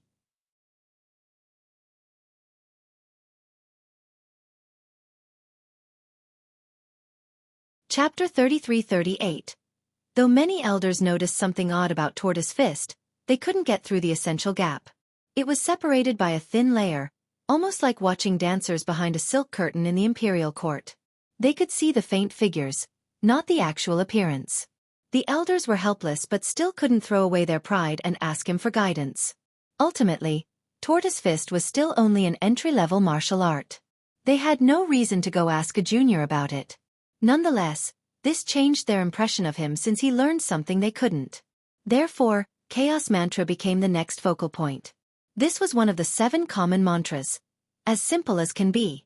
No one in Divine Black wanted to train with it with the exception of Li Qie. Moreover, they were surprised to find that he was on his 3rd law despite only being a bronze tendon cultivator. This was indeed irregular. Virtually everyone waited until silver carapace before picking a second mantra, so Li Qie's action was inscrutable. Why another one? One of the 7 too. The chief elder meticulously thought about it to no avail. No one considered Li Qie to be stupid at this point. They just didn't get his logic. In reality, not to mention the elders and protectors, even a Tao Lord might not be able to derive anything from these mantras. The 7 pertain to the very source of the Grand Tao. They needed to be at a primal height in order to see clearly. Li Qie hasn't left his place after several days and focused on cultivating. Deriving this new mantra engulfed him in chaos. This gestated his body. The myriad creations also harmonized with him, giving him plenty of life force. This cultivation session was akin to him walking in the 3,000 worlds, gazing at the heavens and earth, drowning in the mortal coil, and entering the origin. This was a true Tao enlightenment session, the right path for cultivation. Alas, people later on simplified this method and weakened their own comprehension. The current Li Qie was in the bronze tendon realm. His body looked tough like rocks. His bones and tendons seemingly made from bronze, powerful and enduring. A clear difference existed between the iron skin and bronze tendon realm. To put it simply, a mortal using a weapon made from regular iron would have a hard time piercing through an iron skin cultivator. Bronze tendon took the physical toughness to the next level on top of improving tenacity. For example, an iron skin wouldn't be able to grow a crushed hand back. On the other hand, a bronze tendon could do so. This, in turn, improved their vitality enough to also strengthen the true fate while providing better protection. However, Li Qiye's cultivation was different from the others. Gong Qianyue knew this quite well since she witnessed his sessions. He became engulfed in life force born from the chaos. She felt as if his body was the heaven and earth, the grand momentum, the original source. She had never seen these phenomena in anyone else, not even herself. When she was a bronze tendon, she wasn't different from other cultivators. It's just that she had a faster cultivation speed and purer chaos true energy. On the other hand, Li Qiye's current cultivation exuded an immense aura. She felt as if his bronze tendon cultivation was already better than her Samadhi realm. Young master, do these phenomena have anything to do with training the 3 mantras at once? She became curious and spoke her mind. That's one way to put it, but it's not the main reason. Tao cultivation isn't only about obtaining remarkable powers. It's to cultivate the self. Once the self reaches great attainment, those powers will come. Li Qiye nodded. Once the self reaches great attainment, those powers will come. She murmured this last line and something seemed to be flashing in her mind. Unfortunately, it was still covered in a thin veil. She couldn't grasp it despite being aware of its existence. He only smiled and didn't teach her. This level required her to realize herself. Teaching her about it wouldn't be as effective. She would only be able to repeat and imitate, not a true comprehension. Meanwhile, many disciples in Divine Black have begun going outside to train. They were divided into groups led by leaders. These trips improved their knowledge and gave them opportunities to train. Their destinations were still under the jurisdiction of Divine Black, hence the low level of danger. The leaders consisted of second-generation disciples and weren't especially strong. Today, trouble came knocking on Li Qiye's door and interrupted his cultivation. The messenger, Lu Daowei, struggled for breath as he reported, "Young master, something bad happened. The disciples from your village have been captured." "Who?" Li Qiye's eyes narrowed. "People from 3 Truths. I think their lives might be in danger." Daowei was panicking. "They dare to cause trouble in our territory?" Gong Qianyue became surprised. "This happened at Falcon Stream." Daowei elaborated. "I was collecting alchemy materials not far from there and saw a distress signal from Junior Uncle Lu. I immediately ran back. Senior Brother Wang, First Brother Zhan Hu, and First Brother Huang Ning were going there too. That's right at the common border. This might be problematic." Qianyue became serious. "Let's take a look then." Li Qiye calmly stood up. "I'll take you there." Qianyue summoned a floating ship. Daowei was envious while staring at the flashing ship. He knew that only someone like the young master would have Gong Qianyue serving him. Others weren't qualified in the slightest. Li Qiye boarded with Daowei right behind him. Qianyue waved her hand and the ship shot forward like an arrow, speeding for Falcon Stream. Daowei was naturally impressed by this speed. "So what's going on?" Qianyue asked since she worried about the children. "I'm not sure about the details. It seems that Junior Uncle Lu's group found a valuable medicine. A divisional leader from 3 Truths saw this and stopped them, so they started fighting." Daowei revealed what he knew. It turned out that Lu Fuyo was leading the children down the sect for a training session. They arrived at Falcon Stream by the border of Divine Black. This place was dangerous but produced plenty of medicines. The group found one that was particularly precious. Who would have thought that a group from 3 Truth also appeared and tried to stop them from leaving? The group couldn't deal with their opponents and asked for help. The nearby groups came running. Daowei was told to return to the sect for more reinforcement. "We have a pact with them. It's been peaceful for a while now." Qianyue said. "I don't get it either." Daowei responded.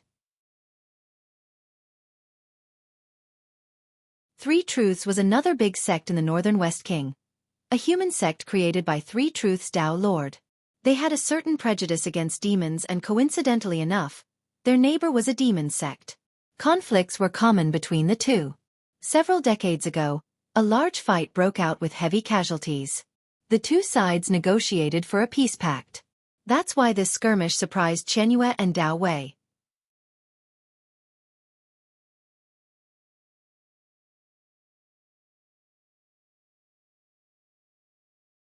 Chapter 33-39. No mortals could ever survive in Falcon Stream due to the beasts and miasma found here. Nonetheless, cultivators from Divine Black or their subsidiaries still visited. It was Lu Fuyo's last stop in this session. He knew that it was a great place for the children to train.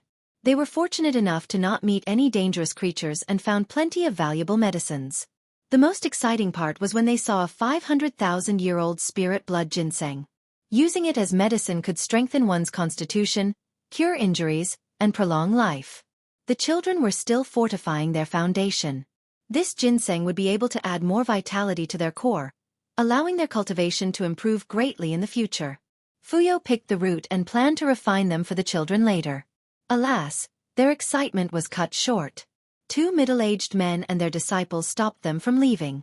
"We found this blood ginseng first, you're stealing from us." They surrounded Fuyo's group. The two men led a dozen or so disciples, clearly looking like elites.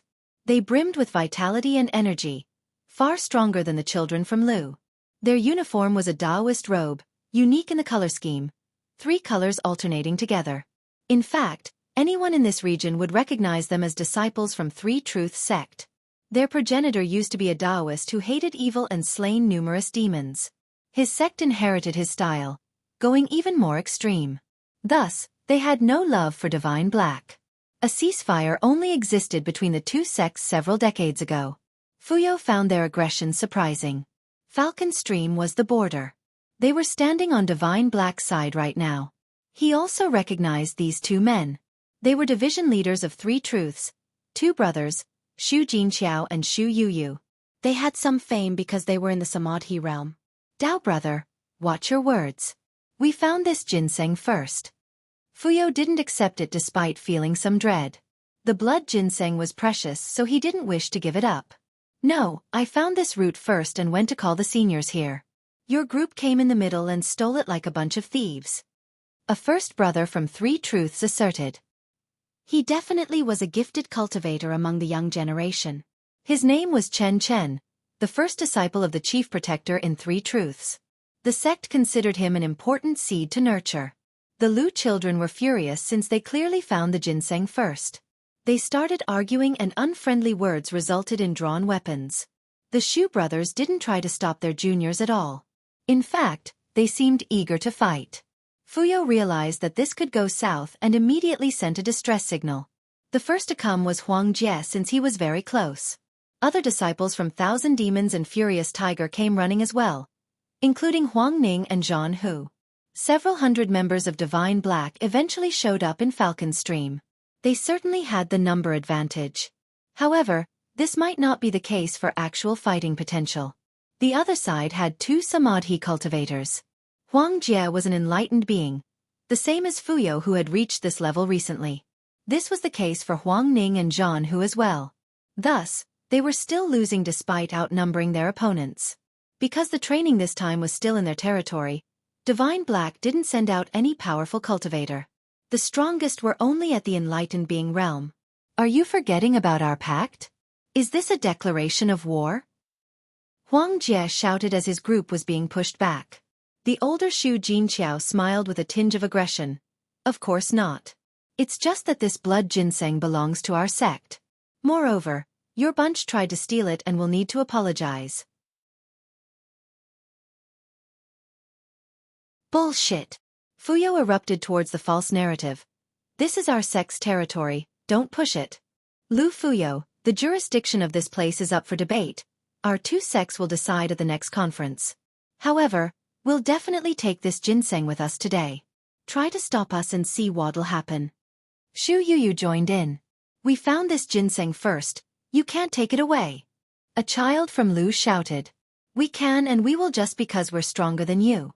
Reason belongs to whoever has the bigger fist." Chen snorted and stared at his opponents with contempt. The members of Divine Black naturally didn't like this. The rightful owner of the ginseng is up for debate, but as for the apology? You'll need to complain to the higher-ups. Huang Ning said seriously. We'll definitely not apologize unless you have proof to show that Falcon Stream belongs to your sect. Zhan Hu nodded. Fine, we'll just take the ginseng then. Oh, our sect will definitely tell your sect master about this too. The two brothers exchanged glances before Xu Jinqiao spoke. No. Huang Jie took the initiative.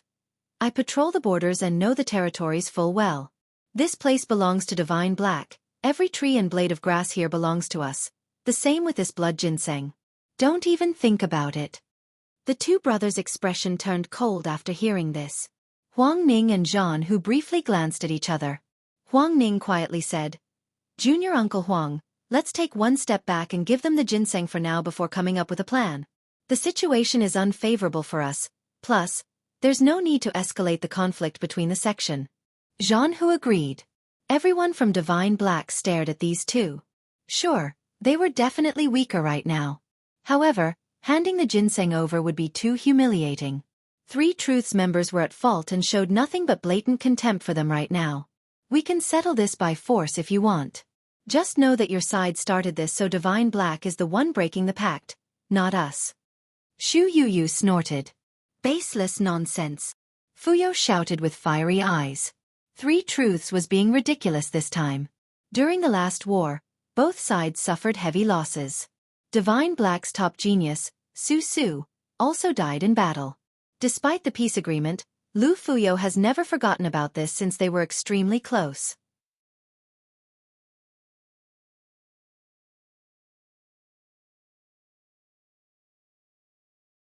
Chapter 3340. Shu. Enough of your bullshit. You're here to antagonize and break the pact while trying to play coy. Fuyo was furious at the two brothers. Many in Divine Black shared the same sentiment. This was not just a coincidence. The experts from Three Truths appeared in their territory and still had the audacity to be so aggressive? Fellow Taoist Lu, that is not our intention. Our sect has always obeyed the pact. Can't you see that we've stopped fighting? If we didn't care about it, would you all be alive right now?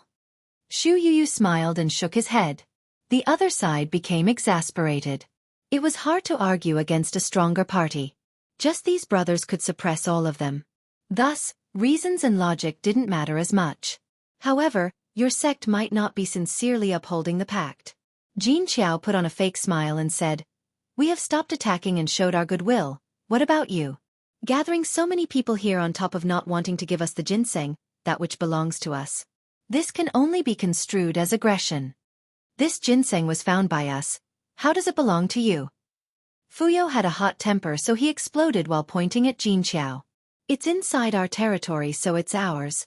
Jin Qiao retorted, still with a smile, albeit colder. You. Fuyo's expression became unsightly. It's not too late to hand it over. Yu sneered with a murderous flash in his eyes. Did you hear that? Chen raised his hand and surrounded the children from Lu again. They were the weakest and would make good hostages. If you don't hand it over, don't blame us for using force since peaceful measures have failed. You pick a bloody battle, not us. Chen added. The audacity. Huang Jie was furious as well since this was clearly their territory. Fellow Taoist Huang Jie, let the young ones deal with their problem. If you want to warm up, the two of us will be more than happy to entertain you. The two brothers snorted. The four seniors on Divine Black's side frowned. They definitely couldn't beat these two brothers due to the cultivation gap. To be perfectly blunt, Xu Yuyu alone could beat the four of them. This put the four in a terrible position, completely helpless against the two bullies. Let's hand over the blood ginseng. There's no lack of firewood as long as the verdant mountain is still around. Zhan Hu told the other three. We'll withdraw for now and get payback later. Huang Ning mused for a moment and agreed. Huang Jie and Lu Fuyo exchanged glances. They understood why this was the prudent choice, but being robbed like this was so frustrating. Of course, Huang Ning and Zhan Hu didn't lose anything by handing the ginseng over right now. It didn't belong to them anyway. I'm losing my patience. Give it here or we won't show any mercy. Your sect will have to be picking up your corpses then. Xu Jinqiao didn't hold back. It'll be your corpses. A cold voice came from above. Everyone looked up and saw a flying ship with three people standing on deck. Li Qie, Gong Qianyue, and Lu Daowei. Its senior sister Qian Yue.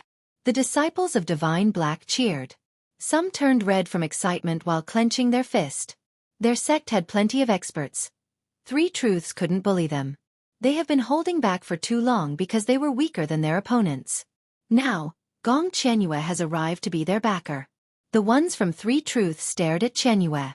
The two brothers put on a serious expression. Her fame wasn't limited to Divine Black. She was well known as a genius in all of Northern West King. Not to mention, she was the youngest genius in the Samadhi realm. Even the aggressive Chen Chen earlier staggered backward after seeing her. You think you can do as you please here? She glared at them and spoke strongly. Miss Gong, we have no ill wills, but your sect stole our medicine. That's why we must retrieve it. We'll drop the other matters. Xu Jinqiao eventually spoke up. Since when does Falcon Stream belong to Three Truths? Her eyes gleamed coldly. If you don't believe me, feel free to take it up to our sect. We'll definitely give you a proper. Xu Yuyu calmly joined in. Enough blabbering. Kill them and go home. I need my daily nap. Li Qie lazily interrupted him. Everyone from Three Truths was paying attention to Gong Qianyue. No one noticed Li Qie until his comment just now. The ones from Divine Black had nothing to say since they were familiar with Li Qie's style. Zhan Hu and Huang Ning sneered, wanting to see the Xu brothers teach Li Qie a lesson. Impudent fool! Shut your mouth when the seniors are talking. Chen Chen immediately shouted. In his eyes, Li Qie was only an ordinary disciple of Divine Black. At best, the guy was Qianyue's servant. Why would he give a damn about such a minor character? Kill him. Li Qie casually commanded. Don't do it. Both Zhan Hu and Huang Ning became startled. Why not? Qianyue glared at the two. We need to take into consideration the peace treaty between our sects. Don't kill or it'll lead to war. The two looked at each other and Zhan Hu spoke up. War it is then, go. Li Qie waved his sleeve. This pertains to the survival of the sect. It is not up to you. Stop being so reckless. Huang Ning shouted. Back off. Qianyue told the two. Huang Ning and Zhan Hu had no choice but to back off. They stood to the side while glaring at Li Qie. The Xu brothers smiled, enjoying this internal conflict in Divine Black. I have a bad habit of being very partial to my own people. You dare to try and take their item? That's courting death. Kill all of these eyesores. Li Qie turned his sight towards the opponents. They naturally became livid after being shown such disdain.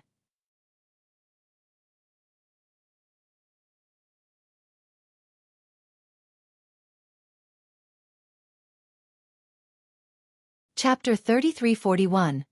Who the hell are you, running your mouth like this? You deserve a slap. Chen Chen retorted. Oh, you're actually right. A slap is in order. Slap him. Li Qie smiled and said. Pop, pop, pop. Gong Qianyue moved with lightning speed and delivered a dozen slaps in the blink of an eye. Chen Chen's head swung back and forth from the impact. He spat out blood and teeth. However, his rage was far worse than the pain. Kill all of them. Clank, clank. The disciples from Three Truths unsheathed their weapons. End this. Li Qie didn't bother looking at the guy. Clank. Qianyue took out her sword.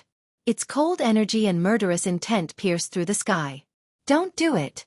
Miss Gong, does your sect want to go to war against ours? Think about the bigger picture. Xu Jinqiao blocked in front of her and shouted. Daring to oppose us? We'll destroy your sect soon enough. The crazed Chen Chen roared. His mind had nothing but fury. He was the first disciple of the chief protector in Three Truths, meaning that he was always pampered. Now, being slapped in public left him mad. Li Qie simply waved his hand to reiterate the order. You asked for this. Qianyue's sword aimed straight for Chen Chen. You dare. Xu Jinqiao tried to stop her sword by creating a majestic mountain. Unfortunately, Qianyue's movement was impeccable, easily surpassing any terrain. Jinqiao's cultivation was actually stronger, but he still couldn't stop her. Clank. Chen Chen was blinded by the glint of her sword. He summoned a treasure for defensive purposes, but it was too late. No! He cried out. Pluff! His head flew upward and blood gushed out from the neck. It spun several times before landing on the ground. His wide-open eyes could see the dismemberment and his falling body. He didn't expect to meet his end here to Chenyue's sword. No. He had such a great future ahead of him, believing that he could become a ruler of an entire region. What have you done? The Xu brothers' expression turned unsightly. Chen might only be a third-generation disciple, but he was still the first disciple of their chief elder. What were they going to say after returning to the sect? The other disciples from Three Truths became afraid and ran away from Chenyue. Her power and mercilessness successfully frightened all of them. Miss Gong, this is a declaration of war? Xu Qingjiao uttered coldly. So what? No mercy for those who conspire against Divine Black. She strongly responded. Her peers felt their blood boiling.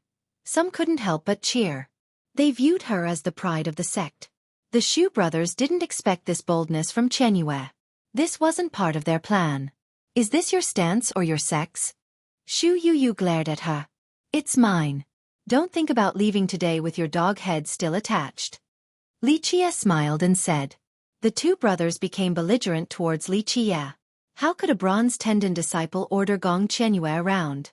This was so bizarre. They made up their mind and Yuyu spoke. Enough of you, arrogant junior.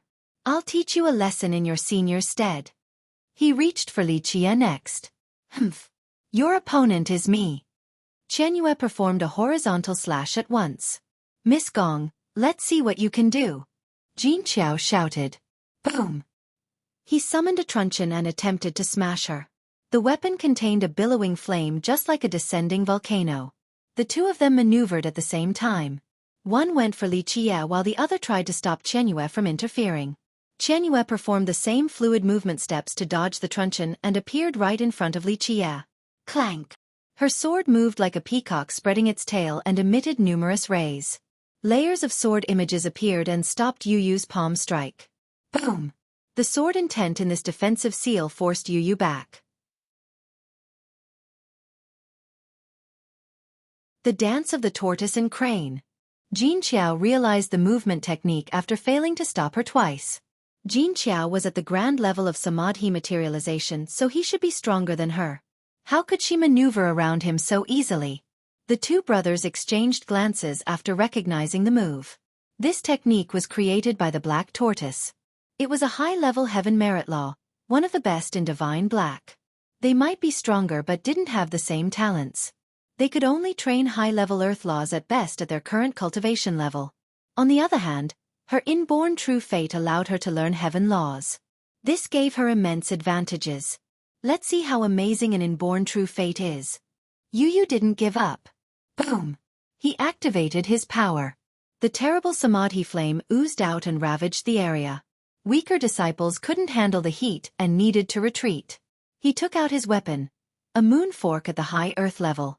It was the strongest classification that he could still control. 8 wind devils. He released tornadoes empowered with his flames straight at her. This power caused many disciples from Divine Black to have goosebumps. Chenyue snorted in response. Boom! A divine tortoise shouldered the heaven above her, accompanied by the stars. Its dreadful yet stately imperial aura suppressed the area. Black Tortoise Imperial Art. The members of Divine Black cheered.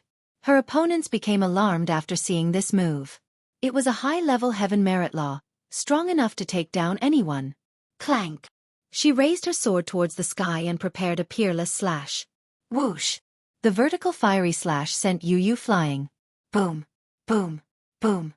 He somersaulted several times before hitting the ground yet was still pushed backward for dozens of steps before stabilizing.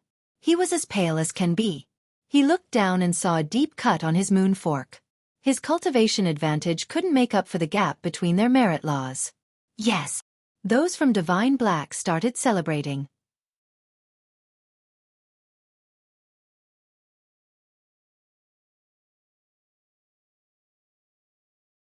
Chapter 3342. Senior sister is so strong and cool. The ones from Divine Black began singing praises. She made them proud by instantly pushing back Xu Yuyu. A while ago, they were being bullied and needed to hold back. Now, their anger and indignation turned into incredible satisfaction. The Xu brothers became alarmed. They had higher seniority and power compared to her. Alas, she had the upper hand due to her heaven merit laws. This wasn't something they could make up. An inborn true fate is extraordinary indeed, The exasperated Xu Jinqiao admitted. He continued on while staring at her.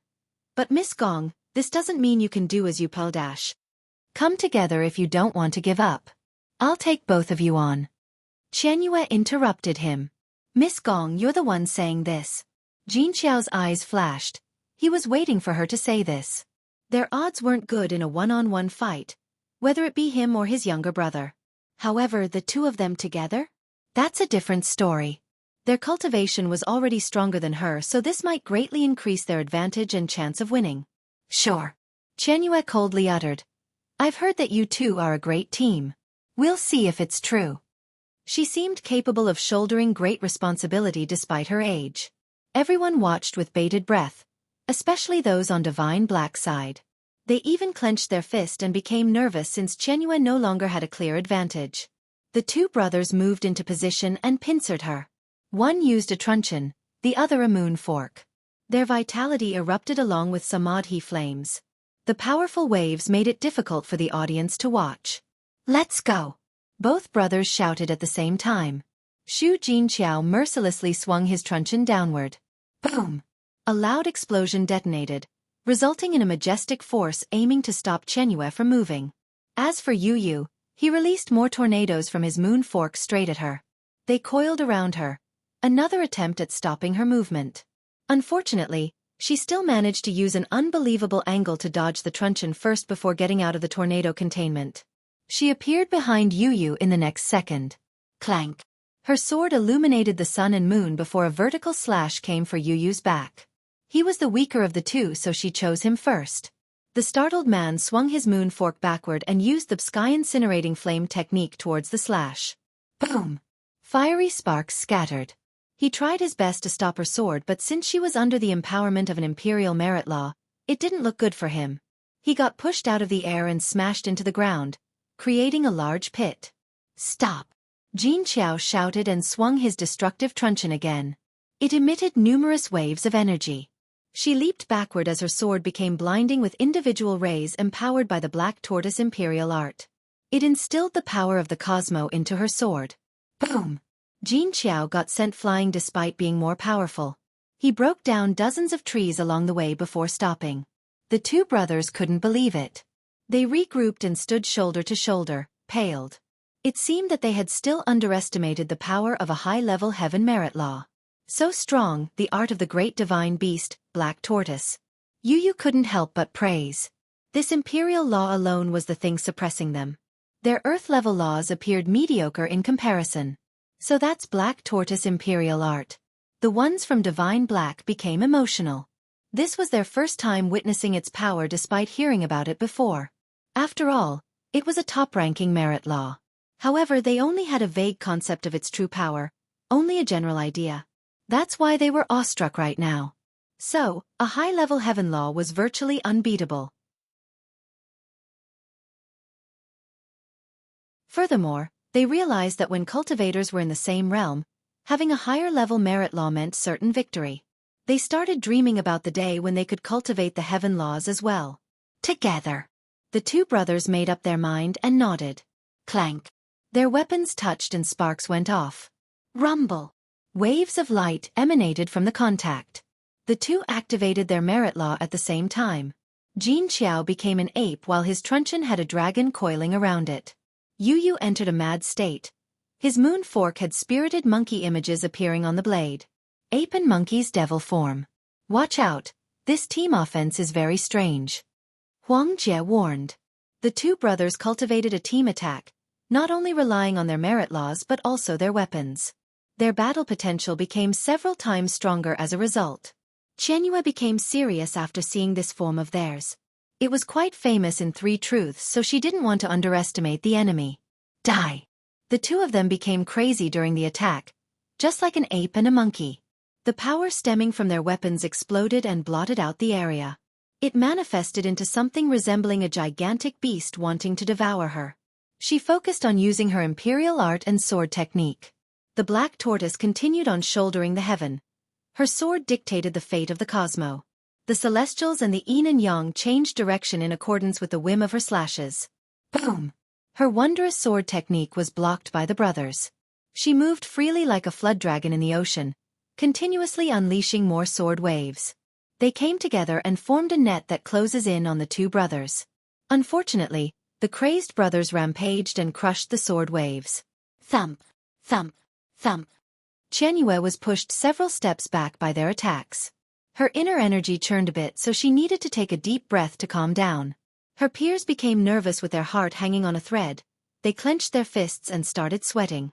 Meanwhile, the ones from Three Truths cheered loudly.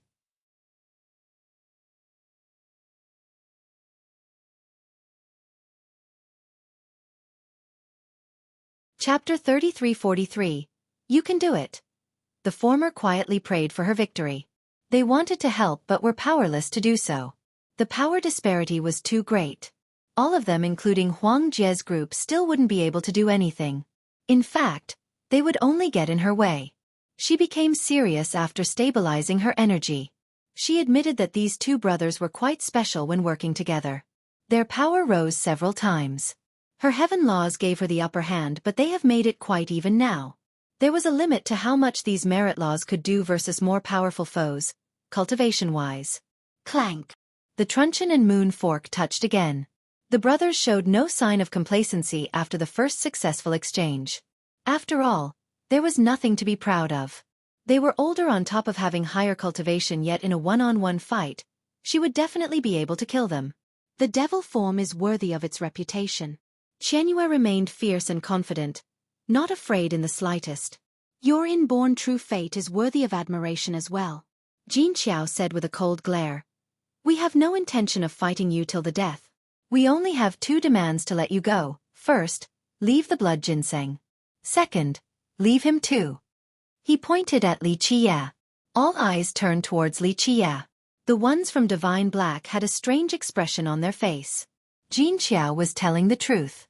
He purposely antagonized Divine Black but had no intention of fighting Qianyue to the death. First, it was dangerous to go all out against someone with an inborn true fate. Most importantly, she was also the disciple of Ping Suoweng. Her death might start a storm. When Su Su died back then, the next battles between their sects became brutal with rivers of blood. Thus, they weren't in a position to do something so reckless. This was above their station. Now, he demanded Li Qie for two reasons. The guy was annoyingly haughty. Plus, he wanted to see Divine Black's reaction. In your dream. Since I am here, scram out of our territory or actually manage to kill me. She strongly replied. So pessimistic. Just kill them. Li Qie shook his head, not liking her message. Fool. Yu bellowed. Miss Gong, the choice is yours and don't make the wrong one. You will lose against the two of us. Jin Qiao glared at Li Qie before telling Qianyue. His confidence intimidated the disciples of Divine Black. It seemed that they could really kill Gong Qianyue after the boost in power by working together. Qianyue's eyes turned cold. Her sword emitted fierce flashes. Miss Gong, this is not an empty threat. Feel free to try, but you won't be able to do anything to us. Think about your peers too, not just yourself. Yu joined in. He wanted Qianyue to give up. Ultimately, he wasn't actually sure of victory once Qianyue showed all of her ace cards. Are you forgetting about Feather? Li Qie casually reminded her. Qianyue stared blankly for a moment before following his order. She put away her current sword and summoned Feather. Buzz! The new sword emitted the will of a Dao Lord. Everyone became frozen as if there was a Dao Lord present. They found it impossible to breathe. Some had trouble standing because of their shaking knees. A Dao Lord weapon. The two brothers became aghast. The same with the members of Three Truths. Feather. Those from Divine Black shouted with excitement. An ultimate move from this weapon might be enough to kill the two brothers. This sword had swept through 8 Desolaces with South Conch Dao Lord. Just its aura alone while sheathed was already dreadful. What about an actual slash? The two brothers stared at the sword. The question became, could she really use it? Jin Qiao took a deep breath and made up his mind. A Dao Lord sword is mighty indeed, but you can't scare us. I doubt you can use its power. You have an inborn true fate, not an inborn Dao physique. Yu added.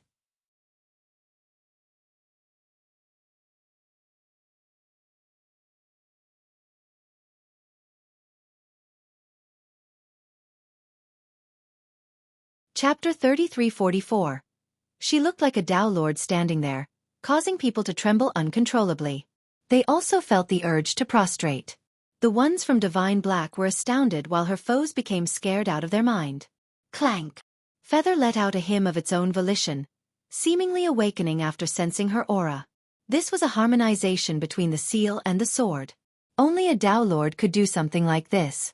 South Conch Dao Lord created this seal to be used with the Patrimony sword. Thus, it had no problem controlling other Dao Lord weapons, especially when Feather once belonged to South Conch Dao Lord anyway. Because of this, some elders and protectors believed that this was how Li Qie summoned all the weapons in the grave, by using the sword seal. The imprinted seal gave Qianyue ample power to control Feather. Clank! One could hear a phoenix screech now. The sheathed feather seemed eager to leave its sheath and started releasing terrible sword intents. Shit! The two brothers became frightened after sensing this sword's power. They knew that it wasn't looking good for them. Decapitate! Qianyue's eyes turned cold as she commanded. Clank! Feather left its sheath. In the next second, it exuded a sword light bright enough to illuminate the entire world. All living beings seemed insignificant compared to the sword intent of a Dao Lord. No one could keep their eyes open. The disciples present were horrified and dropped to the ground. They couldn't resist the pressure coming from the sword. Die! The two brothers roared and released all of their vitality and power. These affinities rushed out like a flood. They knew that this was a last-ditch effort and that escaping was futile. Turning to run would only hasten their demise. Thus, there was no need to hold back before the sword intent of a Dao Lord. Perhaps they would have a sliver of a chance by resisting. The truncheon and moon fork released all of their potentials. Their power descended and nearly split the ground into two halves. This was their strongest technique. Rumble! The world shook and spun with debris flying everywhere. Trees crumbled nearby while the spectators watched in awe. Unfortunately, this move didn't really stop Qianyue. Feather finally joined the fray. Whoosh! Just a simple flash, nothing more. The resulting slash looked like a meteor soaring through the horizon, leaving behind an eternal scar. The flash this time wasn't blinding like before. However, it commanded attention as if it was the only source of light in the world. Time came to a still. The spectators became slack-jawed. They saw the slash easily cutting down the truncheon and moon fork. Next, the heads of the brothers flew into the air. Blood gushed out like two rainbows. The severed heads were still lucid. They could see their body and felt the clear separation. Clank! Time flowed again and one could finally hear the sound of Feather severing the two weapons. Boom! Boom! Boom! Boom! The two bodies and heads fell to the ground. Their mouth was open but no words came out. They eventually closed their eyes. A relatively acceptable death. Dying to a Dao Lord weapon wasn't shameful at all. They could only blame themselves for being weak. The crowd was emotional due to the invincibility of that slash. They finally realized just how strong a Dao Lord weapon was. Everything was decided when Qianyue gained control of Feather. Earth-level weapons had no chance of contesting. The difference between eggs and rocks. Yes! The disciples from Divine Black regained their wits and started cheering. First Sister is unbeatable. Our invincible genius! They shouted. On the contrary, Qianyue's expression remained cold with no sign of celebration. As for the ones from Three Truths, their legs were trembling. Some sat on there but, no longer having the courage to try and run. When she glanced at them, they shuddered with fear and their teeth chattered. Losing their two leaders was too much to take. They had no chance of winning now. Qianyue's sword had scared the wits out of them. But in reality, it didn't even matter. She alone was strong enough to easily kill them given her cultivation. The disciples from Divine Black slowly surrounded their foes. The latter tried to retreat but they were completely outnumbered. There was nowhere to run. What do you want? One of them said with fear. They have lost both the Shu brothers and their first brother, Chen Chen.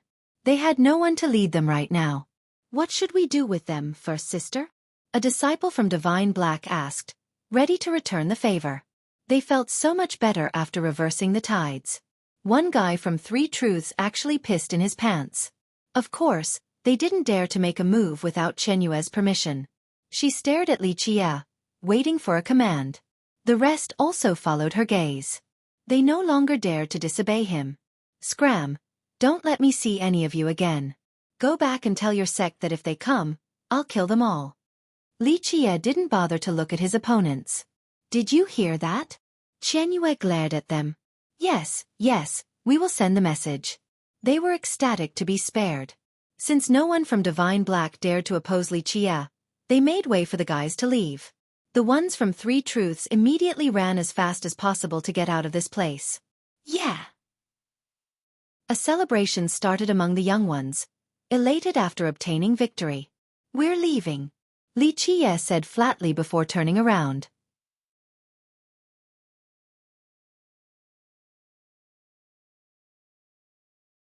Chapter 33-45. Let's go. The regular disciples were awfully excited. This could be considered a triumphant return, especially after dealing with such powerful foes. On the contrary, during the way back, Zhan Hu and Huang Ning didn't say a thing, looking a little moody.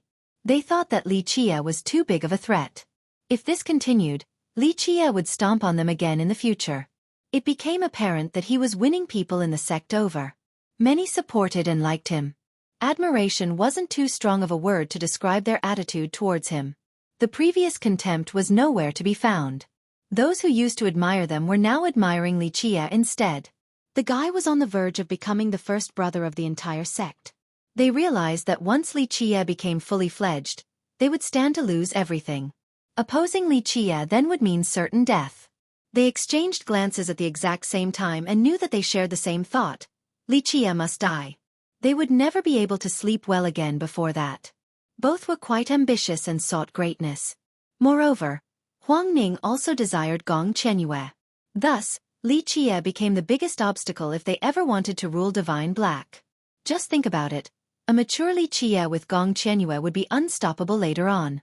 Not only would Li Qie take over, but their demon clans also might not be able to stick around. No, all demons would lose their status in Divine Black. Humans would be in charge. That's why they came to a consensus of eliminating Li Qie, whether it be for personal reasons or for the benefits of their race.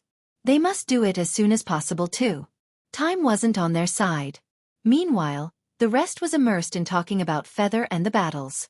They didn't notice anything off about Zhan Hu and Huang Ning. Li Qie had a faint smile on the entire way. He didn't make a big deal out of anything.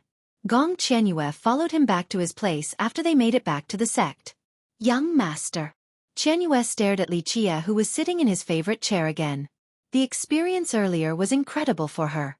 The raging power of a Tao Lord brimmed through her body earlier. This force was simply irresistible and unforgettable. She tried her best to remain calm. Yes. Li Qie's eyes were still closed. You haven't taken the sword seal back, she said. He didn't bother looking at the seal after giving it to her, nor had any intention of taking it back. Remember, this sword seal was priceless. There were more than one Tao Lord weapons in Divine Black, but only one sword seal. It contained the sword Tao of South Conch Tao Lord along with other Tao profundities. Thus, it could control any weapon left behind by him. Moreover, the power within the seal allowed her to use Feather earlier. This seal could let one escape from their personal Tao shackles and grant them immense abilities. It was certainly more useful than any Tao Lord weapon. No one would want to return it. Nonetheless, she knew that it was Li Qie's and would remind him even if he were to forget. Unfortunately, she couldn't remove the seal from her body. This was quite strange. Li Qie at the Bronze Tendon Realm had no problem separating the seal from him and even imprinted it on her. Those who haven't experienced this magical sword seal had no idea about the difficulties in this task. She, on the other hand, knew just how powerful this sword seal was. It was refined from a supreme grand Tao. It became abundantly clear to her that removing the seal should be impossible. At the very least, she couldn't do it. Their sect master couldn't do it either. So how did Li Qie do it in spite of his shallow cultivation? That's why she was shocked. You have been putting in effort serving me in the last few days. The sword seal is your reward. Li Qie opened his eyes for a second before closing them again. He could control all weapons even without this sword seal. Obtaining it was just a coincidence after reaching the top of the steps. South Conch Tao Lord left this precious artifact behind in order to reward a capable descendant. A special surprise. He put a lot of effort into refining this gift. Alas, it was inconsequential to Li Qiye. He had no hesitation in giving it to Gong Qianyue. For me. Waves of emotions overwhelmed her. She had plenty of treasures, even a Dao Lord weapon like feather. Thus, very few things could actually shock her. This sword seal certainly did. She knew just how precious it was after a personal experience.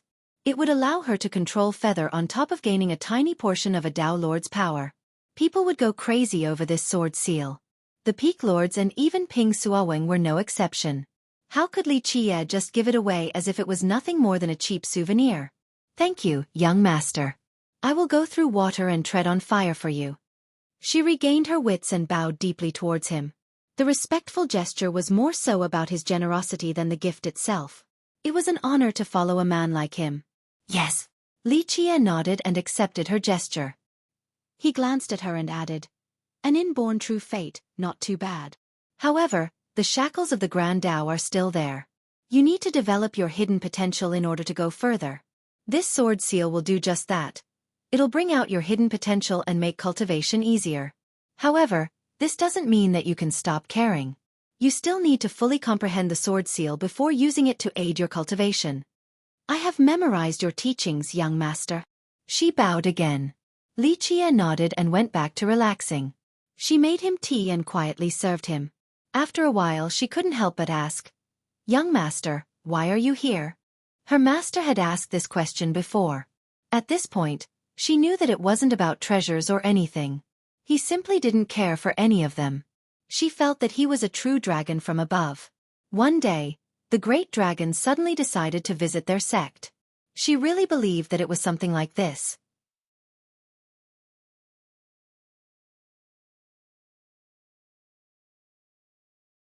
Chapter 3346. This surreal feeling told her that Li Qiye would leave eventually. That day would come soon too.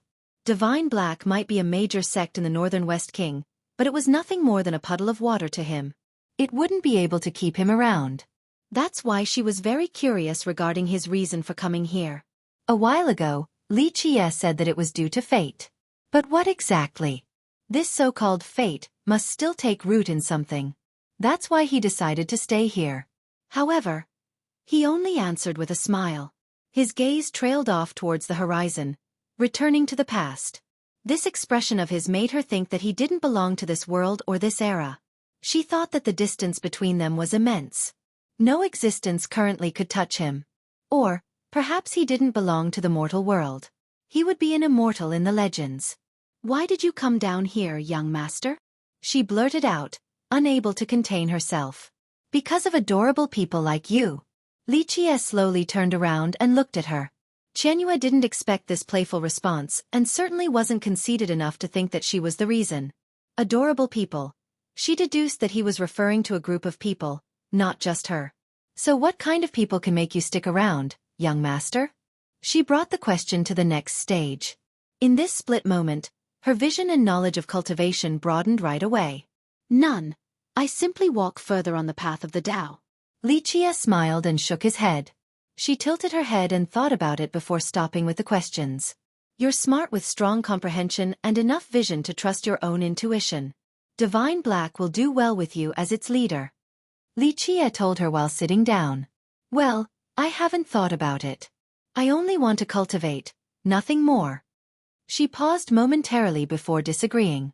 This was something separating her from the other disciples. She was the prized disciple in Divine Black, the most likely successor. Zhan Hu and Huang Ning worked so hard to obtain these goals. They wanted authority and influence, not just seeking the Tao. Thus, this required building status and winning allies. Qianyue didn't care at all. She didn't mind being a regular disciple instead of the sect master. She only wanted to tread on the path of the Grand Tao. Her true pursuit was to surpass the Patriarch or even South Conk Tao Lord by diligently searching for the Tao. Being famous and winning dominion over Northern West King? Utterly pointless. It's good being pure. Tao is the source of all, techniques are secondary, and influence is last place. Li Qiye smiled. She nodded in agreement, never having thought about becoming the next sect master. The conflict between Divine Black and Three Truths caused quite a stir. A conference was in order for the upper echelon. Several decades ago, the stars aligned and the ongoing conflict between the two finally stopped with a peace treaty. Of course, some didn't like this, especially those who lost close ones in the war. They had a problem with the peace treaty. Lu Fuyo was one of them. He thought that Three Truths didn't pay a high enough price for Susu's death. Nonetheless, the tension remained. That's why the death of two division leaders was an awfully big deal. The peak lords and elders knew that Three Truths wouldn't take this sitting down. This could escalate far enough to nullify the peace treaty. Many didn't wish for this. There were two reports. The first came from Lu Fuyo and Huang Jie. They stuck to the facts, that the ones from Three Truths pushed the issue and blatantly tried to steal a ginseng root from Divine Black's territory. Finally, Li Qie and Gong Songyue came as reinforcement, resulting in the death of the Shu brothers. The second version came from Huang Ning and Zhan Hu. It was nearly identical with a few things added for their own gains.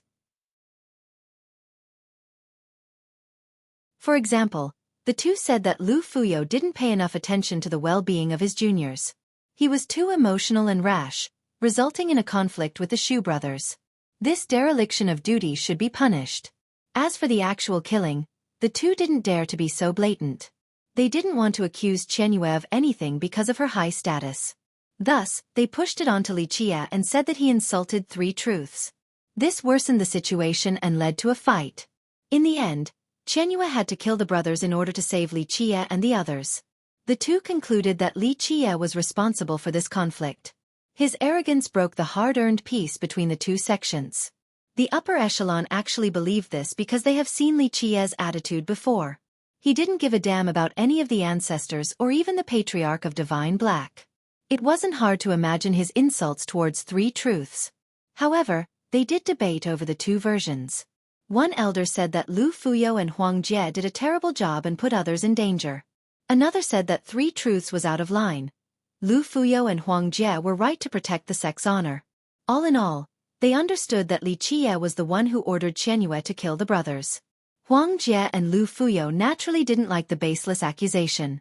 Thus, they counterclaimed that Zhan Hu and Huang Ning didn't do everything possible to protect their peers.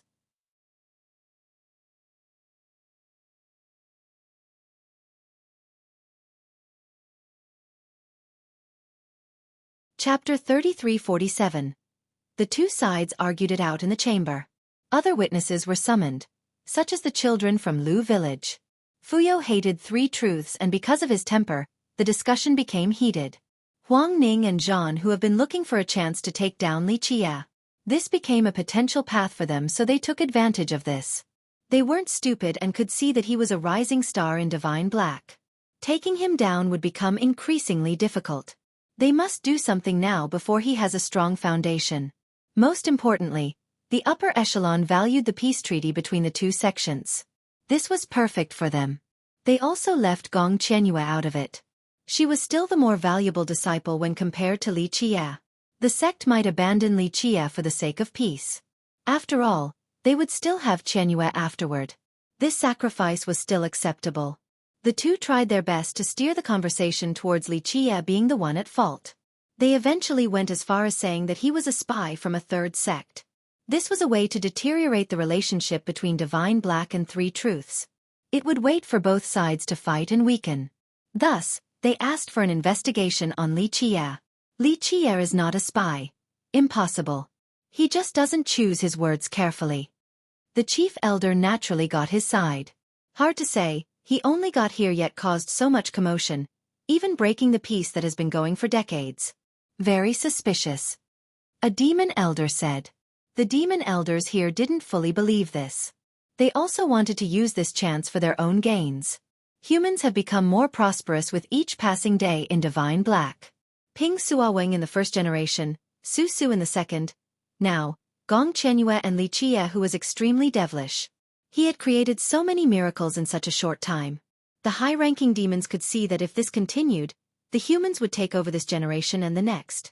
They didn't actually want to trial him as a spy, but taking him down a notch would be good to solidify their influence. Are you all insane? What kind of spy acts like him? Mountain Bearer King supported Li Qie and glared at Zhan Hu and Huang Ning. Always act with prudence. Iron Whip Demon King sat there. looking quite imposing and vigorous. He exuded a majestic beast aura. One could hear faint tiger roars around him. Regular disciples would feel great pressure in his presence. Their legs would go weak. Thousands of our disciples died for this peace treaty. We can't let it go down. It's too early to say if this Li Qie is a spy or not, however. We need to punish whoever is responsible for threatening the peace. He added. The comment struck the correct points. He didn't accuse Li Qie but certainly focused on him. There were 3 demons among the 5 peak lords. The members in this chamber immediately stared at the Bodhi King afterward. The Bodhi King might be the most influential figure among the demons. They wanted to hear his opinion. However, he only smiled and didn't say anything. The crowd then turned towards the Wolf King, Zhang Yu. He might be the weakest of the 5 peak lords but he still had enough authority to make strategic decisions. I have investigated this matter in the past. This Li Qie is not a spy. Plus, what sect would send such a devilish disciple to be a spy? And have you ever seen a spy this arrogant before? So no, I don't think he's a spy. It's just his attitude and a lack of control over his words. It's not really an offense. The Wolf King mused for a bit before answering. This answer surprised many of the demons. They knew that Zhang Yu didn't like Li Qie at first.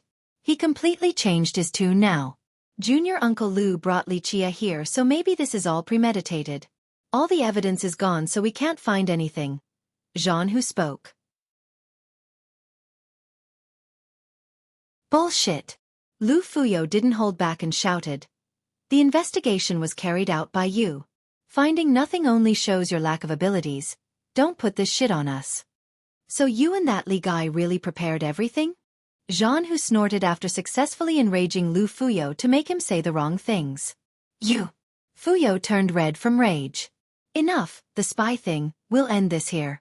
Don't bring it up again. Suoweng finally spoke. He wasn't loud but everyone heard him clearly.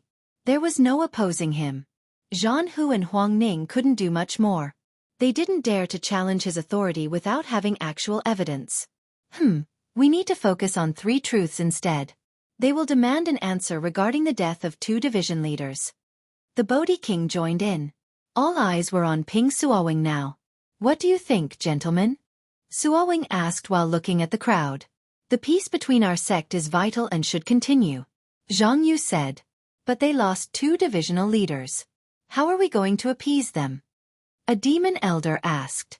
Someone needs to take responsibility for this. Iron Whip Demon King asserted. Junior Uncle Lu started this. He should go to 3 truths and explain what happened. Huang Ning said. Nonsense. We don't need to make any concessions when they were the ones who started this. They should be answering our questions instead. Huang Jie shouted. He knew that Lu Fuyo hated 3 truths because of Su Su. The guy would definitely die after going there because of his ill temper. Focus on the greater good instead of the individuals. Iron Whip Demon King uttered coldly. Li Qie haughtily told the disciples from 3 truths to go back with unsavory messages. He clearly wanted to antagonize and humiliate them. That's why if we want to appease them, we must start with an apology from Li Qie.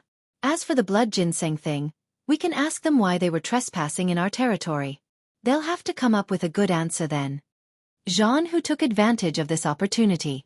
The protectors and elders exchanged glances. Most agreed, even the human elders. I'm also responsible for this, so I'm willing to go with Li Qie as his guard. He then suggested. Me too. Huang Ning instantly said. The 2 of them knew that escorting Li Qie to 3 truths would be the best plan. That would be the best time for him to die and the blame would be on 3 truths.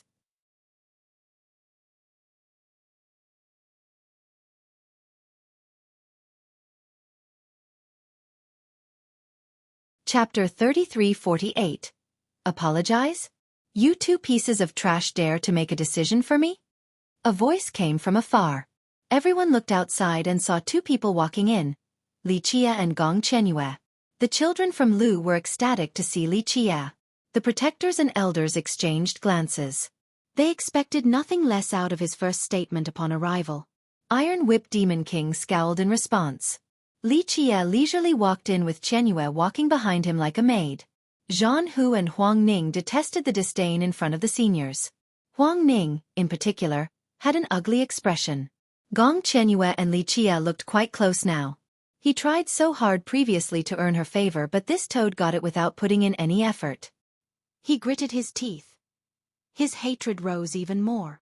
Junior brother, I'm only wanting what's best for you and the sect. Honorable seniors, do you wish to see a war between us and Three Truths? We traded blood and lives for the peace treaty. Breaking it means that all of that effort and sacrifice were futile. We would become sinners in that case. Jean, who appealed to emotions and logic, speaking with powerful rhetorics. Many elders and protectors nodded in agreement. They certainly didn't like Three Truths' attitude, but war should be avoided. The generation war of the past took a lot of effort to end. Jean, who liked the acknowledgement, and continued, Junior brother, this whole mess started because of us. If we come to their sect with sincerity, I'm sure the feud can be forgotten. It'll be a great contribution too. He tried to dig a pit for Li Qie to jump in. Everything would be easy as long as Li Qie leaves Divine Black. He had countless methods to kill Li Qie outside. Enough to completely obliterate the guy. Enough talk. Li Qie waved his hand and interrupted the long spiel. Just 2 divisional leaders alone completely crushed your group. You 2 are going to piss your pants after arriving at Three Truths. What's this about escorting me? Worry about yourselves first. Who are you talking about? Huang Ning shouted. A genius like him always had a hard time dealing with criticism and taunts in public, especially in Qianyue's presence. Just 2 samadhi cultivators make you shrink back into your shell like a turtle. How are you going to protect me at Three Truths? Know your own limits. Li Qie sneered. Humph, mind your words. Huang Ning and Jean, who are only thinking about the sect and your safety, they're willing to risk their lives. That's very commendable already. Iron Whip Demon King uttered coldly. Stop praising your son and stop thinking that you're somebody. I hope everyone here isn't stupid enough to think that these 2 can actually protect me. That's as idiotic as can be. Plus, they can't compare to Qianyue. Li Qie dismissed the Demon King's comment. Li Qie was too direct, so the Demon King's expression became ugly. He glared at Li Qie and coldly uttered, You're too impudent. His words are unpleasant, but it is indeed the truth. Ping Suowing jumped in. The Demon King had to swallow his words, unable to vent after this. Sure, Li Qie was right. Jean Hu and Huang Ning were far weaker than Gong Qianyue. Right now, she followed Li Qie everywhere. Why would he need their protection? The 2 wanted to retort but held it in after seeing Qianyue. They didn't do anything before the Shu brothers, unlike Qianyue. And don't be so naive and stupid now. There's no way the peace will continue between Divine Black and Three Truths. Li Qie then glanced at the Elder Sand Protectors. What do you mean?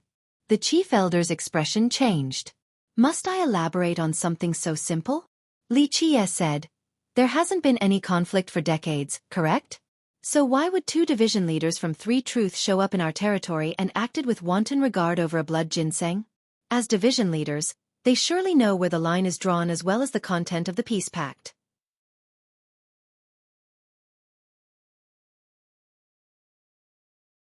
It's obviously not a coincidence. He lazily stretched and continued. Three Truths is clearly aiming for Divine Black. They're seeking a reason to break the pact in order to declare war. A few protectors and elders actually shared this thought. They just haven't said it yet. Ridiculous. Huang Ning snorted. How could 2 division leaders decide to start a war? Only their sect master can do something like this. Just 2 division leaders were enough to deal with the 2 of you. I didn't hear you say anything aggressive towards them then. Now you want to look down on them? Li Qie stated. Stop causing trouble here. The livid Huang Ning trembled and bellowed. Huang Ning can be right as well. This independent event might not mean that they want to declare war. Iron Whip Demon King said. I'm afraid that's not the case. They're definitely aiming for us and will declare war soon enough. Ping Suowing spoke again. Why? The crowd clamored. Their sect master always chose his words carefully so people trusted him. The ancestral peak, the portal there is open now. You might not know that it leads to an ancestral vein, a true treasure. Suowing's eyes became serious. The audience gasped and started quietly discussing this matter. Very few knew about this secret until now. So the legend is real. The chief elder was the oldest among them and nodded. I've heard of this before. He then stared at Li Qie and asked, Young master, Did you see it at the top? It's true, because I was the one who activated it. Li Qie chuckled. What? Everyone instantly knew the implication. So reckless. They didn't hear the mantra of the emperor at all but still understood the potential danger. Others will certainly covet the path to a treasury. One elder murmured. Opening the portal will cause a lot of trouble for us, very unwise. A protector added. They knew that all the experts in sex in the world would start scheming against them after finding this out.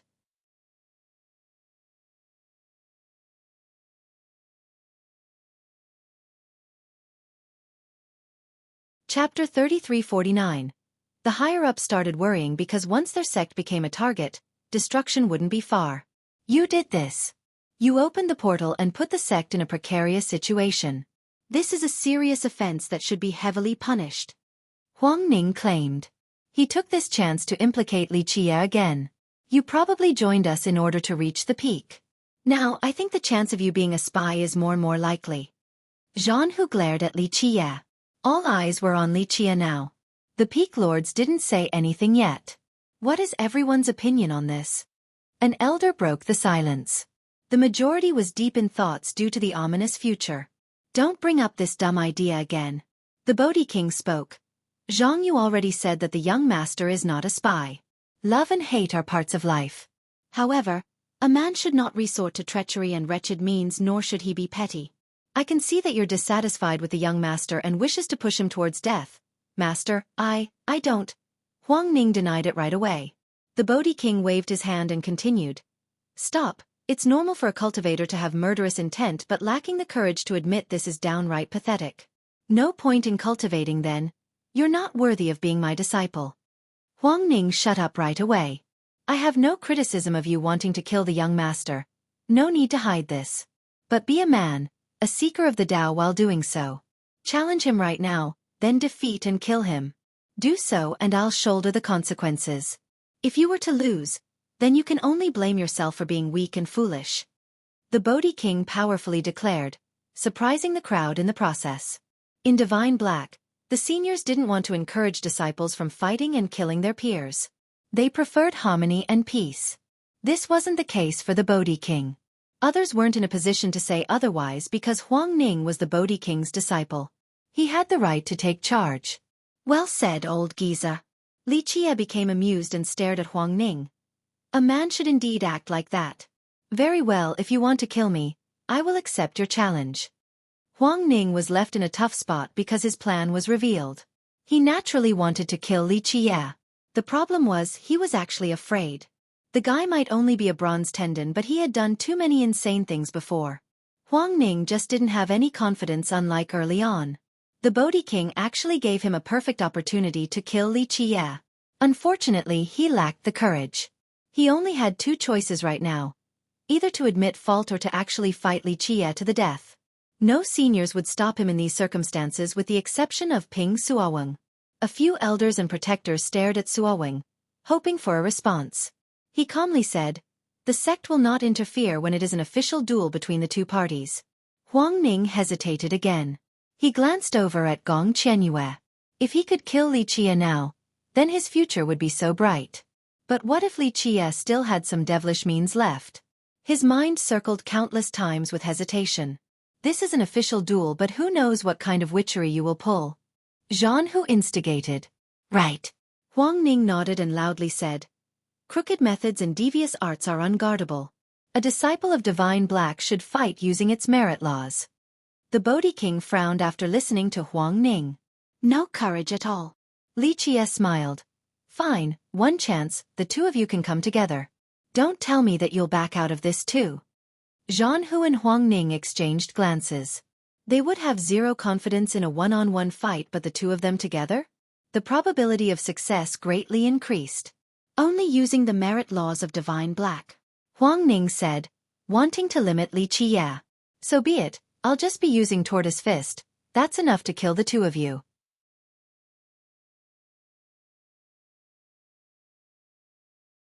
Li Qie smiled. You. Huang Ning didn't like the blatant disrespect, but Zhan Hu pulled him back.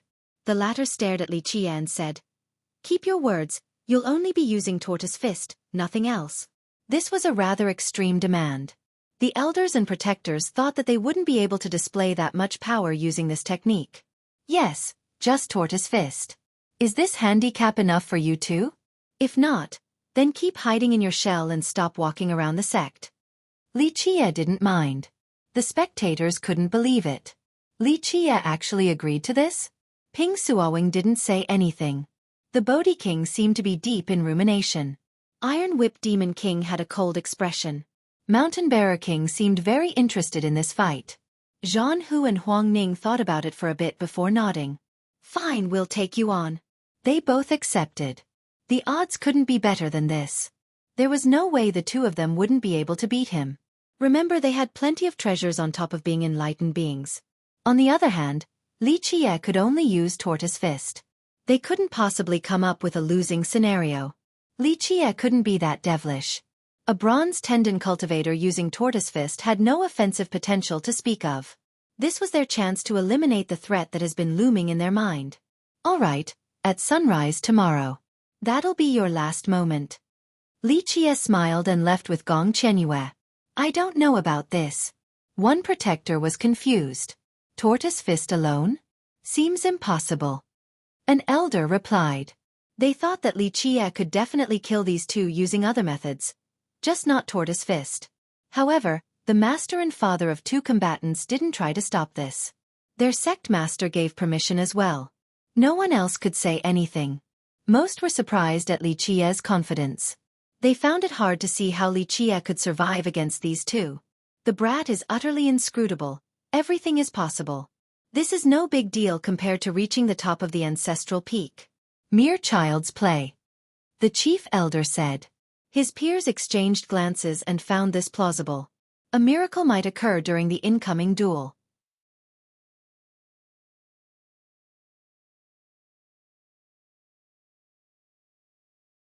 Chapter 3350.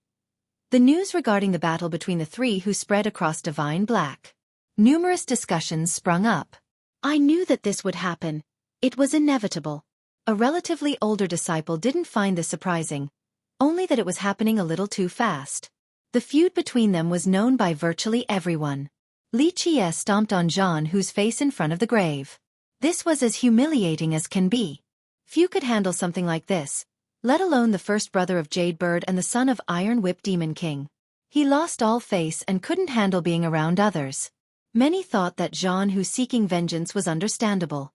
Everyone else would certainly do the same. It wasn't something one could forget in their lifetime. The only exception would be if they were too weak to seek revenge. Thus, Zhan Hu's murderous intent was not surprising in the slightest. Huang Ning's feud was just as big. He lost all face after losing to Li Qie during the trial at the steps. In reality, they also knew that he hated Li Qie because of Gong Qianyue. He was the heaven's favorite in Thousand Demons. Everyone knew that he liked Qianyue as well. He tried so hard to win her hand but eventually failed. However, Li Qie came later, yet she followed all of his orders. Losing this romantic battle resulted in deep hatred. Any petty soul would try to push their love rival towards death. As long as Li Qie was around Divine Black, a fight like this would be inevitable. Let the one with the bigger fist be the final winner. A powerful disciple said. This was the most direct method to solve grievances for cultivators. A fight to the death. What will Li Qie do to deal with those two? A young disciple found this very interesting. Long ago, they would make fun of Li Qie for even trying to fight given the cultivation disparity. They would say that he was tired of living and didn't know his own limits. This was no longer the case. Li Qie was known for doing the impossible. Perhaps he would concoct something magical and easily defeat those two. He has too many things up his sleeves. Maybe he'll summon all the weapons at the grave. The two seniors are at a disadvantage. The demon disciples were worried. Right, Li Qie got the sword seal. I heard senior uncle say that this seal can control all the powerful weapons in our sect. Senior sister Qianyue received its help and managed to kill the Shu brothers with a Tao Lord weapon. A disciple who saw the fight was left with a deep impression. So how can the two senior brothers win against Li Qie if he pulls out a Tao Lord weapon? Another said. No, all of you didn't hear it? The one spreading the rumor elaborated. Li Qie won't be using any method or weapon, only Tortoise Fist, while the two senior brothers can employ everything. This is the agreement. What? Jaws dropped to the ground. Demons and humans alike couldn't believe it. Is this true? It sounds so unrealistic. One skeptic said. 100% true. I asked Protector Huang about it first before coming here. The guy said. A brief silence came over the group. I don't get it. A powerful one said. Can Tortoise Fist really win? Those two senior brothers have a lot of treasures. Someone who was bullish on Li Qie lost some confidence. Tortoise Fist had limited power. The same with Li Qie's cultivation. He wouldn't be able to exert that much force out of it. So how did this insane rule come about? Someone thought that Zhan Hu and Huang Ning forced this on Li Qie. I heard Li Qie himself suggested this. A peer with a good information network said. They exchanged glances of confusion. None here was stupid enough to agree to such a suicidal deal. What is Li Qie trying to do? There's no way he thinks he can win with just Tortoise Fist and his current power, right? No one understood. Not necessarily. He's the son of miracles. There's no impossible for him.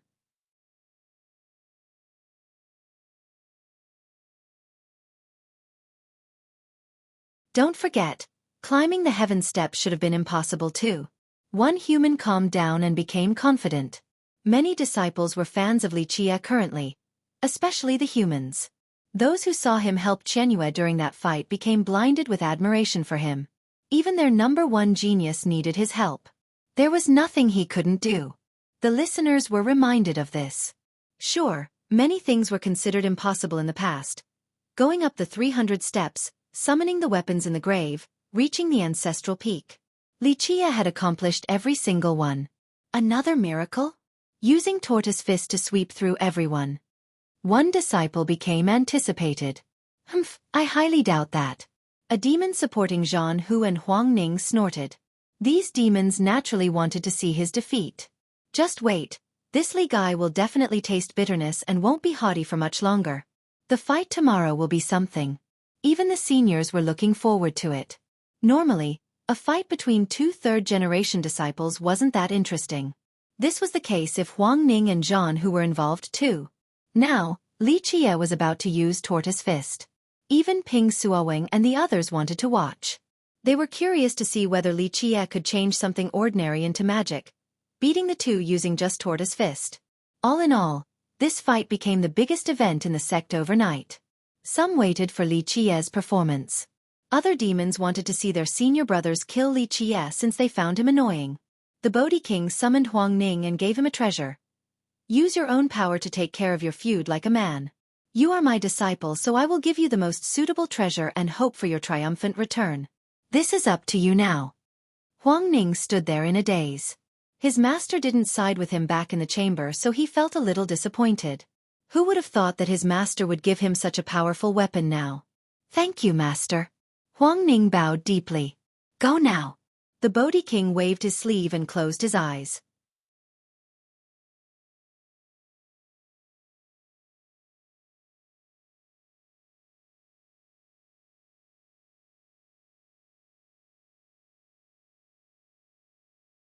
Chapter 3351. The moment the sun showed up on the second day, the levels around the stage were filled with spectators. Some climbed up on the trees and buildings nearby. Others floated in the air. They wanted the best angle to watch this fight.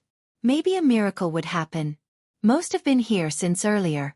The powerful seniors such as protectors and elders could be seen too. Even the peak lords didn't want to miss it. However, they hid in the clouds instead of joining the crowd. A popular event like this was rare in Divine Black. Not even a fight between protectors could gather this audience. Boom! A figure landed on stage, causing the ground to shake. Fortunately, the floor was reinforced or there would be a pit right now.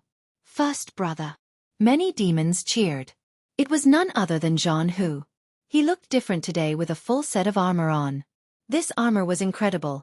White from top to bottom with tiger runes. It looked like a white tiger had taken over him. One could hear the roars of this divine beast from each of his movements. He resembled the king of tigers and could command a tsunami of beasts to eradicate his enemy. The armor also felt exceedingly tough on top of being powerful. Most importantly, it had fused perfectly with him, giving him a divine bloodline. Divine tiger blood Kappa race. Ordinary disciples had no idea, but the experts became startled. High-level Earth from the Tiger Demon clan. A protector said. This belonged to a high elder of the Tiger clan, excellent in both offense and defense. It was left behind by a great tiger demon, an artifact made from precious metals and tiger blood. Moreover, a Dao bone of a high-level Earth Furious Tiger was infused into this armor as well, resulting in the runes. The High Elder became unstoppable partly due to this armor. He viewed it as his baby and always wore it. Most were surprised to see Jean Hu with it now. Of course, Jean Hu himself couldn't borrow this armor. His father was the one who asked to borrow it so that Jean Hu could kill Li Qie. It wasn't only because of the personal feud. The Tiger King also wished to use this opportunity to suppress the humans' influence in Divine Black. That's halfway to victory. An elder said, very few in our sect can penetrate that armor. It requires a Dao Lord weapon. Plenty of protectors and elders agreed with this. Ping Xueqi could certainly do it for sure. Others would need powerful weapons. As for Li Qie, he had no chance of doing so using his bare hands. That's why the elder thought that this match was over. A high-level earth armor? How is he going to break it? Those who didn't know about this particular one still recognized its high grade. A similar level weapon might not be enough to do the trick, let alone one's bare hands. That's simply daydreaming. Jean Hu stood on the stage, looking spirited and fierce. His murderous intent roamed freely. This was a fight to the death anyway. He wanted to decapitate Li Qie and turn his head into a chamber pot. Huang Ning arrived a little later, looking gentlemanly compared to Jean Hu's domineering style. He walked across the sky with green vines beneath his feet. The vines moved first and he walked on them. His natural and heroic demeanor on top of his handsome appearance made the girls scream. Today, he had a stick wrapped on his back, a stark contrast to his cool appearance. The stick looked like a dried branch with many cracked locations. A few leaves grew on it, looking green like jade and brimming with life. The leaves instilled exuberant life forces into him. It was as if he had an endless forest within him. Everyone could see the source of this life force. The stick continued to pour this affinity and power into him. His vitality became boundless and ready to strike like a hungry beast. Verdant bamboo stick. All the elders became surprised. The Bodhi King actually gave this to him? Wah!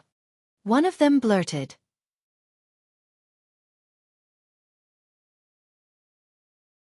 Many experts knew that the Bodhi King was the oldest in Divine Black, even older than Ping Xueqi. He was a tree demon, mighty and knowledgeable. The upper echelon was aware of this particular stick, one of his favorites. Wielding this stick meant possessing endless life force. This meant having endless vitality, or in other words, chaos true energy. They could fight and fight without getting tired. This would allow them to fatigue a stronger opponent. The origin of this stick remained a mystery. Some said that the Bodhi King used his own roots to create it. Others said that he found the source of a treasure bamboo tree and refined it into this stick. It clearly showed his strong support for his disciple. Iron Whip Demon King saw this stick and heaved a sigh of relief. The Bodhi King's stance couldn't be guessed in the past. Now, he was clearly on the side of the demons. We'll win for sure. Jean Hu and Huang Ning nodded at each other. They came to an understanding. They must leave this place alive and Li Qie must become a corpse. They waited patiently for Li Qie to come. As time passed, virtually everyone in Divine Black was present to watch this fight. The Chief Elder and Zhang Yu were up near the stage too.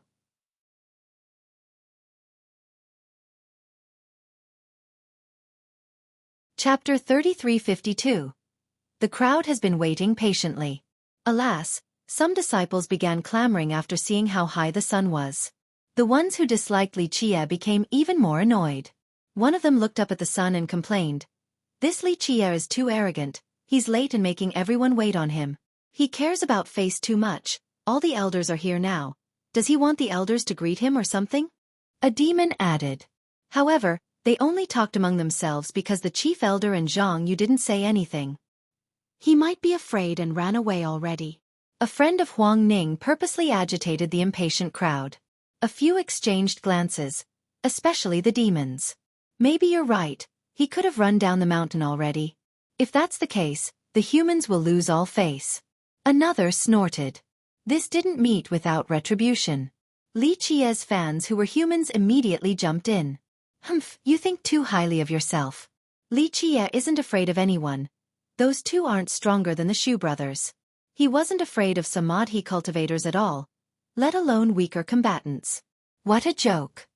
One human sneered. For sure, just this little battle is nothing for junior brother Li. It's completely insignificant. Others chimed in. Reaching the ancestral peak had given him the status of an idol, especially for the humans. Next, he earned the status of a hero after the skirmish with 3 truths. His domineering style left others in admiration and made them feel safe. After all, everyone hoped that their peers would rise up and help them during moments of danger. Meanwhile, Zhan Hu and Huang Ning standing on stage didn't like that Li Qie had so many supporters, feeling awfully annoyed. Previously, everyone in Divine Black supported them since they were the pride of the sect. Alas, Li Qie had stolen their spotlight. Their status and influence waned as a result. That's probably just a stroke of luck. A demon coldly uttered. Feel free to try. Maybe you can get just as lucky. In fact, not to mention the pinnacle, make it up 100 steps and I'll accept my inferiority. One human barked back instantly. The demons shut up because that was something they couldn't do. Not even Huang Ning and Zhan Hu could do so, let alone them. Though their words were tough, they knew to keep their mouth shut when lost instead of asking for further humiliation. He's here. It was late noon when the spectators finally saw Li Qie appearing in the distance. He was still sleeping on his carriage, seemingly not ready for battle in the slightest. The children from Lu carried the carriage over, making him look like a young master from the mortal world. Qianyue walked next to him just like a maid. He didn't even wake up after getting up on stage. The disciples exchanged glances. Not even the chief elder and Zhang Yu got carriages. They simply walked here. Was walking really that arduous for this young master? No one else in all of Divine Black would put up this type of haughty act. Not even Ping Suoweng. Humph. He thinks too highly of himself. A demon murmured. Of course, since the elders didn't say anything, they also didn't dare to criticize him straight to his face. In a sense, he was qualified to do so after reaching the top of the ancestral peak. Young master, we're here. Qianyue got closer and whispered to him. Everyone saw the entire thing. Li Qie was still relaxing like a noble used to a pampered lifestyle. He even got a beautiful maid to wake him up in such a gentle manner. Plus, this maid was their sect's #1 genius. One couldn't ask for more in life. Resting on a beauty's lap, waking up to decide the fate of the world. People thought about this particular adage after seeing this scene. It aptly manifested in Li Qie, causing everyone to be jealous and startled. A fire of rage engulfed Huang Ning. This was something he had always dreamt about but wasn't lucky enough.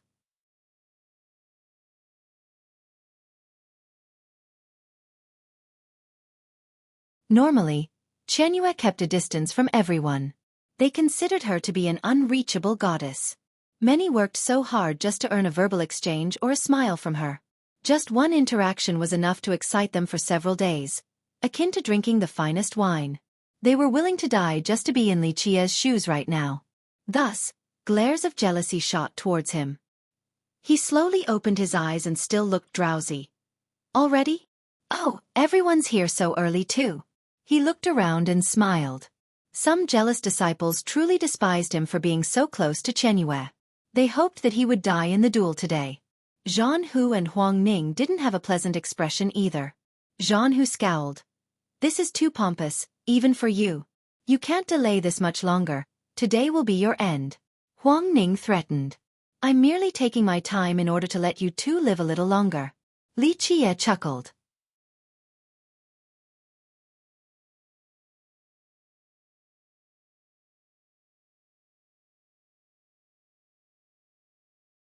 Chapter 3353. Zhan Hu responded. A bit too early to be haughty and declare victor dash. Zhan Hu responded. No. It's as clear as day. Li Qie waved his hand and smiled. The two's expression turned ugly because Li Qie was treating them like two dead ants. They were geniuses in Divine Black, definitely among the top 3 of their generation. Humph. Where is his baseless confidence coming from? A spectating demon said with annoyance. We'll find out soon enough who the final winner will be. Huang Ning said with a murderous glare. He had made up his mind about killing Li Qie. Nothing could change it. He was quite confident after gaining the verdant bamboo stick from his master. This artifact was quite mighty and doubled his battle potential. Let's get started then. Li Qie nonchalantly smiled. His attitude surprised the spectators. This was a battle to the death, yet Li Qie didn't pay it any mind, treating it like breakfast. This is a fight to the death. Zhan Hu emphasized. This wasn't a duel between fellow disciples. They wouldn't show any mercy to Li Qie. Yep, I'll be killing you too. Li Qie responded. The two clenched their fists, determined to cut Li Qie to pieces. Are you two ready to die? Li Qie didn't even take a defensive stance, completely heedless. What's going on? The disciples and top-ranking members of the sect became confused by his appearance. Zhan Hu and Huang Ning didn't get it either. Why was Li Qie so carefree? This seemed out of place.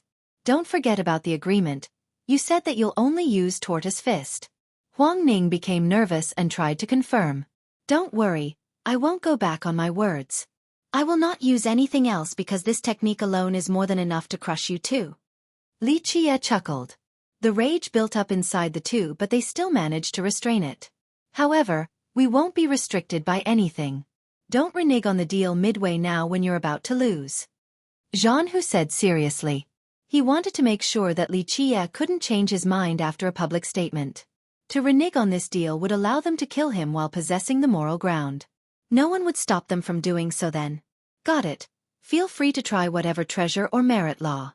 I'm only using my bare hands.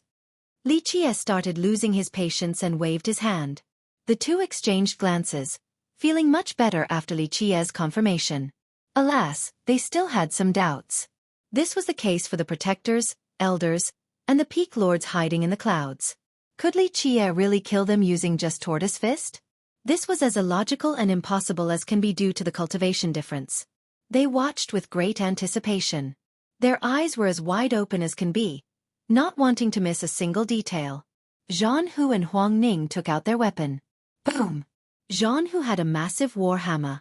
When he rested it on his shoulder, a loud metallic noise came about. Given his current strength, he would be able to raise a large mountain. This hammer appeared to be as heavy as one. Moreover, tiny shimmers not seen by the naked eyes circled around the hammer. When they touched, little sparks of lightning would come off. The crowd immediately realized that it had the lightning element infused in it, akin to the weapon of a thunder god. Each smash would unleash lightning bolts. Extermination lightning hammer. Mid-earth level. A protector became surprised. That famous weapon from the Tiger clan? The experts discussed. Zhan Hu didn't use his demon horn since he couldn't control it yet.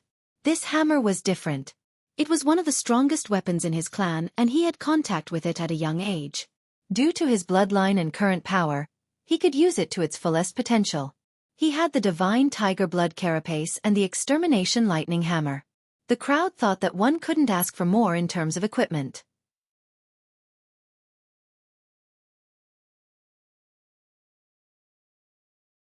Should be unbeatable in the same realm. One disciple murmured. He had a perfect mix of offense and defense. They were perfectly suitable for him as well. Not many in Divine Black could do this. He was lucky enough to be from a prestigious clan with plenty of resources. Poof! Huang Ning summoned a cauldron that exuded a scorching temperature, ready to turn anything to ashes. It seemed to be made from wood, at least at first sight. Strangely enough, the fire burning inside didn't damage the wooden frame. 8-flame wooden cauldron. Low earth level. A smart combination. The chief elder glanced at the cauldron, then the stick on Huang Ning's back. That's not as good as senior brother Zhan Hu's weapon. One disciple commented. No, this is as good as it gets. A first brother explained with a serious expression. It's actually not made of wood but rather, the Dao bone of an 8-flame beast. It can bring out Huang Ning's bloodline and with the help of that stick, his Samadhi flame will be exponentially stronger. An 8-flame beast was a chaos primal beast with 2 affinities, fire and wood. On the other hand, Huang Ning was a descendant of luminous vine demon king, a master of fire and alchemy. Because he carried this bloodline, the cauldron was a perfect weapon for him. In addition to the stick, it was as if he had 2 wings added right now, hence the chief elder's approval. It was a smart combination.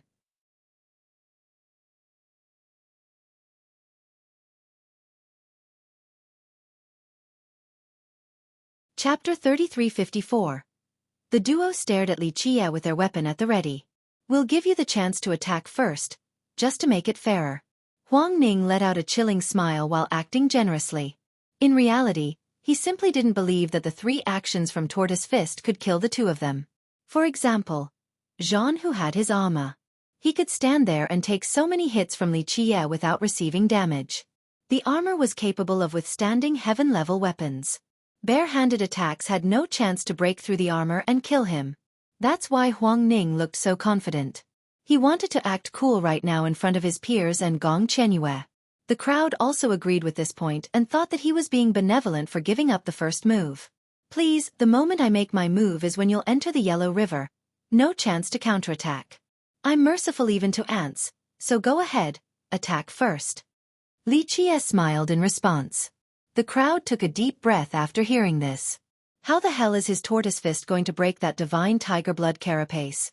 One demon blurted out, not willing to believe this. Even statues would become angry after being referred to as ants in front of everyone. Zhan Hu and Huang Ning's anger rekindled again. Fine, let us take a look at your amazing tortoise first. Zhan Hu shouted. They actually didn't want Li Qie to go first, so now, the situation became even more favorable. He couldn't blame them for being merciless now when he didn't take the given opportunity. Don't regret your choice now. Huang Ning smiled coldly. The cauldron in his hand exuded a billowing flame. You're wasting time instead of enjoying your last moment. Li Qie looked bored already. The duo moved to their position after exchanging glances, trapping Li Qie in order to prevent his movements. The next action would be a fatal blow. The crowd held their breath after seeing the duo's careful preparation. The seniors felt the same way. If Li Qie could win, it would truly be a miracle. That's why the seniors actually preferred to see his victory. It wasn't personal, but rather, a win from the duo was expected. Nothing incredible would come from that. On the other hand, a win from Li Qie would turn this battle into a legend. They could benefit from watching this fight. Plus, they wanted to see how devilish Li Qie was. Could he further amaze them? First brother, do it. Some demon disciples began cheering for the duo. Young master, young master. The children from Lu cheered. Other disciples from Divine Black started cheering with them too. They tried their best to overwhelm the demon crowd. This made it quite apparent how popular Li Qie had gotten. His status had surpassed Zhan Hu and Huang Ning's. The annoyed duo nodded at each other, looking quite fierce. Kill! Zhan Hu let out a mighty roar with the force of a tsunami. The roar truly frightened some of the spectators. He swung his lightning hammer. Boom! The sky turned dark and lightning bolts descended. This was akin to the wrath of a furious thunder god. Boom! Boom! The thick bolts danced around like serpents. They actually surrounded Li Qie before the thunderous detonations. This was enough to turn him into a sieve. Damn! Many became startled. Go! Huang Ning instantly made his move as well. A mighty flame rushed out of his cauldron. It looked like a gigantic dragon rushing upward before moving straight back down for Li Qie. Rumble! His vitality and power soared to an insane level. Everyone could sense the bamboo stick on his back pouring life force into his body. The dragon continued to grow in size while becoming several hundred times stronger. The stage seemingly exploded as this terrifying flame struck Li Qie. Both the lightning bolts and fire dragons smashed into Li Qie at the same time. It felt as if the stage had been penetrated. All of Divine Black shook as a result of the devastating strikes.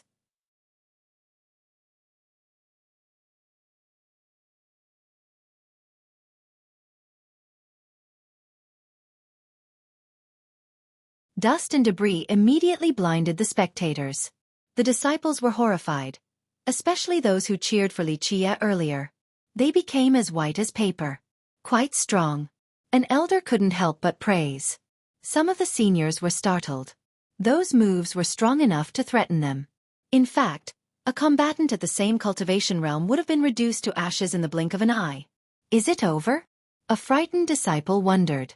Ping Suowing and the others activated their heavenly gaze to watch. They nodded approvingly after seeing the move earlier. This was virtually the limit of their current power. It would be difficult to surpass this destructiveness. After the dust dispersed, the area where Li Qie stood earlier has been crushed. The center of this place had melted from the heat. Lava oozed out and began to cool into a mound. It was as if an underground volcano had just erupted. Li Qie was nowhere to be seen.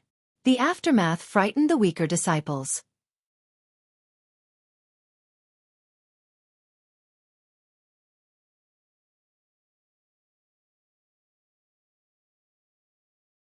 Chapter 3355.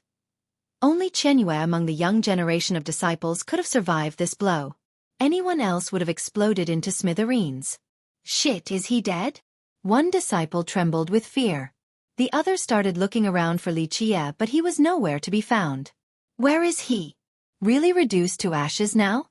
One of them said. I think so. Many agreed. Just think about it. The lightning bolts from Jean who most likely obliterated him. The flames turned what's left into ashes. It would be strange if he had survived the terrible combination. Not even if he was made from an unyielding metal. A bronze tendon like him has no chance of surviving. Another concluded.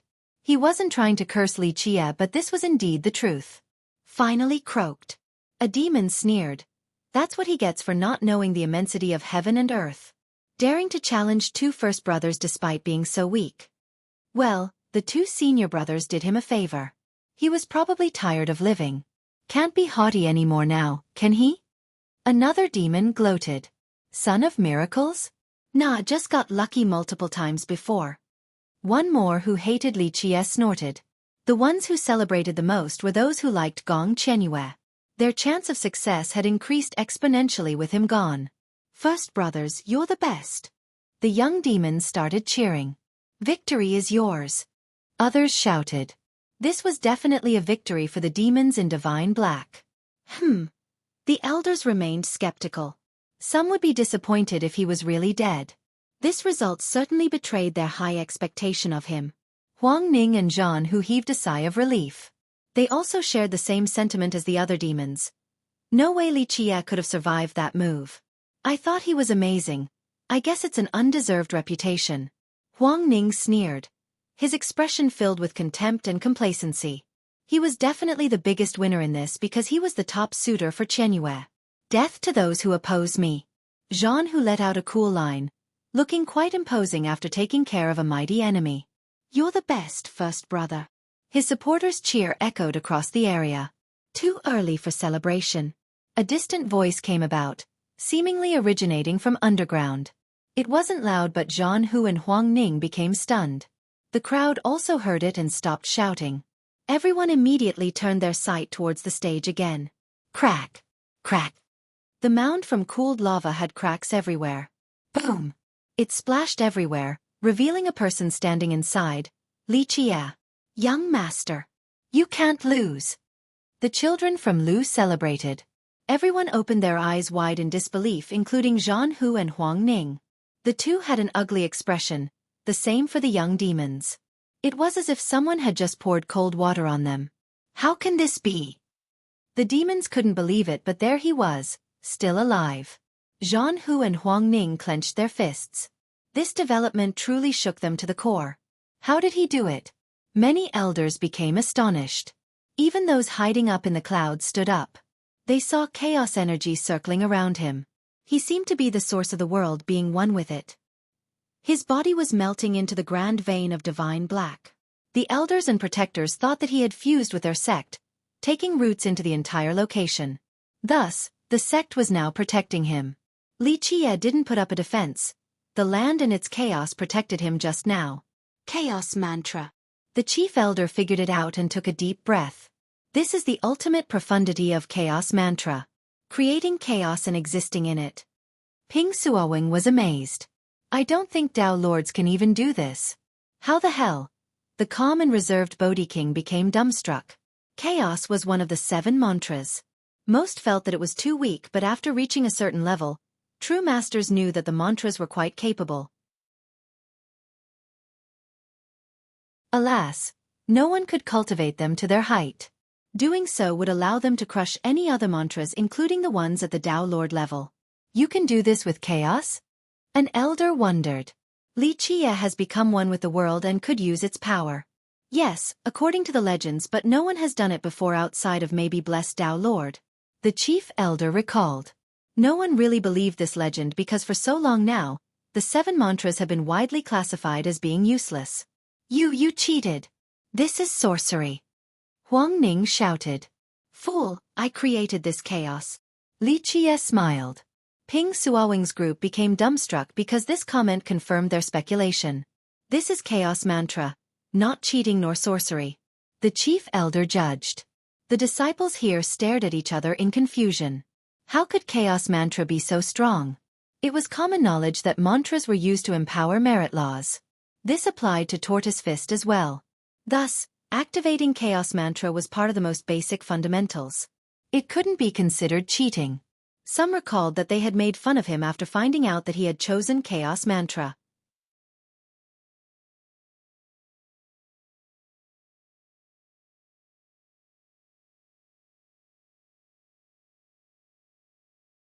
Chapter 3356.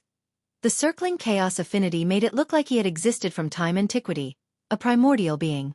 As he took one step forward, divine black hymned in harmonization. Chaos appeared in the entire sect. This phenomenon took them by a storm, from the weakest disciple all the way to Ping Suowing. Li Qie's smallest gesture could drag their sect right now. Its power existed in each breath of his. By opening his mouth and blowing, the power contained in the grand vein would immediately attack like a destructive tornado. Thus, his slight movements became frightening. One swing was enough to crush the area. Chaos Mantra. The awed spectators murmured the title. Everyone could learn this mantra.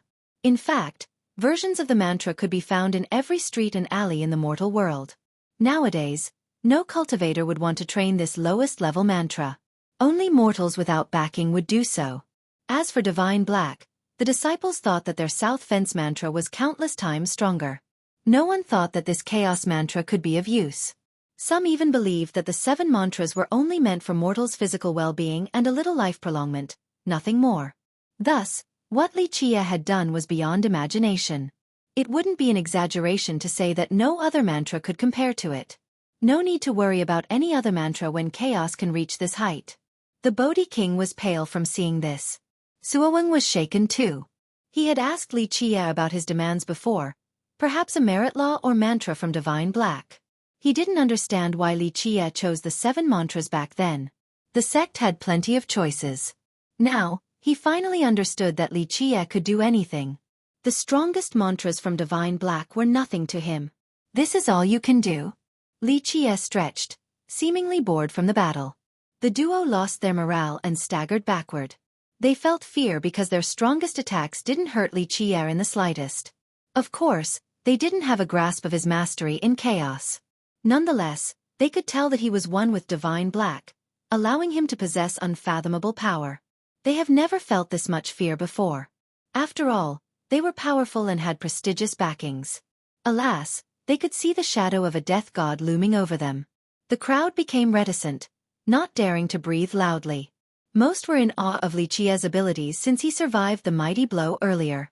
They also thought that realms and limits meant nothing to him. Li Qie had jumped out of all restraints. He was the son of miracles. My turn. Li Qie stared at the two and smiled.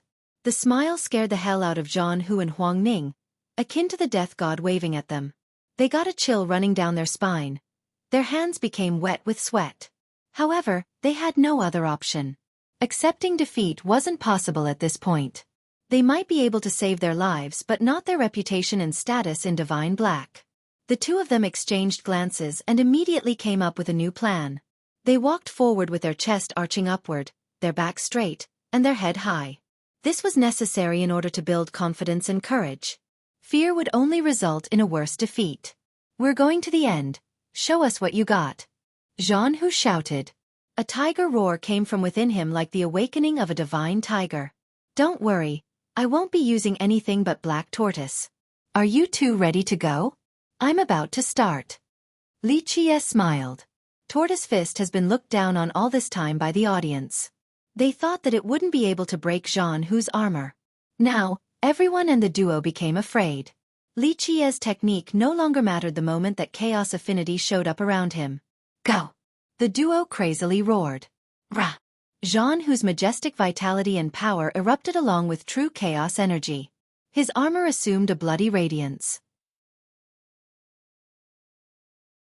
A divine tiger finally showed up, looking ferocious with an oppressive aura. Its power surged out like a storm. This was only the beginning. As Zhang Hu added his various affinities to the armor, Huang Ning placed both hands on the armor. Boom! Huang Ning's own power surged into Zhang Hu's body. The former's bamboo stick exuded a verdant light. The leaves pulsed with starry lights. A totem in the form of a golden vine emerged behind Huang Ning. This opened a floodgate of power pouring into Zhang Hu. He became several hundred times stronger as a result. Boom! The totem of his armor also took form. The divine tiger materialized into physical form. Stars circled around its head while its feet ravaged the ground. It was larger than the tallest peak in divine black. Just one stomp could flatten the stage. The crowd gasped in response. They felt like ants before this great divine tiger. Huang Ning, with the help of his bamboo stick, helped Zhang Hu's armor reach its ultimate form.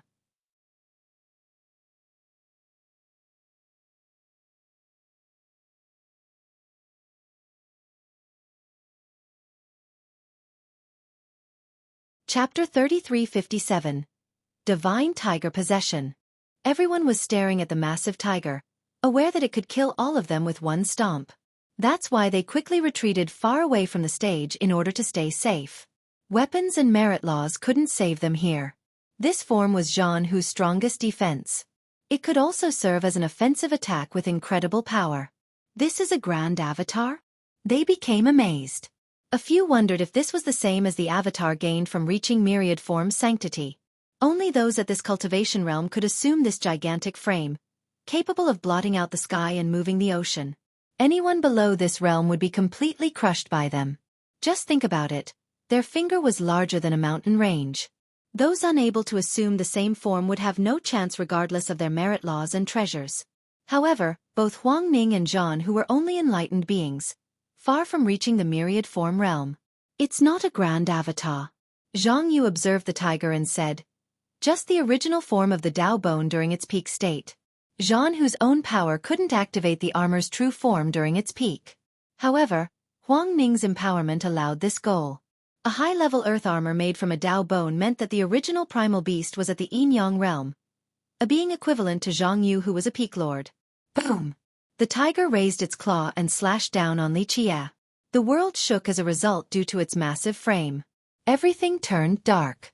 It seemed capable of crushing all of divine black. Oh, mommy! Many became scared out of their mind and tried to run. This divine tiger possession was actually a defensive form. However, the best defense was offense, so the tiger took the initiative. Li Qie was as insignificant as an ant in comparison. Nonetheless, he smiled and unleashed a very simple and powerless technique. It looked like an old man doing morning exercise to stretch. Tortoise fist. Everyone knew what it was right away. How could this weak punch be able to stop the massive tiger? Impossible, they thought. How could an ant move an elephant? However, the punch was accompanied by chaos and grand Dao.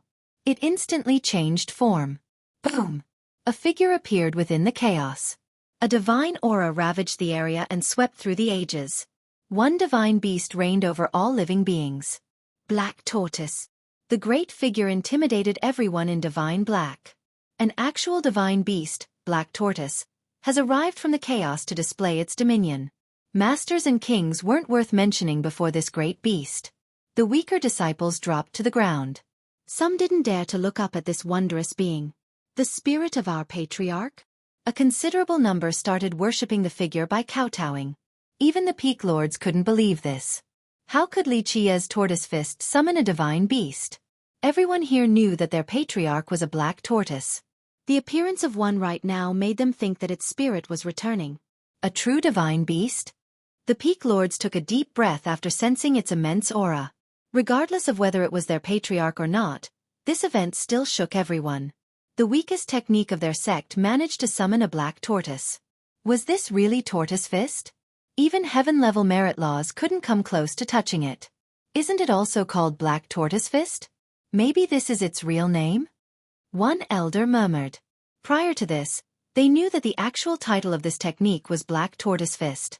Alas, they considered it to be an unnecessary embellishment. It didn't have the power matching its name.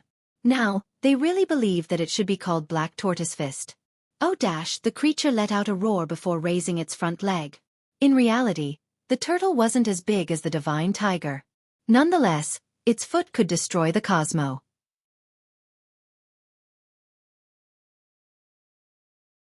Everything was reduced to ashes in the blink of an eye. A divine beast of galactic proportions was nothing more than a worm beneath its foot. Rah! The tiger let out a miserable bellow before disintegrating from the impact. Boom! Both Huang Ning and Zhan Hu were sent flying. The divine tiger blood carapace instantly crumbled. Pieces shattered all over the ground. The two of them vomited blood and were painted red from top to bottom.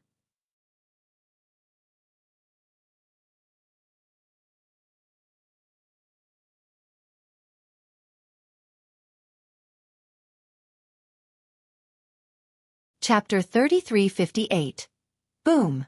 Zhan Hu and Huang Ning slammed into the ground, resulting in two pits. Their blood slowly stained the ground. The stench struck the audience by the tip of their nose. They lay in their puddle of blood, unable to move. Their bones were shattered, veins and tendons severed, looking as pitiful as can be. The scene was filled with astonished gazes from the regular disciples, experts, and elders. The tortoise, no, Black Tortoise Fist annihilated Zhan Hu's armor with the first shot. In reality, very few in Divine Black could destroy that armor in its peak state. One needed a Tao Lord weapon in order to do so. However, Li Qie did it with his bare hands while using the most elementary art, Tortoise Fist. This is the true power of Black Tortoise Fist? An elder calmed down after a long while and commented. The visual image of a black tortoise was unforgettable. It had imprinted itself deep in the memories of the disciples. Ugh! Zhan Hu and Huang Ning vomited more blood. Their injuries were serious enough to wound them deep to the internal organs. If they were lucky enough to survive, they would be bedridden for a year or so. You have lost. Li Qie walked over and smiled at the two. They were as pale as can be. Who knows if it was from the blood loss or fear? They stared at Li Qie in disbelief. How the hell did he defeat their defense using Tortoise Fist alone?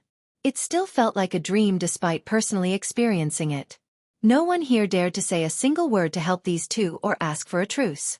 The loser could only blame themselves for being weak in a duel. Nonetheless, this swift takedown would definitely go down as a legend. This will be your moment. Li Qie stared at the immobilized combatants. The two became frozen. They could feel the shadow of death engulfing them. Meanwhile, everyone watched with bated breath. Li Qie had total control of the situation.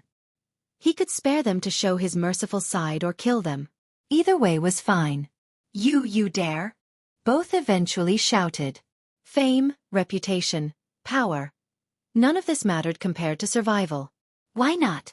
This is your own fault for being unskilled. Li Qie smiled and approached closer. Someone in the clouds couldn't watch this any longer and stood up. What are you doing? Zhan Hu was horrified. Isn't it obvious? Li Qie stared at him, frightening him even more. You said you wanted to make a chamber pot out of my head, right? I think I'll do just that. I wonder if the size is right. Li Qie smirked. Brat, there will be no place for you here, if you dare to kill me. Zhan Hu panicked and spouted a random threat. Crack. Li Qie stomped on his face, crushing multiple bones. Ah! His face became a bloody pulp. Forget it, I'm not interested in such an ugly head. I'll just crush you instead. Li Qie said flatly. Father, save me. Zhan Hu no longer dared to bark back in this crucial moment. He threw away his pride and called for his father. Iron Whip Demon King. Enough! A shout dispersed the clouds, revealing Iron Whip Demon King. He floated in the air with terrible lightning pulsing in his eyes. A storm emerged, a testament to his rage. He couldn't stop himself from interfering despite violating a taboo. A life-or-death duel couldn't be interfered by anyone. The combatants were the only ones who could decide their fate. Thus, the Demon King joining in was extremely inappropriate given his status and position. It was also against the rules of Divine Black. Ping Suowing and the elders frowned as a result. Meanwhile, the other disciples stared at him. Alas, he had no other choice since his son's life was on the line. Got something to say? Li Qie wasn't surprised. Know when to stop during a spar between fellow disciples. The Demon King uttered. He changed the duel into a spar, twisting the narrative. Unfortunately, it's not up to you. His life is mine. Li Qie smiled. You dare? The Demon King turned red with rage after not being given any face. There are consequences to losing. Li Qie said, then added force to his foot. Crack. Ah! Jean Hu screamed as his blood and flesh splattered. Little animal. The king roared. This guy wanted to kill his son in front of him? A demonic aura erupted. Winds and lightning bolts gathered around him. The disciples knew that he was about to attack. Li Qie simply smiled and raised his foot for another stomp. Bastard! The Demon King unleashed whip-like bolts towards Li Qie without showing any mercy. Their light illuminated the sky, capable of piercing everything. Enough! A dignified voice commanded. Clank! A sword hymn accompanied a powerful slash sweeping through the area, stomping down the myriad ages. Nothing could stop this unbeatable slash. 1. I made a mistake with this title. Iron Rod when it should be Iron Whip.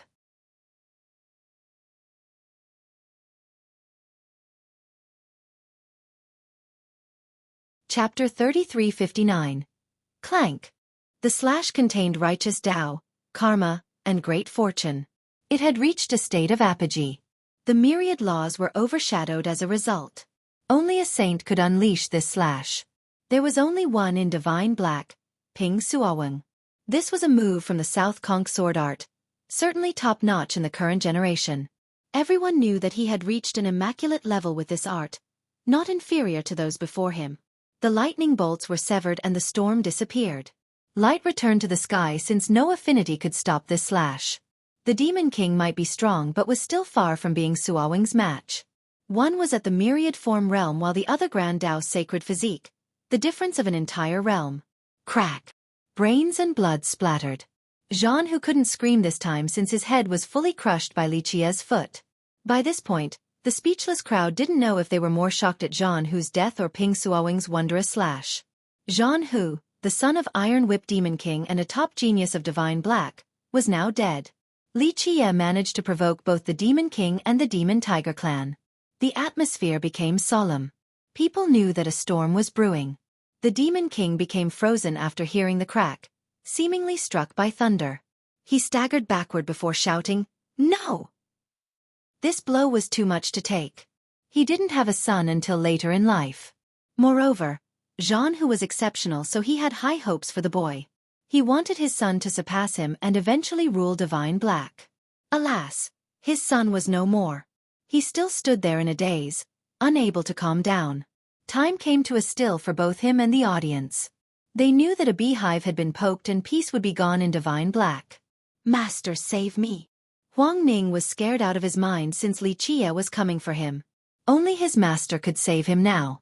This diverted the attention of the spectators. Would the Bodhi King stand up for his disciple? In that case, Li Qie would have offended two peak lords. It would be quite difficult for him in the future. It's a duel to the death, a personal responsibility. I'm afraid my hands are tied. The Bodhi King standing above answered. This naturally surprised the listeners since he didn't choose to help his disciple. No. Despair overwhelmed Huang Ning. I'll see you off then, Li Qie said before stomping down. Crack. Blood and brain matter splattered once more. Huang Ning died an indignant death, unable to scream. Hooah! A furious roar echoed across the area. The water in the lakes and rivers in Divine Black rushed to the sky due to a terrible power. Boom! It ravaged the four directions in a merciless manner. Shit! Many frightened disciples began to run. The Demon King has gone mad after losing his only son. Little animal, I will cut you to pieces.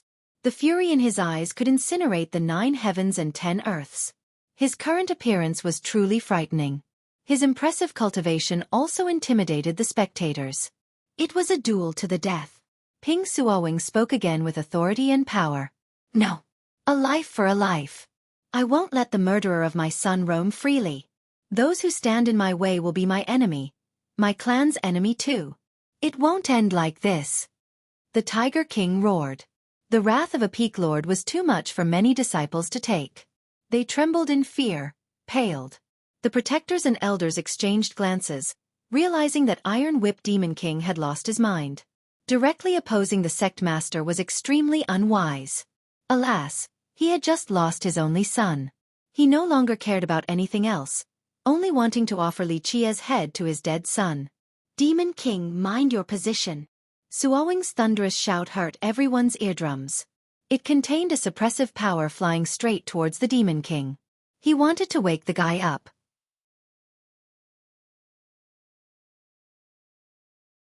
There was no room for personal vendetta after a fair duel to the death. The Demon King was being foolish and breaking the sect's rules. Boom! A powerful demonic energy rushed out to stop the sound wave. The Demon King didn't listen since those words didn't enter his ears. His body grew larger. It didn't take long before a colossal tiger appeared on top of Divine Black. Strands of demonic energy poured down from its body like waterfalls. Most felt suffocated by the influx of demonic energy as if they were drowning in an ocean. A grand avatar of the myriad form realm. One disciple murmured after the Demon King revealed his true form. The spectator's mouth dried up from being nervous and afraid. Rah! He unleashed a roar destroying numerous buildings. Several peaks nearby crumbled as well. Numerous disciples started running. The cowardly ones dropped flat to the ground. Boom! He performed a vertical tail swipe, nearly splitting heaven and earth. The length of this tail was unimaginable, as long as a river of stars. Iron Whip! Someone shouted after seeing the tail. It was the reason for his title.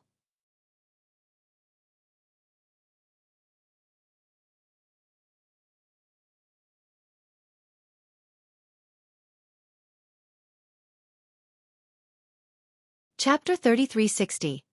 This tail seemed to be larger than the already massive tiger, capable of dragging the entire world.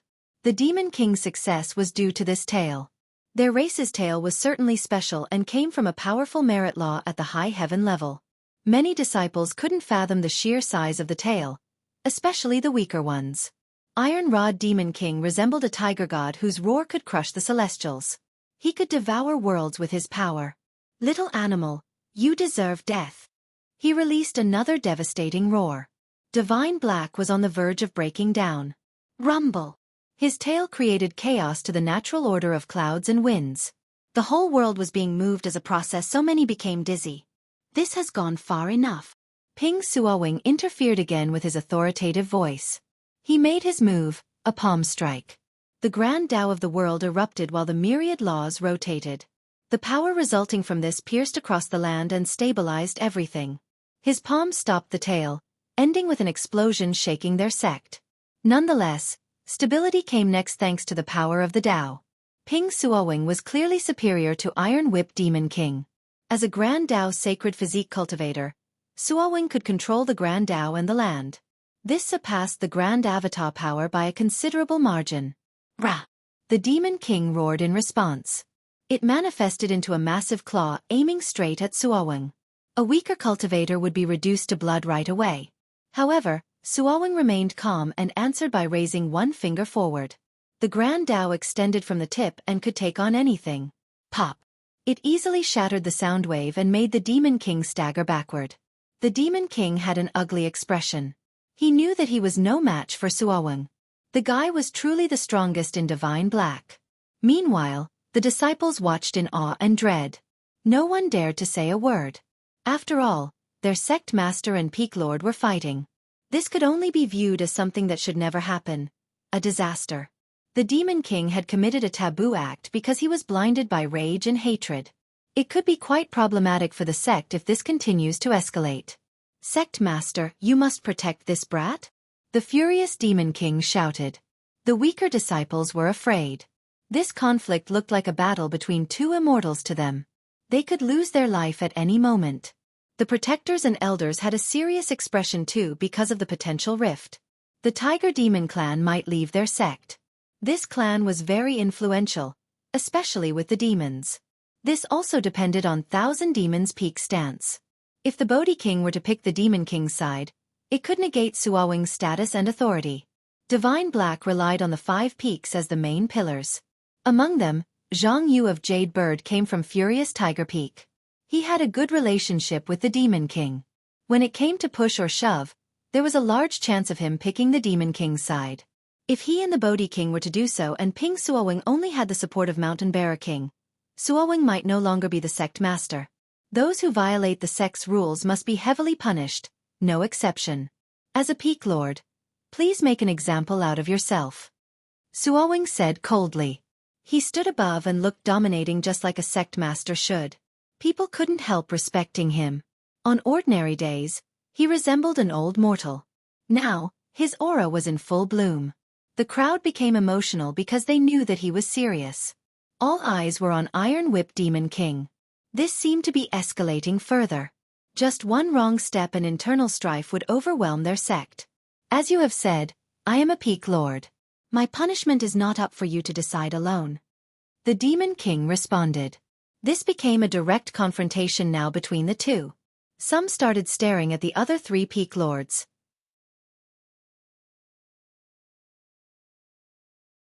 Iron Whip was right. In order to punish him, all the other peak lords must reach a consensus. Ping Xueqi alone couldn't make this decision. They knew that this next moment might decide the direction of Divine Black in the near future. Some also glanced at Li Qie. The 5 peak lords naturally didn't want to see an all-out conflict. However, Iron Whip must avenge his fallen son. Thus, one likely possibility was sacrificing Li Qie. A disciple wasn't as precious as the well-being of the sect. Breaking the rule was out of line. Demon King, stop now. Mountain Bearer King shook his head, clearly standing on Xueqi's side. This was expected since the humans would band together. Too impulsive. The Bodhi King commented. This took the crowd by surprise. These few words indicated that the Bodhi King didn't want the Demon King to pursue his personal vendetta. Next, Zhang Yu became the center of attention. Everyone knew that Zhang Yu was extremely close with Iron Whip Demon King. They weren't master and disciple but not far from it. Demon King, please reconsider. Zhang Yu pondered for a moment before stating firmly.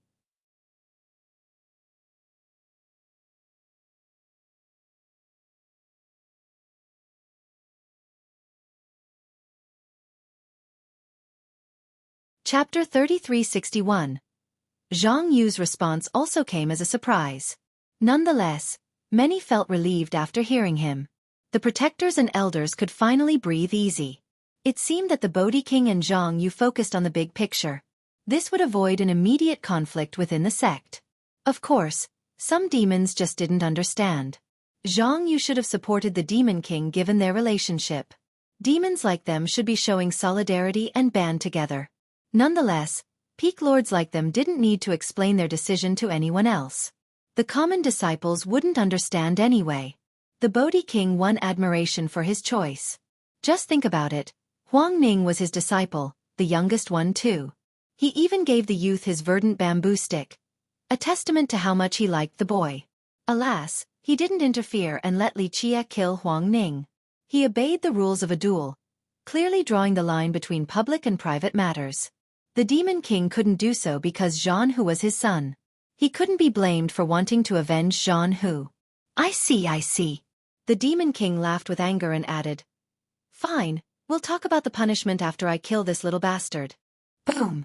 He started gathering vitality then raised his tail, determined to kill Li Qie. His stubbornness made the lower-ranking members nervous. Even the Bodhi King and Zhang Yu couldn't convince him to stop. An unwise action yet understandable. Some demons actually agreed with this. A man should be firm and decisive. No negotiation when it came to the murder of his son. Li Qie must pay with blood and his life. Otherwise, the humans would always be looming above the demons in Divine Black. You'll have to get through me first then, Ping Xueqi sternly uttered. Sect Master, must you escalate this problem? You can protect him today but not forever. The Demon King glared at Xueqi. He wouldn't mind losing everything including his position as a peak lord in order to kill Li Qie. This was an irreconcilable feud. We must uphold the rules or the sect will eventually falter. Xueqi glanced at Li Qie before responding. Most elders and protectors nodded in agreement.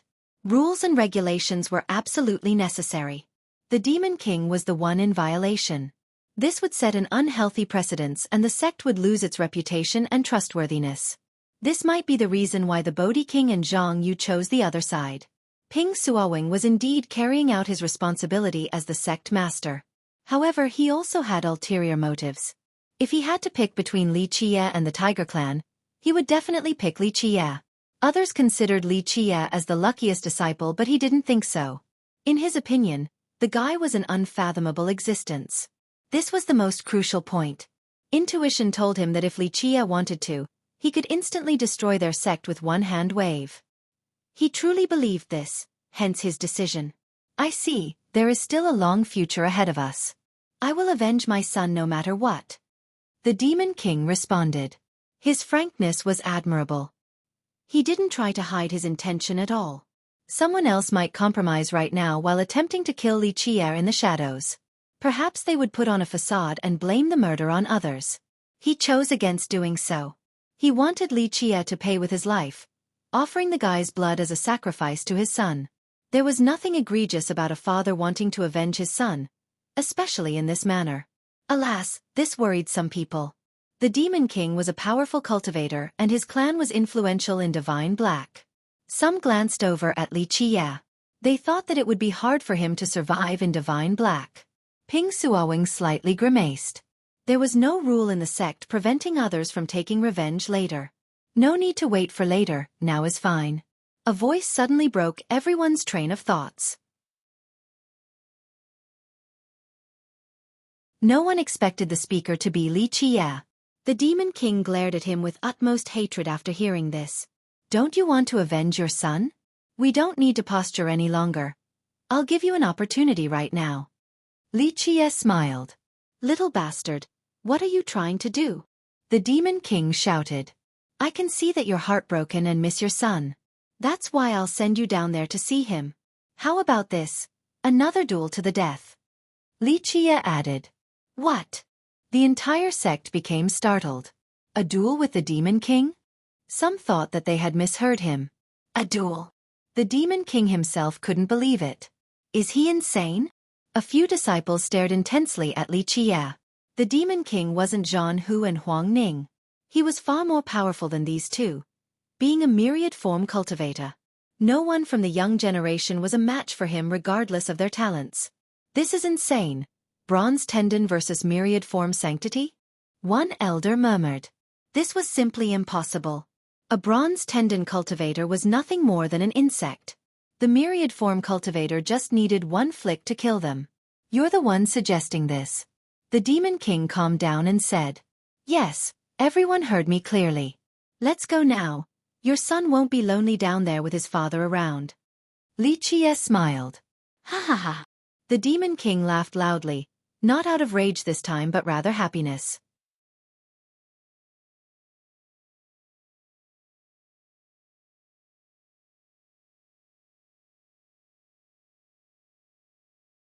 Chapter 3362. After the hearty guffaw, the Demon King glared and said, Very well, a duel to the death. If I were to die and unable to avenge my son, then it would only be my fault for being weak. Good, as you wish then. Li Qie smiled. The members of Divine Black stared at those nearby. This battle was ridiculous in their eyes. Is this possible? One asked. It's not that they looked down on Li Qie. On the contrary, no one dared to do so by this point. It's just that the power gap was insane. Li Qie did the impossible by defeating Zhan Hu and Huang Ning with his tortoise fist. This didn't seem to be on the same level. He must have something else up his sleeve, right? Another murmured. An air of skepticism and doubt permeated the crowd. They thought that Li Qie could have 10,000 different methods and it still wouldn't be enough to make up the gap. This might become the biggest miracle in Divine Black, no, in all of the cultivation world. People will sing songs about it years after. A few protectors and elders were full of anticipation. They wanted Li Qie to win just to see a miracle. They had nothing against the Demon King nor any personal vendetta. Just imagine, a Bronze Tendon disciple managing to beat a myriad form expert. This would definitely become a legend regardless of the process. Don't regret this now since I will kill you. The Demon King suddenly became more open-minded than before. There's nothing to regret. Come. Li Qie gestured with his hand, not giving a damn. Good. Since you are being so straightforward, Let's do this. If you were to lose, I will deliver a swift death. If I lose, then this is the end of our feud. The Tiger Clan will not seek you out for more trouble. The Demon King loudly declared. Li Qiye simply shrugged in response. However, the top members of Divine Black heaved a sigh of relief. In a way, this comment would solve the problem with the Tiger Clan and the other demons. It would end with this duel. I'll give you the chance to make your move first. The Demon King said. No, you may go first since you won't have the chance if I were to start. No chance to avenge your son in that case. Li Qiye refused. So conceited. I actually like this part of you. The Demon King's anger seemed no longer there since a conclusion was in sight. Let's see what you can do. His vitality and chaos true energy erupted with a touch of Grand Dao power. Rumble. His already massive frame became larger. It pulsed with waves of divine light, ready to reach the next level. The Grand Level. An expert became startled. Everyone knew that he was a myriad form cultivator. Now, he revealed himself to be at the Grand Level of this realm. Boom! The Demon King raised his tail high enough to flip the sky vault over. The Celestials would need to give it space. 9 stars appeared on it, looking like treasure drills. They were shiny and majestic, containing boundless strength. The tail alone was strong enough, but with the addition of these stars, it became suffocating and several times stronger. 9-star Iron Tail, a killing move. An elder knew about its power. I see. Many murmured at this revelation. The Demon King used this move to beat 8 experts from 3 truths at once. An older elder revealed. The might of this move suppressed all the junior disciples. They watched carefully, wondering what Li Qiye would do to withstand it. Junior, are you ready? The Demon King didn't attack right away and asked first. He chose a fair duel and wanted to give Li Qiye ample time to prepare. I'm ready. Li Qiye shrugged while just standing there. The crowd's eyes grew bigger from astonishment. Li Qiye didn't look ready in the slightest while standing on stage. Fine, let's see what you got. The Demon King didn't like this either and slammed his tail downward. Rumble. The 9 stars on the tail released loud explosions and flew straight for Li Qiye.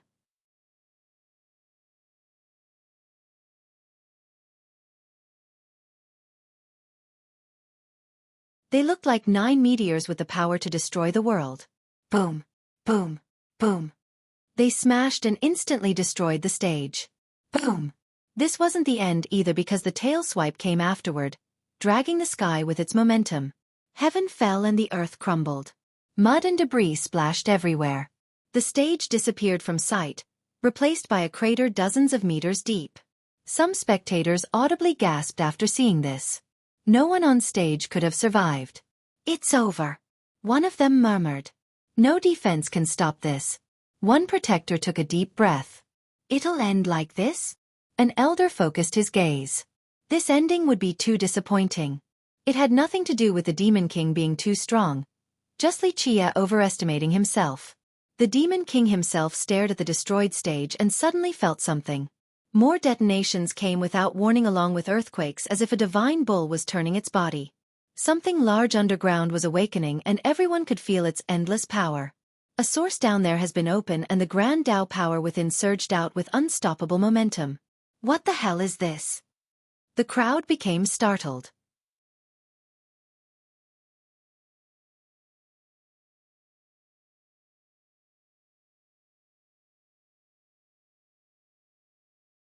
Chapter 3363. Rumble. The catastrophic result of the explosions frightened the disciples. Look, something's going up. One of them shouted. They saw the Demon King's massive tail being lifted up, inch by inch.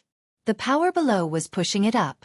The tail had immense weight on top of wielding the Demon King's power. Nonetheless, it was still being lifted. What is it? Everyone became curious about the thing below. Break! The Demon King shouted and became resplendent. A torrential power poured through his tail, allowing it to stop the power beneath. This only lasted for a moment. More detonations came and the lifting process resumed. Break! The Demon King didn't give up and poured all of his vitality and power into the tail, mercilessly pushing it into the crater. His all-out effort was futile. AAA! His face turned red from channeling power all over. Everyone knew that he was strong enough to change the terrains of an area. How could it not be enough? That thing is so powerful. This became extremely obvious. Boom! The tail was finally lifted up the ground and a monster came out of the crater. It was an ant-like creature with 2 large teeth, looking like a pincer. The teeth were gripping the Demon King's tail and pushing it up. Li Qie was standing on top of this colossal creature. What is that thing? Many became astounded since they have never seen it before. Where did it come from? Heaven Tooth. The Bodhi King couldn't believe it. Heaven Tooth. No one had a clue after hearing this. We have a monster like that beneath our sect? One disciple shuddered. It was quite scary because this thing could have come out before and eaten people. It's not a monster. The chief elder elaborated. This is one of the 9 primeval laws, Heaven Tooth. This reminder woke some of the disciples up. They naturally knew about these 9 laws, a very powerful technique in their sect. They have heard of the name Heaven Tooth as well. Li Qie obtained this law when he first got here during an examination. Previously, they thought that he wouldn't be able to train it due to his weak cultivation. That's why they started forgetting about this. Now he had proved all of them wrong. So it looks like this? A disciple found this unbelievable. His peers felt the same way. How could a merit law take the shape of a gigantic monster? Borrowing the power of heaven and earth to control the sect. The 9 laws are all external entities. This is another miracle. The Bodhi King uttered. He was the only one in Divine Black currently training this technique. Thus, he was the highest authority available. So this is not a monster, just an entity named Heaven Tooth created by the power of the sect. A powerful disciple got it. The disciples took a careful look and found that the creature wasn't made from flesh and blood, only by pure power. Their sect naturally had a powerful foundation created by many generations of wise sages. This accumulated power has turned into this creature. The sheer amount made it look so real. That's why everyone thought that it was a monster at first. Go! Li Qie commanded. Heaven Tooth immediately lifted the heavy tail, causing the Demon King to fly upward. Stabilize! The shocked king shouted. Waves of light and visual phenomena appeared around him, resulting in a powerful suppression for the sake of stability. Alas, his merit law wasn't enough and he was still lifted up high by Heaven Tooth. Rumble! Heaven Tooth then slammed the Demon King onto the ground without showing any mercy. The crowd didn't expect this at all. The king's gigantic frame smashed repeatedly on the ground, creating huge cracks and dust. He had a defensive merit law active, but this seems ineffective. He had wounds all over while vomiting blood. The spectators could only watch with their mouth wide open, unable to calm down. This scene was too much to take. Their peak lord was being dominated right now.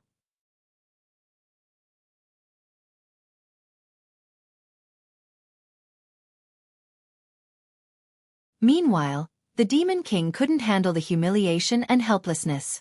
The wounds were one thing, but the shame did the real damage. Heaven Tooth eventually threw the bloodied king away. Bang! Bang! Bang! He flew through several peaks before slamming into a bigger one and stopping. His blood stained the peak, truly a stirring sight to behold. At this point, everyone became afraid of Li Qie, including the peak lords. His peers were speechless, shell-shocked.